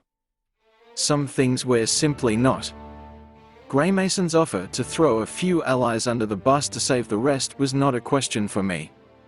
Even he knew before he asked my answer. But there were some things which I did not put my foot down on which I probably should have.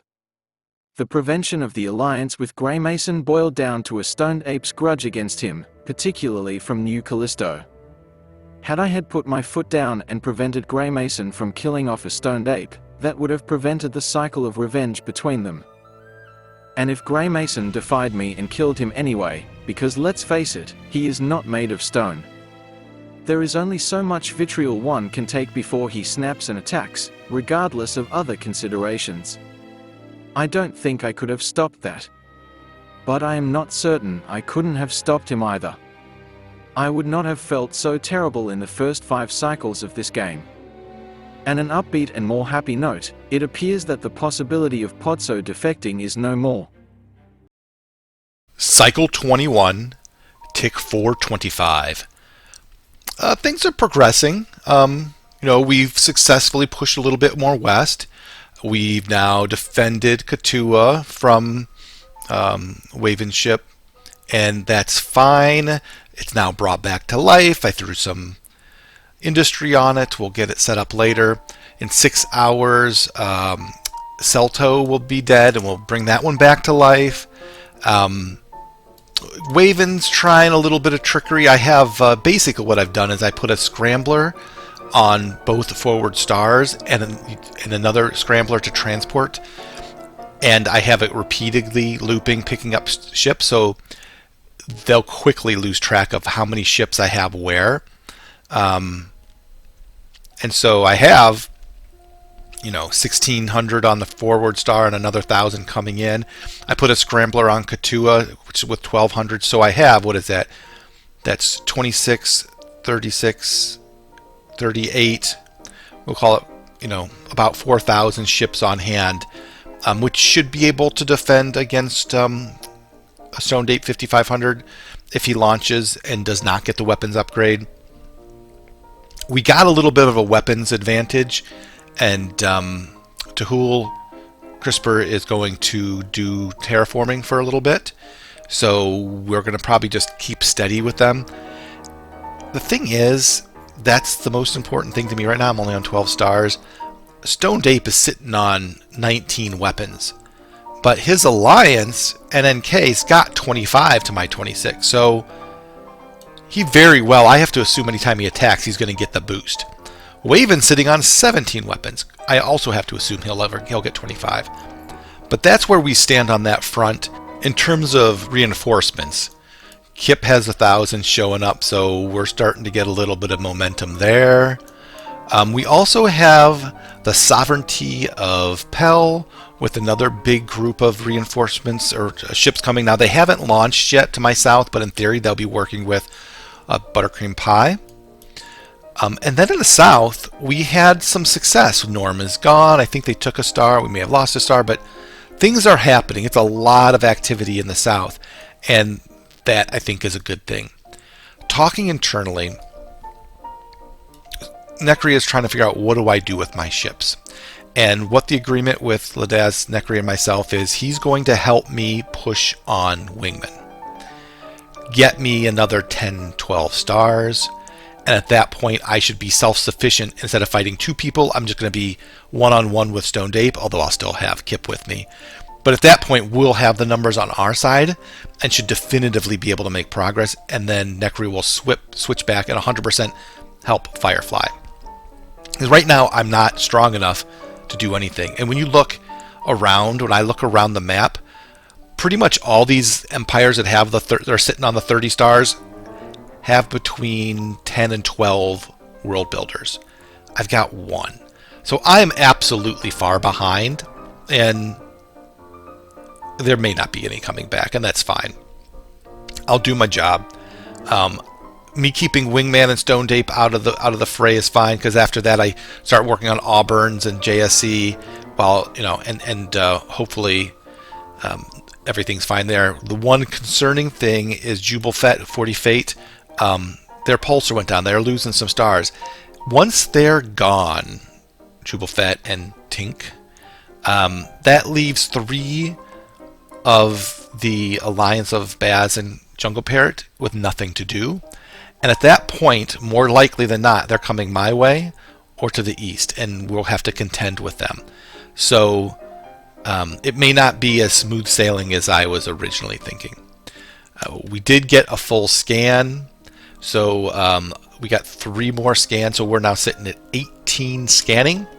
Pass that around, and it really, there's not a lot of secrets left in this game in terms of where people are at, how big they are. We're confirming everything, but visibility at this point is pretty much, you see it all. Tick 433. For the most part, Cycle 21 has just been regrouping. We made our push. We got the Dead Star revived. We defended it. We get Celto. We bring it back to life.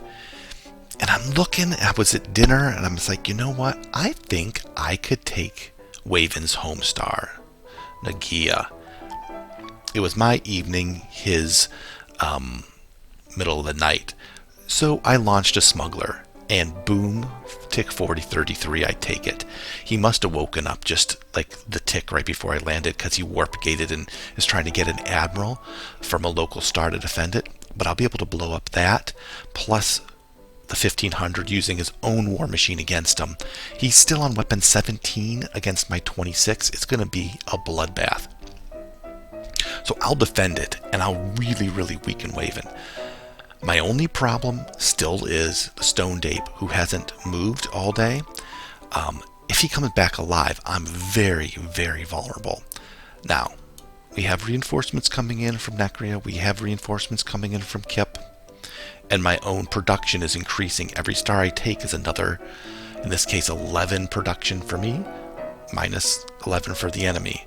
8 production for me, minus 8 for the enemy. So just this cycle alone, I've gone up 10 plus 8 plus 11. That's like 100. And yeah, it's going to start adding up. So I'm going to try to defend Nagia, get Kip up there to help me defend against an ape attack. And as soon as the ape attack is done, we'll just chew up Waven. I'm looking back at the stoned ape, and there's not, he actually for the first time has not really grouped reinforcements, so that's very encouraging. Hopefully Auburn does not also react and lets me just eat up Waven, and that'll be that. So we'll see how it goes in the next few hours and what other things happen, but Kip should wake up. I think they're also a different cycle than me, so they should wake up before me, and we'll see how it goes. Cycle 22, tick 441. Overnight, I successfully defended my new star, the Waven's homeworld of Nugia, and speaking within the Alliance, basically, Firefly said he's going to create a nap with the JSE Alliance to kill Waven. And then that'll take the pressure off and give him, because right now he's just stuck in a defensive war and everyone's looking for growth right now. So he's pushing on 3 of Waven stars from the north to relieve pressure, but then I'm also pushing west to try to get some stars. Now, Kip did move up, but hasn't attacked, and apparently there's been a bunch of complaining that I'm growing and I'm at a whopping 13 stars to their 40, but they thought they would come to the front line and I would just sit there so they could take all the stars around me. I'm not sure why they thought that. Now, Buttercream Pie has put in the work, but he's upset, and fine, he wants growth, but I'm not here for him to win. I said I would give him a star. I gave him a star. I had 9. I went down to 8 for him, and then he fought 2 of the 4 people I was fighting. No shit, it's hard. They're good. So I'm not sure, why the salt, other than they just want easy stars. And so anyway, he's basically told us he's not going to fight Boz and Parrot either. He's going to run over to the west and take easy stars too. So fine, it's a race. I'm not going to give it to him for free. And we'll see what Baz and Parrot do with that information when they see everybody abandoning that front. Game on. Pick 457. The race is on. We carved up Waven in 1 cycle. He is at 3 stars, and that's only because Kip forgot to unally with him. And next hour he loses one of the other ones. Yeah, he's out of stars really, really soon. In 5 hours, his last star goes down. Mission accomplished. Payback complete. So let's go through some of the gains here. We were fought off a Hothy, but Firefly came down and he took the entire northern section of stars. So he got 4 stars off of him, and I don't think he's going to get any more, but he did get 4 stars. So that's something. I was able to get a bunch of good stars. This 34 industry world builder star Dane. I get Parma, which is great. I have a Nebula 25 industry binary star Elgin. I got my Zhao, which I'm going to have to defend. I had a conversation with Baz. He's like, yep, sorry. He's just trying to put a hurt a little bit on Firefly, but we'll defend that. And he's going to blow up Firefly over to the east a little bit too and leave that be. And Firefly should also get Nanny, so he'll have 1 more star. He'll get 5. I pushed over Stoned Ape and got the little path that Ape was moving his ships to, and I'm on the move to get one of his black holes. And that's where I about run out of steam. I'm also going to get the black hole, and that'll take about 15 hours, and then I'll have basically a vision of the entire southwest corner of the map. So we're moving on to Stone Ape, who basically is AFK now. I think he just gave up. He does still have that 10,000 ships that everyone's just avoiding. If he wanted to put a herd on, he could, but I think he even stopped rallying all his ships over in his home base. So now I push and get what I can on Stone Ape, and then probably push on Auburn's. But if Stone Ape is just AFK, I'd probably just go take him first. We'll see what these other guys do, what Kip does, and what Buttercream Pie. They did get fussy with me, and I understand why they would be. I mean, they saw me growing and they weren't, but they're growing now. So, everyone should be happy that they're getting stars. I had a little conversation with Clear about, would he be willing to focus on killing Crisp instead of our team, and therefore letting Firefly Ladaz get the victory. Ladaz didn't want any part of that, said it felt too Machiavellian for him. I was fine to be that person on his behalf to broker that deal. He didn't want to do it. He said, let the South do what the South is going to do. So we will. So yeah, I mean, it's actually accelerated rather quickly this cycle. I am up to 18 stars. Crazy, and more to come. So I'm going to get some more stars. I'm going to keep pushing, and it's going to be real interesting to see where the focus is for Buttercream Pie and for Kip, Appleshaw, where they go. I'm in no risk with the Parrot or Basilon or Cat. I don't think any of them are going to mess with me, and so they're going to all be pushing east, and so I'll be able to grow. I mean, any delusion of me doing winning is that's idiotic. But I could get at least respectable on the leaderboard. Maybe I can get up to 30 stars, maybe 40. But that's probably about it. And the goal still is Firefly to win. So anyway, probably the best 24 or 20 hour period yet in this entire game. Since our agreement with the Central Alliance, the galaxy was in upheaval.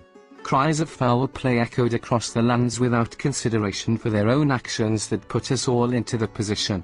I stand by our alliance's decision. I stand by my alliance. They have been brave warriors and deserve the respect they have earned on the battlefield against the Scavenger Alliance. We have cleaned up the north and began our travels west. For some, they arrived quickly. Buttercream Pie was first on the front line in force, and took on the largest of the southern forces in Bars and Parrot, immediately plugging the hole left by Grey Mason's losses. I was next on the scene, further south, and faced immense pressure and the most fearsome defense. The South gobbled up forward progress as quickly as I made it. I was clearly the target of their rage. It was a badge I proudly wear. I will honorably sacrifice my position on the leaderboard to allow my alliance a shot at victory if that is what it takes, and if that is the will of the galaxy. But I am not giving up, and I continue to rally the forces westward with haste now. There was some tension when Grey Mason seems to have made a sneaky backdoor deal with Bars to allow himself to grow while Buttercream Pie defended his borders. This does not sit well with my team, and Grey Mason does not realize how close to extermination he was. But we hold together and allow Buttercream Pie to also push into Wingman for some growth. It is now that the South seems to gift Buttercream Pie growth while defending me with their dying breath. Their play is obvious. And their play does not matter. My goal now is to bring an end to the conflict with my alliance, feeling they have had a fair shot at battle. Some empires still have not made it to the front line. And we will not simply quit until everyone on the alliance agrees it is time. We will not allow the defeated to dictate our decisions. Their sour grapes will turn into wine, and we shall drink their salty wine at the victory celebration. If it is I who ends up on the top podium, or Buttercream Pie, or even Firefly, I care less about who stands on the top step and more about all those who I've pledged my loyalty to, feeling satisfied with their journey. We press on. We fight on. To victory. To victory. To victory. Cycle 23, tick 466. Waven is dead. And I've started to take some Stoned Ape stars. He is completely AFK and just building up massively. He's actually still technically bigger than me. He's got one more star than me. I do have more industry. However, his allies are defending him. So Jewish Star Empire is coming down. Auburn's is defending him, and I can't fight all of those. Now, Firefly did get the 24-hour non-aggression pack with that Northwest group. Well, he'd been trying it. It took him so long. Basically, by the time they agreed to it, Waven was dead, and he's like, well, now I want to end it.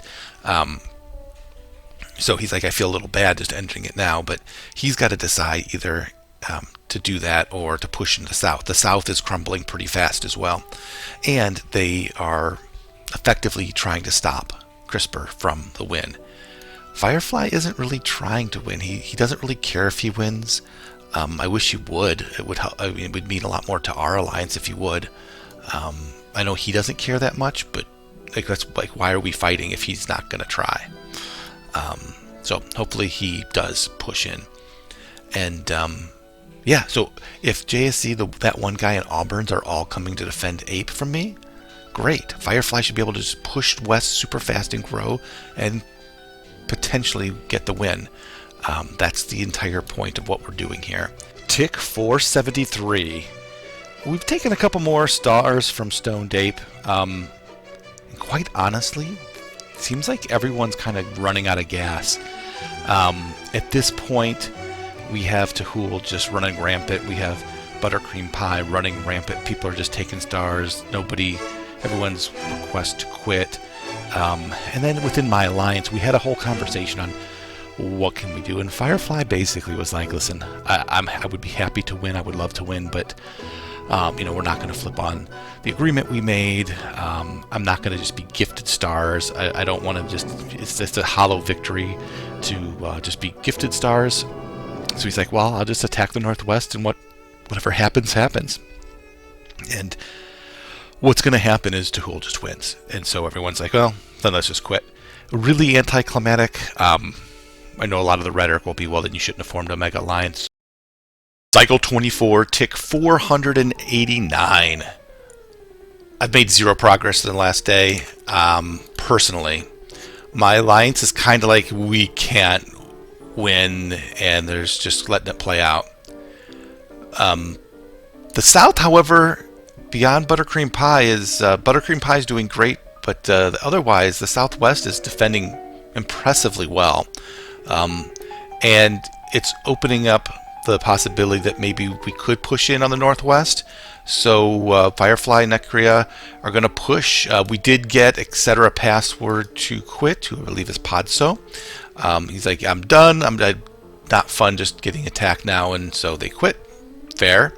So yeah, so we're going to try to fight, I guess. I'm okay, like in terms of, I'm at 20 stars, but not individually strong enough to take out any of the Northwest still, and they're defending each other, so I basically am still just in defensive mode. But it's everyone attacking the Southwest, and they're fending off incredibly well. Very impressed, and very certain that had we not grouped the Northeast, they would have won. And looking at the size of their group, Jedi Order was probably in one of the best spots, or Castle. Those two are big and strong players, so that would have been really hard to overtake. But yeah, so we're playing on.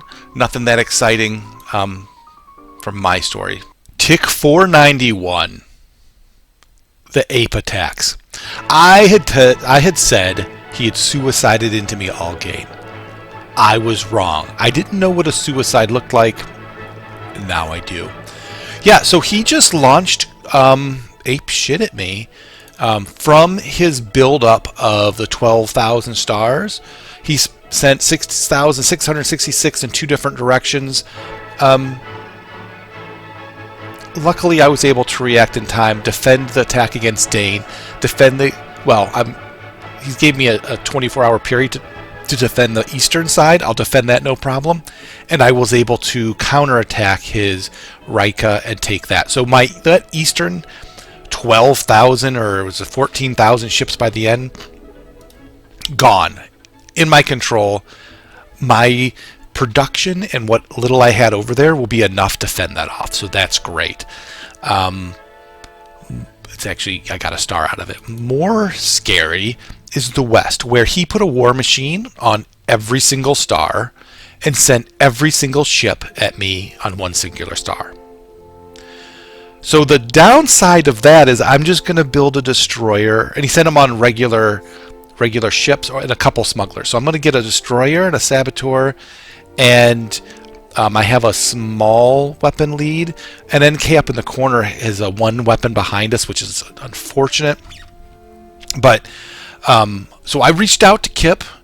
Kip is on their way, and that's wonderful because they will be with me on, what is the name of the star that they're attacking? Cantra. Cantra is the focal point for the next 2 days. Everything's heading that way. So I was able to rally the ships. I wanted to counterattack, but I looked and there really wasn't anywhere worth it compared to just absorbing all those hits. And I'm like, if I can absorb all that, I can counterpunch better than maybe taking 1 or 2 stars. So that's the choice I did. I just don't have enough ships to trade with them, especially considering both JSE and Auburn's sending ships down to support Ape as well. Which again is exactly the plan. The plan was get their attention, suck them into the south so Firefly can grow. And so it couldn't have gone any better. I am going to try Agos. I think I'm going to take it and then lose it. But I'm going to defend all the other little ancillary stars. And but even with Kip and even with Ladaz's local ships, which aren't a lot, I'm coming up short. And so I reached out to Buttercream Pie and said, hey, can you help us? And he's like, well, I can only spare 9,000 ships. And I'm like, well, just so you know, that only 9,000, I only have 20,000. So that's like about half of my entire universe of stars, or of ships. So at this point, in 4 hours, they're going to get to Dara, which is right on my southern edge, and presumably shoot up and help me defend. So between my production, between Kip, between Buttercream Pie, we hold it off. And I said, you know what, Kip, let's just split this 50-50. There's 16 stars for Ape. You take 6, or you take 8, I'll take 8. No response, but hopefully no response to that point of it. They did say they'll send up some ships. They also have, so they have 1,000 on the start to defend and another 3,000 right there anyway. So if they come up, that'll be great. Another 2,000 on the way. So between the support of Kip and Buttercream Pie, we should be able to defend it and then remove Ape once and for all. For the record, I was done attacking him. I was like, let's just end the game. And then they sent everything at me. So we'll remove that threat. And at that point, we'll be surrounding Auburn's and should be able to collapse on Auburn's. We'll see if the game's still going, but that's the plan. But more importantly, that's buying time for Firefly and Nicria to push up into the north and maybe get a win. Here's what the charts look like now for the star count that I see. I don't see everything, but for what I do see, Empires, yeah, if I go to the Empire tab, I show Tahul at 66 stars, so I think he's closer to 80. Buttercream Pie at 63 and Firefly at 59. After that, it's Jedi Order at 50. Deadeye, Skyon, 39.79, and so it drops off, and none of those I think are realistically contenders. So it's really Tahul, Buttercream Pie, Firefly as the possible victors of this game. We just got to work on that northwest corner and see what the southwest can do to defend the expansion in the south. After a long while, Lawrence had arrived to my territory. I granted him a star to secure his survival. I shall protect him with my life. It appears that some diplomatic moves had been made by my allies during my absence due to Shabos. It appears that the deal resulted in the Praise the Lord front being frozen. Their goal seemingly to be for them to wipe out wingmen. However, during this, a stoned ape has massed a large fleet to the front.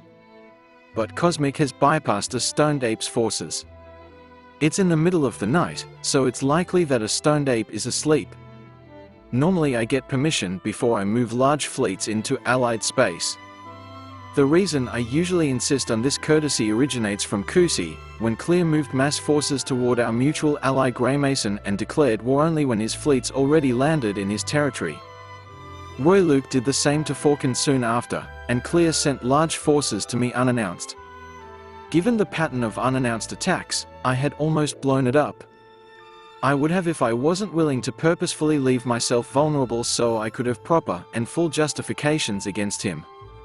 Since then, I treat large unannounced, illogical backwards fleet movements into Allied space as hostile unless such moves had been first cleared with the ally in question first. Given that I expect people to first request and wait for permission or at least state their purpose, I try to do the same to avoid unfortunate misunderstandings. Unfortunately, given the rapidity of Cosmic Apiary's assault, and a stoned ape's seeming inactivity, he doesn't have time for me to meander and get perfect authorizations. The most I can do is to inform him of my intentions and purpose for having such large standing fleets in his space. The risk is that a stoned ape would suspect my allegiances since the camaraderie between me and Cosmic Apiary is a long-standing one. My adherence to my promises and obligations to my allies far outweighs my opinions and feelings, but there is a chance that a stoned ape might doubt that, and that, when combined with a seemingly coordinated attack, could result in a bad, blue-on-blue incident if a stoned ape misreads the situation. I have pinged him. I just hope that works. Given Cosmic's assault, it's a risk I have to take, even though I hate taking these kinds of risks. Ape seems fine with death. But not on my watch.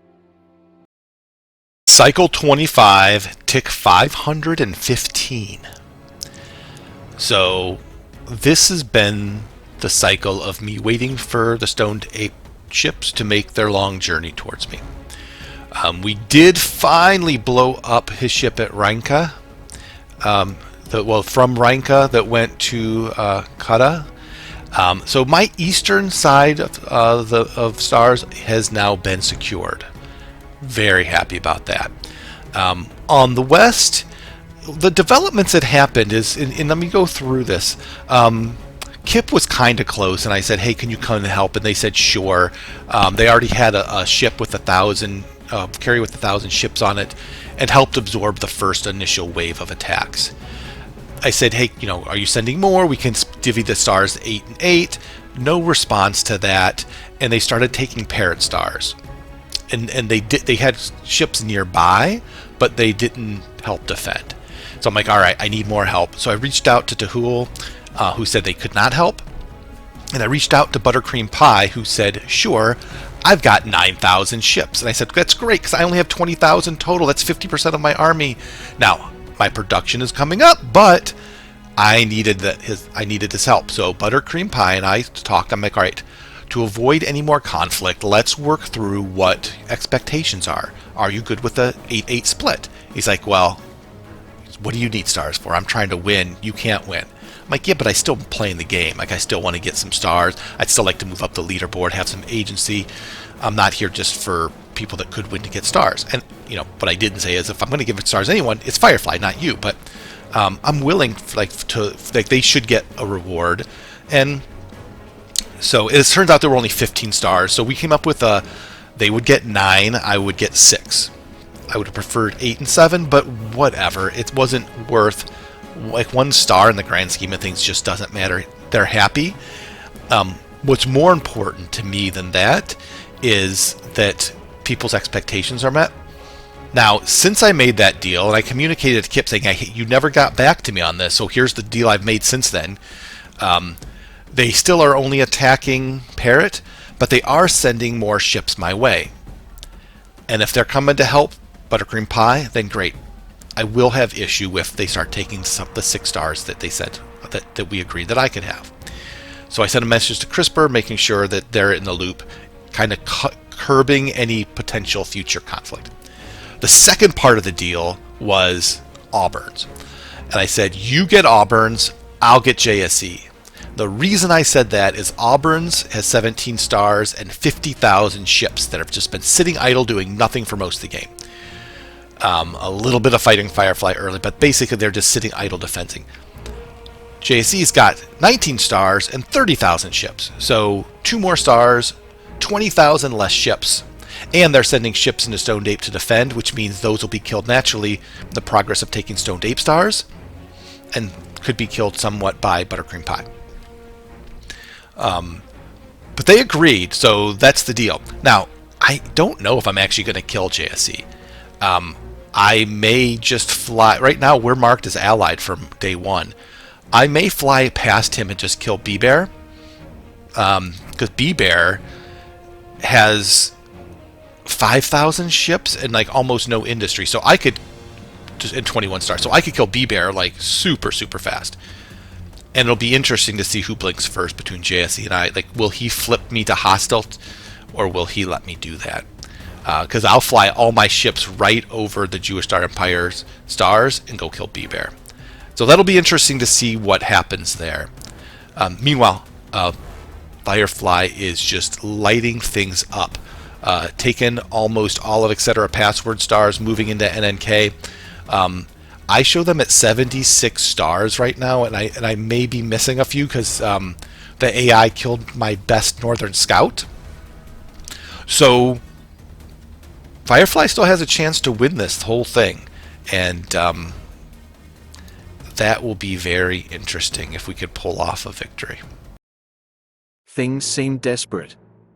Etc. Password has conceded defeat, and a Stoned Ape made a full counterattack, leaving nothing for defense. The only ships not being sent are those controlled by me and Auburn's. I think I have enough to defend any counterattack from Grey Mason. I have been trying to put in as many war machines as possible to burn it all down. I will be dead soon. But I did force 3 members of Castle's alliance to focus on Florida all game to this point at least. Bembrance is dead. I have 2 carriers hiding on QT stars. I will watch Castle come down on QT. Florida is crowded these days. I am longing for the old days when you could go to the beach and be the only one there. I've stopped logging because the game is pretty much over. Bars is gone. Shrimp and Parrot are falling. I've almost finished off Florida. But that won't matter. A depressing and disappointing ending to the match. The only reason I haven't quit is because I don't want to abandon my team. Amusingly, perhaps, I'm very strong with 740 economy, 1026 industry and 314 science. But it won't help my team. For the record, my scrambler attack went really well. We broke 40 fate, and I'm now breaking Tink. Their fate is sealed, just as mine is. I couldn't resist making one last big map now that I can see the shape of the full galaxy. As a small update, it has been 1 week since my alliance downed tools and refused to play. Not going to lie, it's not been a fun time. We've not made any attacks, but we're also loath to just give up our stars. I'd love if some of us got on the leaderboard, we deserve it. Our one victory is that Florida will soon be wiped off the map. But alas, so will Baz, Shrimp, and myself. We've taken some solace in the fact that some of their players, Snurp and CRISPR, have made pretty messy attacks over long distances with smugglers that have allowed us to inflict some devastating losses on them. Our plan is to bog the enemy down in Baz and my territory and allow the others to set up a strong defensive line in the south. Everything above the line has been burnt, everything below will be fortified. Parrot Jungle out. Cycle 26, tick 525. The game might be ending sooner than not. We are down to only 2 players left. that have not clicked ready to quit. We are waiting on Falafel and the Sovereignty of Pell. But literally every other player is ready to quit, and that means Firefly would win because based on my information, he has the most stars. In the meantime, we're counter-launching on Stone Dape and defending, so there's really nothing that exciting going on. The Buttercream Pie, he also did launch and took a star, and he's growing. I think he's making a run for it, but I have Firefly at 83 stars, Tahul at 69, and Buttercream at 65. There's your top three. Tick 535.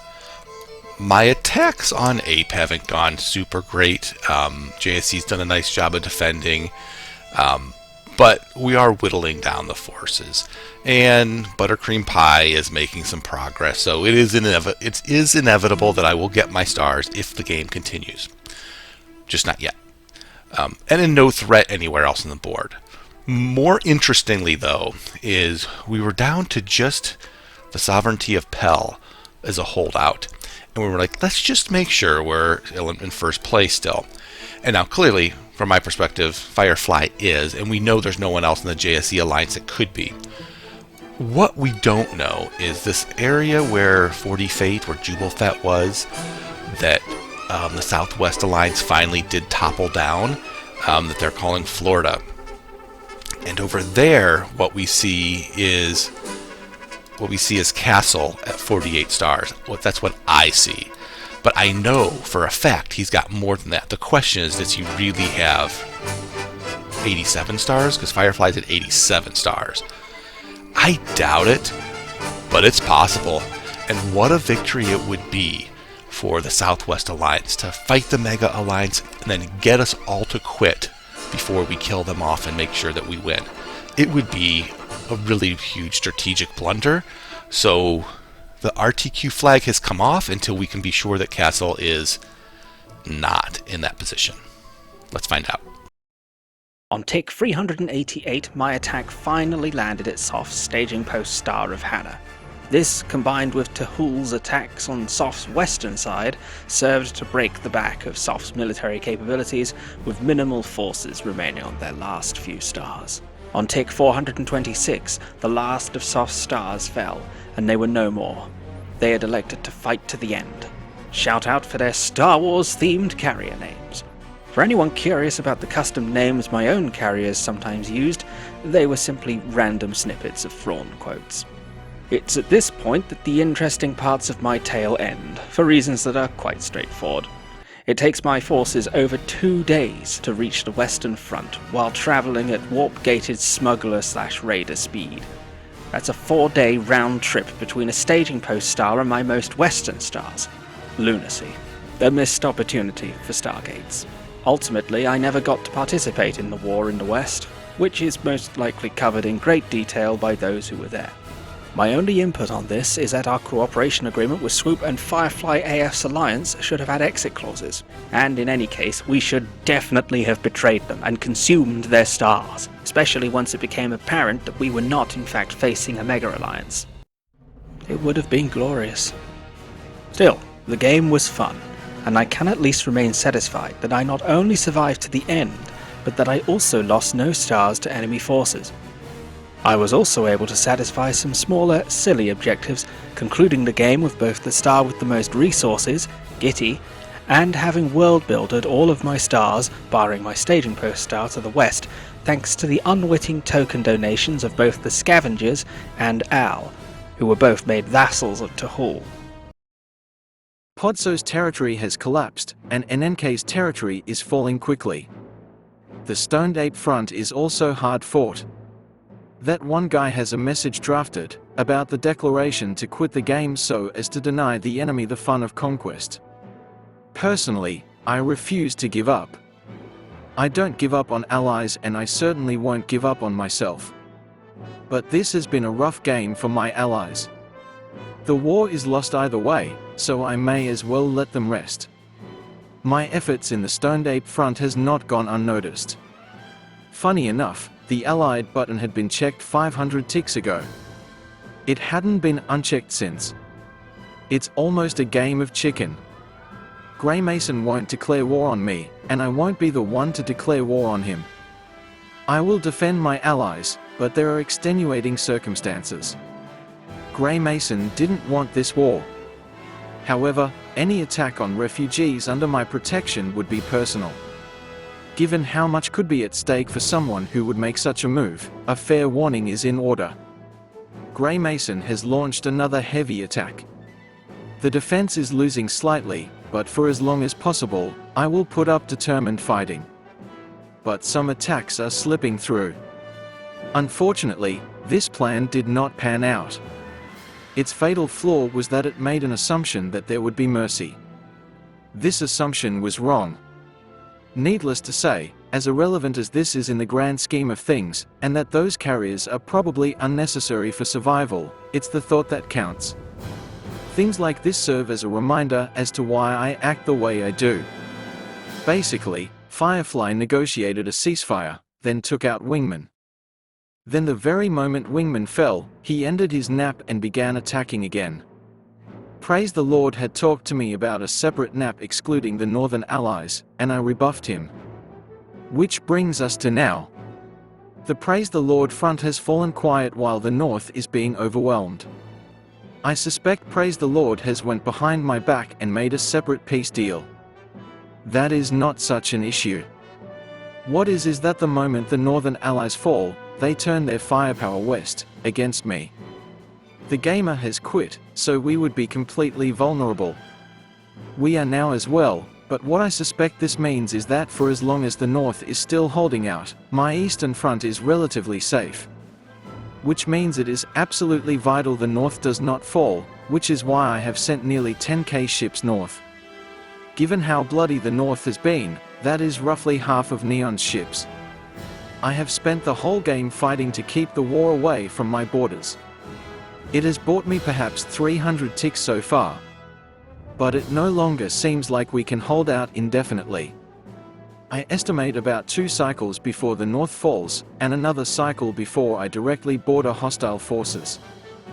It is easier to negotiate peace the fewer people there are to veto it, but I refuse to let my allies fall. It may cost me dearly, but that is irrelevant. My code makes no such exception. The coordination in the Stoned Ape front had allowed us to fend off multiple attacks.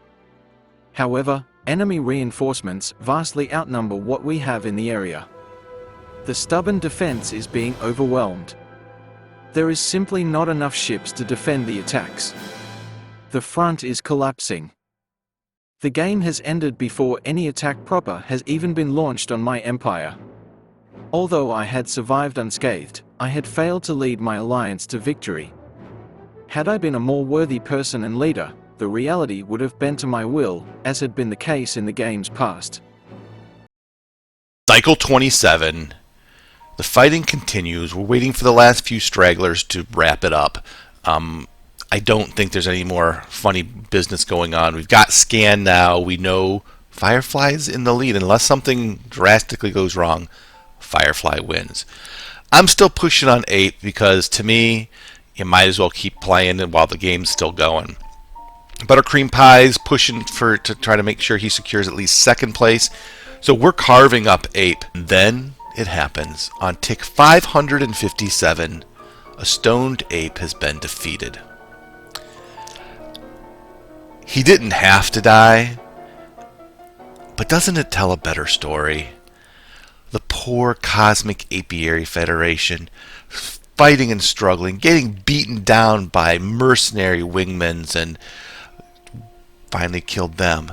And the Stoned Ape throwing crap at him finally killed him too. And then, the South, who was the other aggressor, basically bows down and allows us to win. So we move forward from 557 to the end of the game, where on tick 581 the game is ended and Firefly is the winner. When the game started, I'm like, our team is so stacked, there's no way we could possibly lose. And I did everything in my power, apparently, to make sure that didn't happen. I I pissed off the JSE Alliance. I pissed off the Paired Alliance. The only two alliances that were in our vicinity, I made sure that they attacked me with full rage and unrelenting aggression, and somehow survived with the mentoring of Ladaz, who talked me off a ledge. I made my will and testament. I picked out my forever home. Like, I was done on a number of occasions, and he was like patting me on the head and saying, "Stick it out, we got this," or "Stick it out, die like a man." And so Necria, who, not thrilled he was going to sell me out, not thrilled he had contingency plans to bail on us when we inevitably folded, but in the end, first of all, he was transparent about that with us.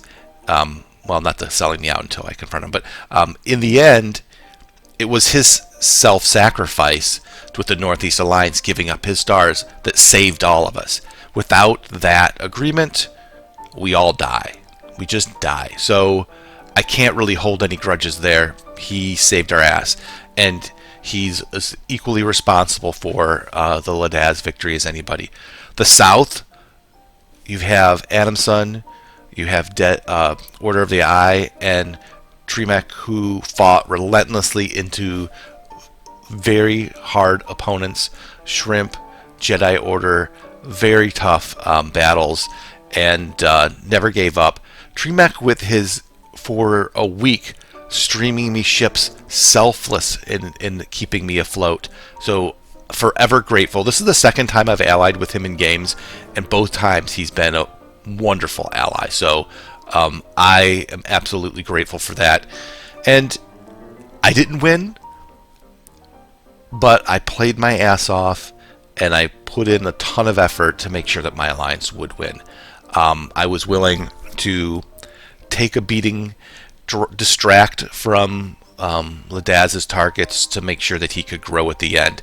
And I hope for any rhetoric that I am devious and mastermind and backstabber, anyone who's allied with me hopefully will see I'll fight as hard for you as I will for me. Of course I want to win, but if I can't, I will still fight hard for your win. So very happy, really fitting ending here. Sure, there's some things that maybe could be tweaked to make it more fun for the future, but I'm very grateful that I was participating in this game, and I hope everyone who played after the emotion settled down also look back on this game fondly. Thank you. And that concludes Reckoning 2024. I hope you have enjoyed the saga that unfolded. Greymason may not have led the Cosmic Apiary Federation to victory, but he fought back from a low of 8 stars to end with 25 stars. He fought hard to support his ally Firefly to achieve victory, once it was clear victory was not an option for the Federation. And he made a lot of friends along the way, and possibly a few more enemies. But that is for another story. This is Jim, the chronicler of the Cosmic Apiary Federation, signing out.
Thanks for watching. If you enjoyed this, click on the link for the next episode, and don't forget to click subscribe for more content.